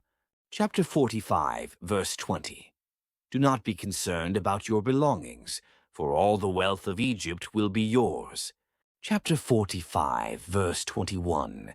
And the sons of Israel did as they were instructed. And Joseph gave them wagons according to the command of Pharaoh, and provisions for the journey. Chapter 45, verse 22. Likewise he ordered 2 robes for each of them. But to Benjamin he gave 300 pieces of silver, along with 5 of the best robes.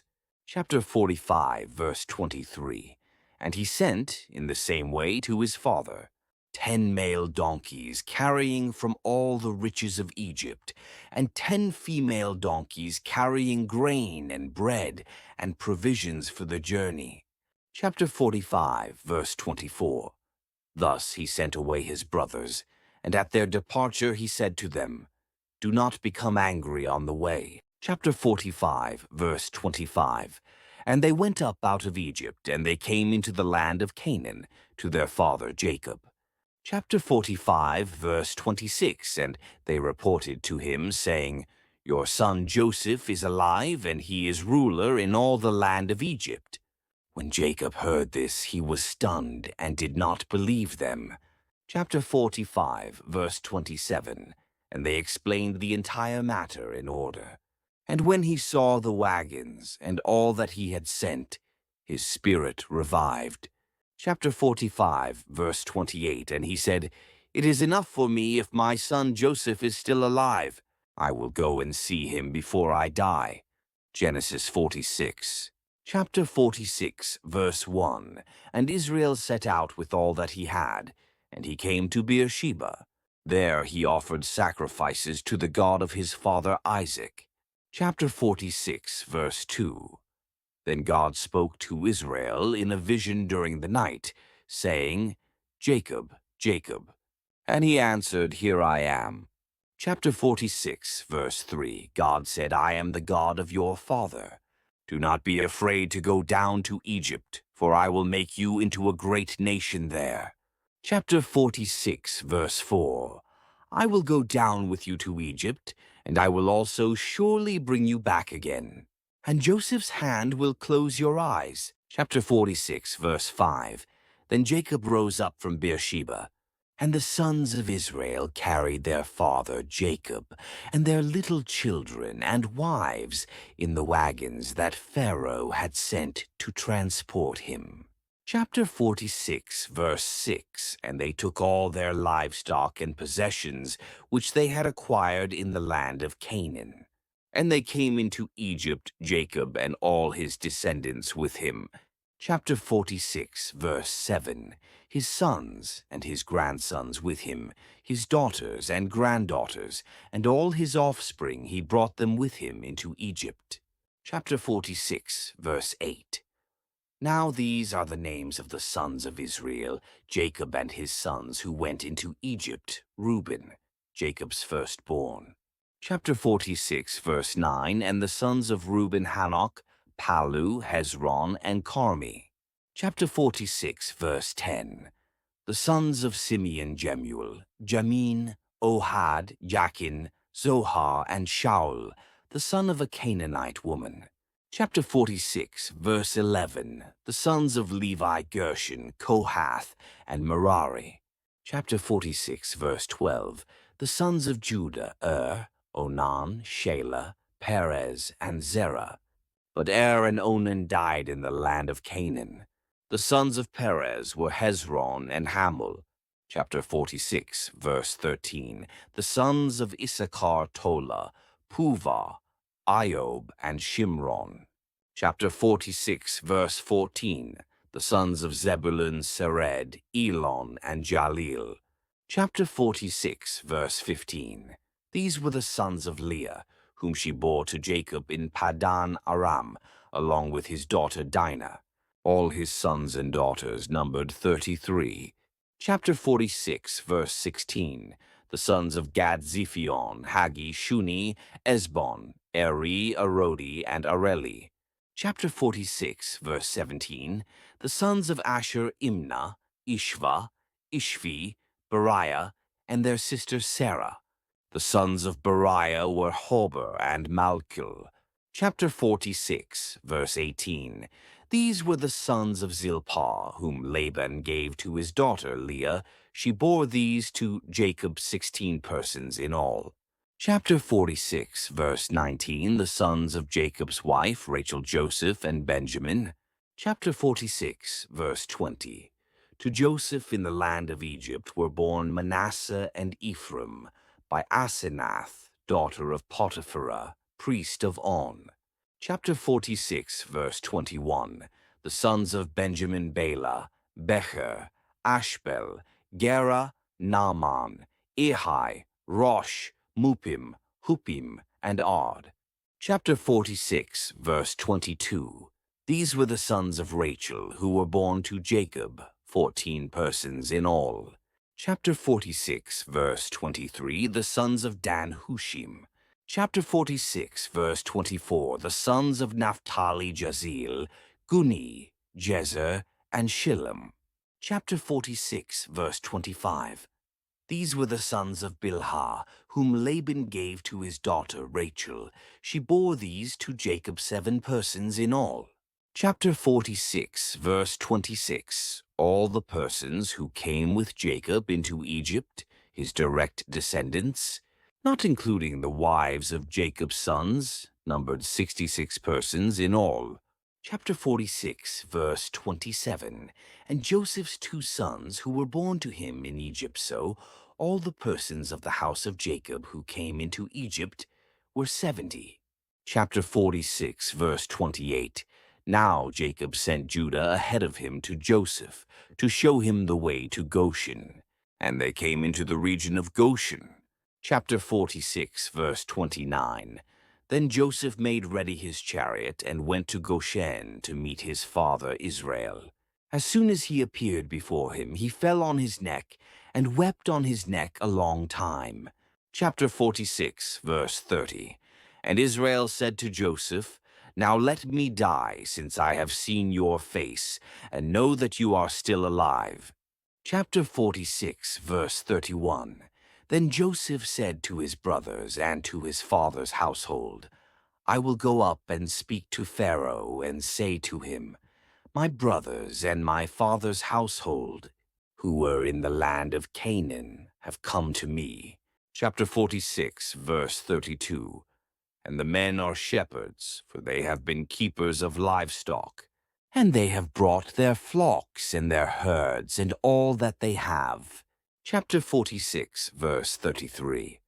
When Pharaoh calls you and says, What is your occupation? Chapter 46, verse 34. You shall say, Your servants have been keepers of livestock from our youth, even until now, both we and our fathers, so that you may dwell in the land of Goshen, for every shepherd is detestable to the Egyptians. Genesis 47. Chapter 47, verse 1.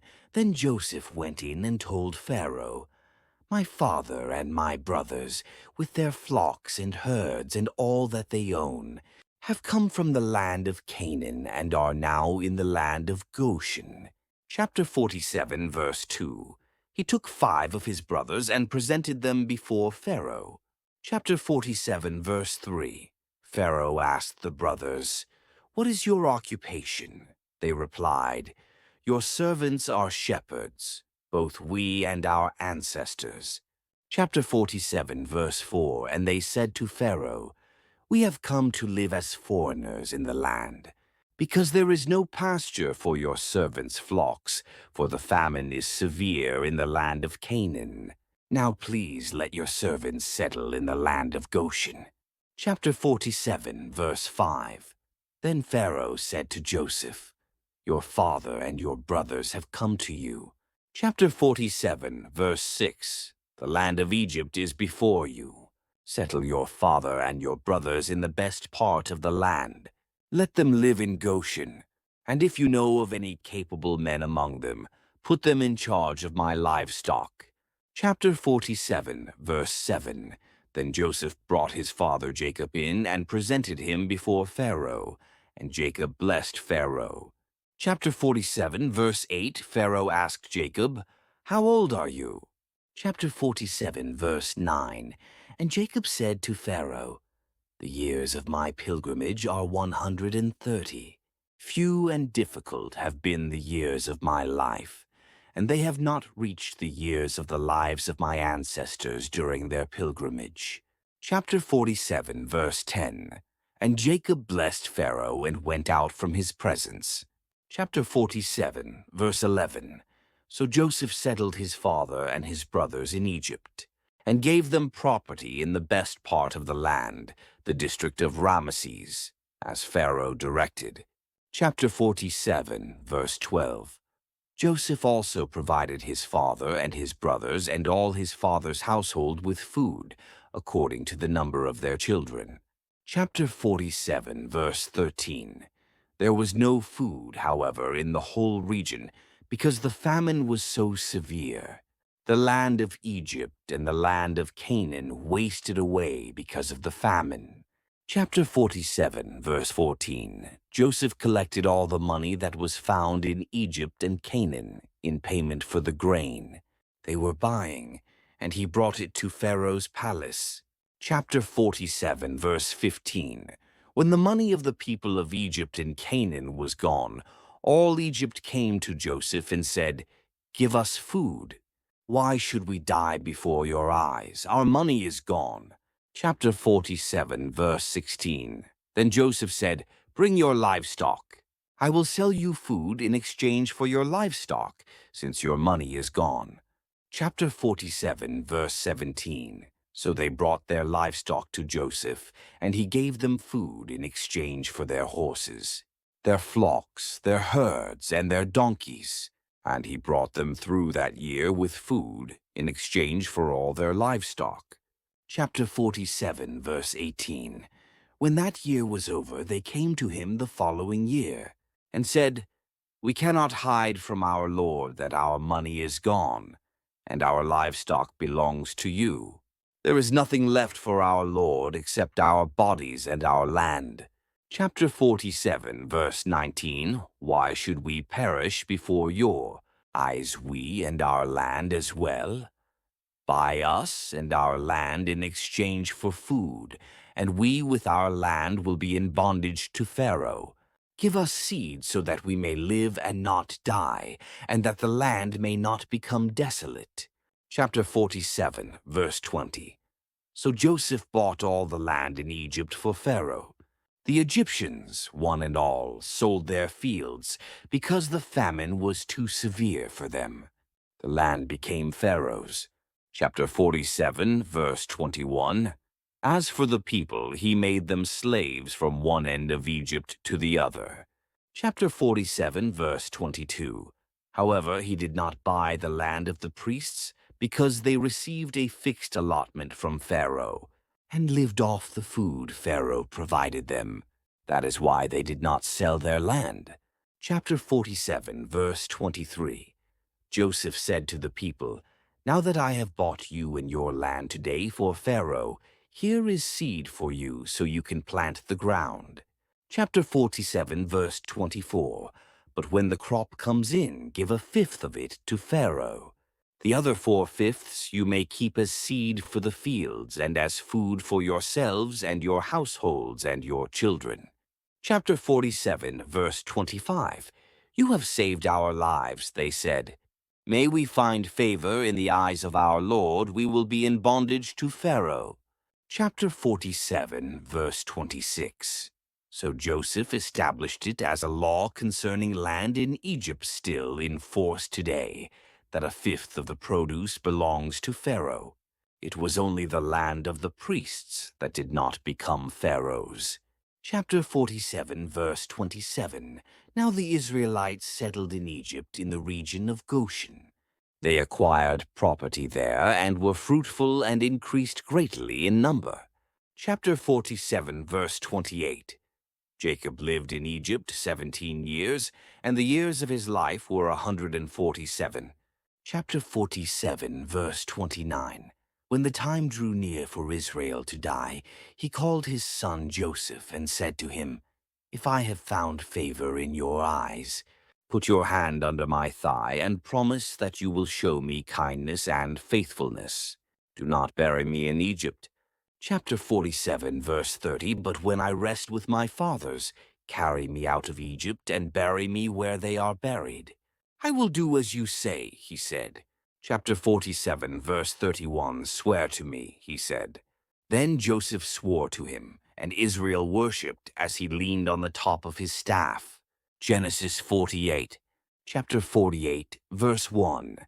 After this, Joseph was told, "Your father is ill."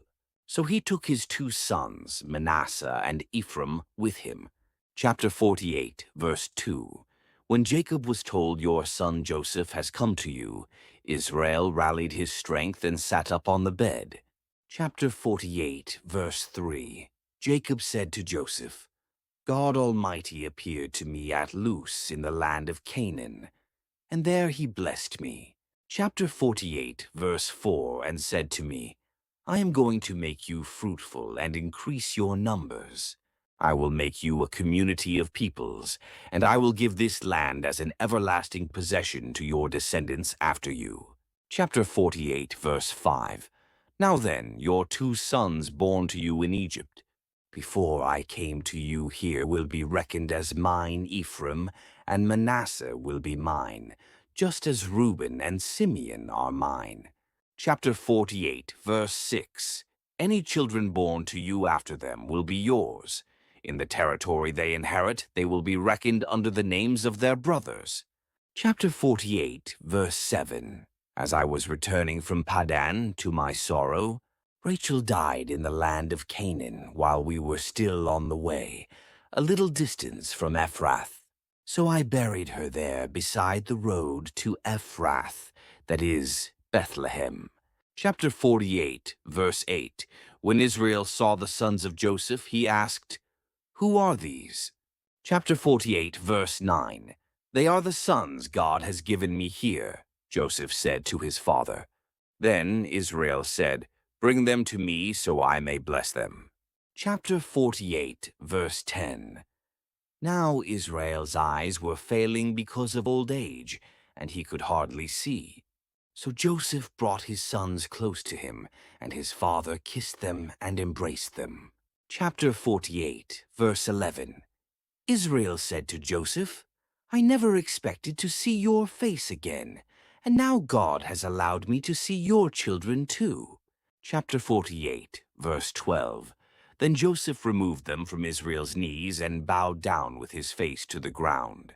Chapter 48, verse 13. And Joseph took both of them, Ephraim on his right toward Israel's left hand, and Manasseh on his left toward Israel's right hand, and brought them close to him.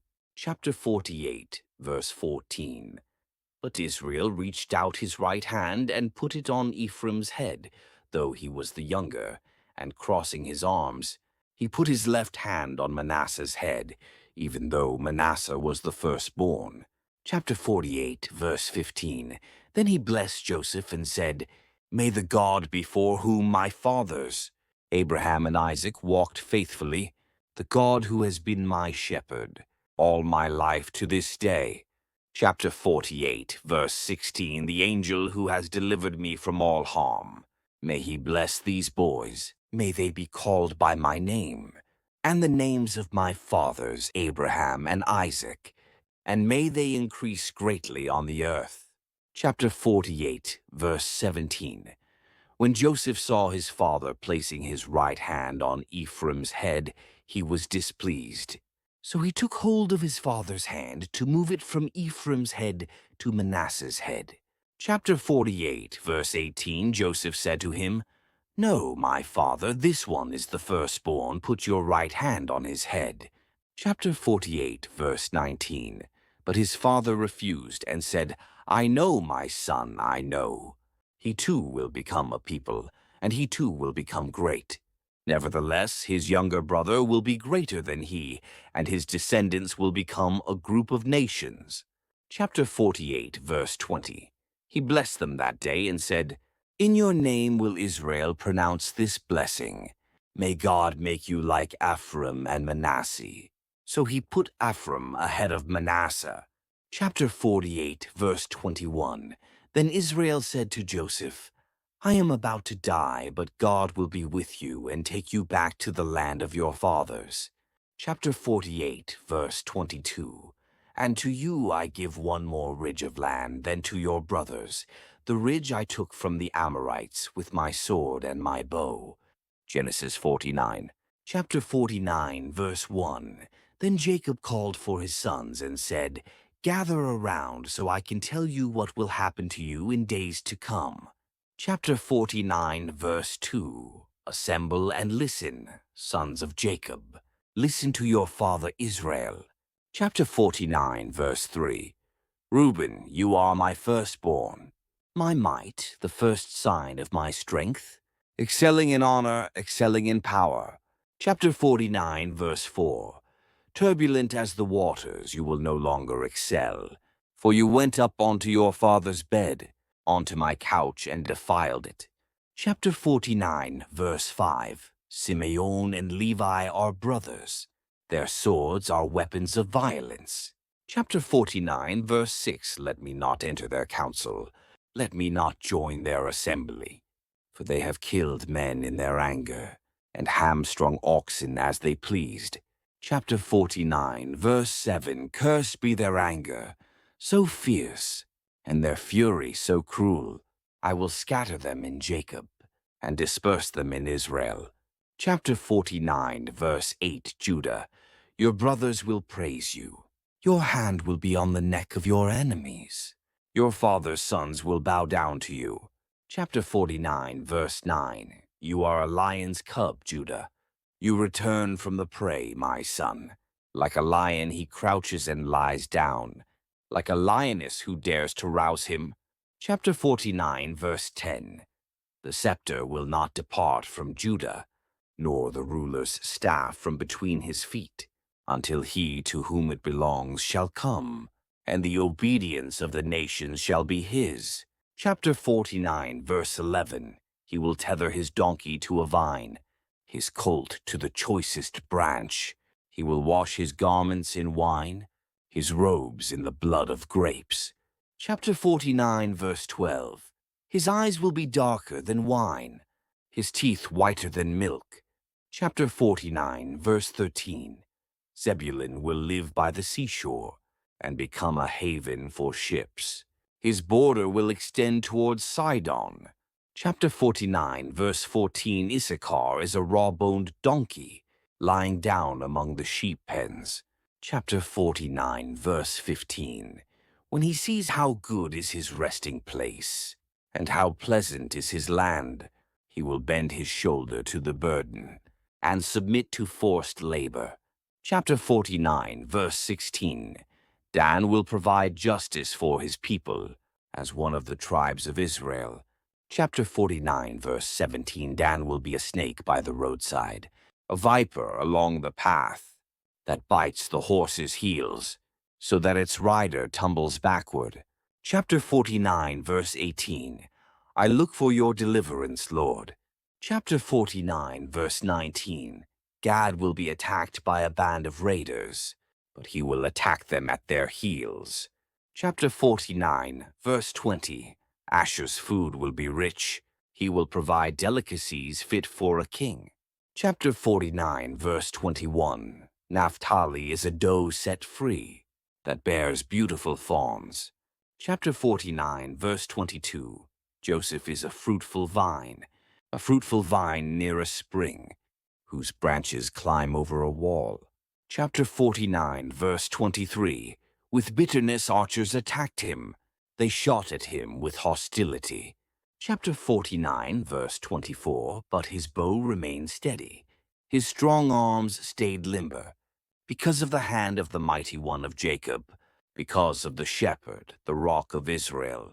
Chapter 49, verse 25, because of your father's God who helps you, because of the Almighty who blesses you, with blessings of the skies above, blessings of the deep springs below, blessings of the breast and womb. Chapter 49, verse 26, your father's blessings are greater than the blessings of the ancient mountains, than the bounty of the age-old hills. Let all these rest on the head of Joseph, on the brow of the prince among his brothers. Chapter 49, verse 27. Benjamin is a ravenous wolf. In the morning he devours the prey. In the evening he divides the plunder. Chapter 49, verse 28. All these are the 12 tribes of Israel. And this is what their father said to them when he blessed them, giving each the blessing appropriate to him. Chapter 49, verse 29. Then he gave them these instructions: I am about to be gathered to my people. Bury me with my fathers in the cave in the field of Ephron the Hittite. Chapter 49, verse 30. The cave in the field of Machpelah, near Mamre in Canaan, which Abraham bought along with the field as a burial place from Ephron the Hittite. Chapter 49, verse 31. There Abraham and his wife Sarah were buried. There Isaac and his wife Rebekah were buried. And there I buried Leah. Chapter 49, verse 32. The field and the cave in it were bought from the Hittites. Chapter 49, verse 33. When Jacob had finished giving instructions to his sons, he drew his feet up into the bed, breathed his last, and was gathered to his people. Genesis 50. Chapter 50, verse 1. Then Joseph threw himself on his father's face, wept over him, and kissed him. Chapter 50, verse 2. And Joseph commanded his servants, the physicians, to embalm his father. So the physicians embalmed Israel. Chapter 50, verse 3. They took 40 days, for that is the time required for embalming. And the Egyptians mourned for him 70 days. Chapter 50, verse 4. When the days of mourning were past, Joseph spoke to Pharaoh's household. If I have found favor in your eyes, please tell Pharaoh. Chapter 50, verse 5. My father made me swear an oath and said, I am about to die. Bury me in the tomb I dug for myself in the land of Canaan. Now let me go up and bury my father, then I will return. Chapter 50, verse 6. Pharaoh replied, Go up and bury your father, as he made you swear to do. Chapter 50, verse 7. So Joseph went up to bury his father. All Pharaoh's officials accompanied him, the dignitaries of his court, and all the elders of Egypt. Chapter 50, verse 8, as well as all of Joseph's household, his brothers and his father's household. Only their children and their flocks and herds were left in Goshen. Chapter 50, verse 9. Chariots and horsemen also went up with him. It was a very large company. Chapter 50, verse 10. When they reached the threshing floor of Atad, near the Jordan, they lamented loudly and bitterly, and there Joseph observed a 7-day period of mourning for his father. Chapter 50, verse 11. When the Canaanites who lived there saw the mourning at the threshing floor of Atad, they said, The Egyptians are holding a solemn mourning. That is why that place near the Jordan is called Abel Mizraim. Chapter 50, verse 12. So Jacob's sons did as he had commanded them. Chapter 50, verse 13. They carried him to the land of Canaan and buried him in the cave in the field of Machpelah, near Mamre, which Abraham had bought along with the field as a burial place from Ephron the Hittite. Chapter 50, verse 14. After burying his father, Joseph returned to Egypt, along with his brothers and all the others who had gone with him to bury his father. Chapter 50, verse 15. When Joseph's brothers saw that their father was dead, they said, What if Joseph holds a grudge against us and pays us back for all the wrongs we did to him? Chapter 50, verse 16. So they sent word to Joseph, saying, "Your father left these instructions before he died." Chapter 50, verse 17. This is what you are to say to Joseph. I ask you to forgive your brothers the sins and the wrongs they committed in treating you so badly. Now please forgive the sins of the servants of the God of your father. When their message came to him, Joseph wept. Chapter 50, verse 18. His brothers then came and threw themselves down before him. "We are your slaves," they said. Chapter 50, verse 19. But Joseph said to them, "Don't be afraid. Am I in the place of God?" Chapter 50, verse 20. You intended to harm me, but God intended it for good, to accomplish what is now being done, the saving of many lives.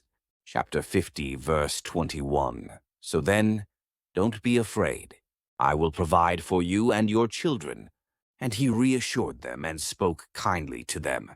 Chapter 50, verse 22. Joseph stayed in Egypt, along with all his father's family. He lived 110 years. Chapter 50, verse 23, and saw the third generation of Ephraim's children. Also, the children of Machir, son of Manasseh, were placed at birth on Joseph's knees.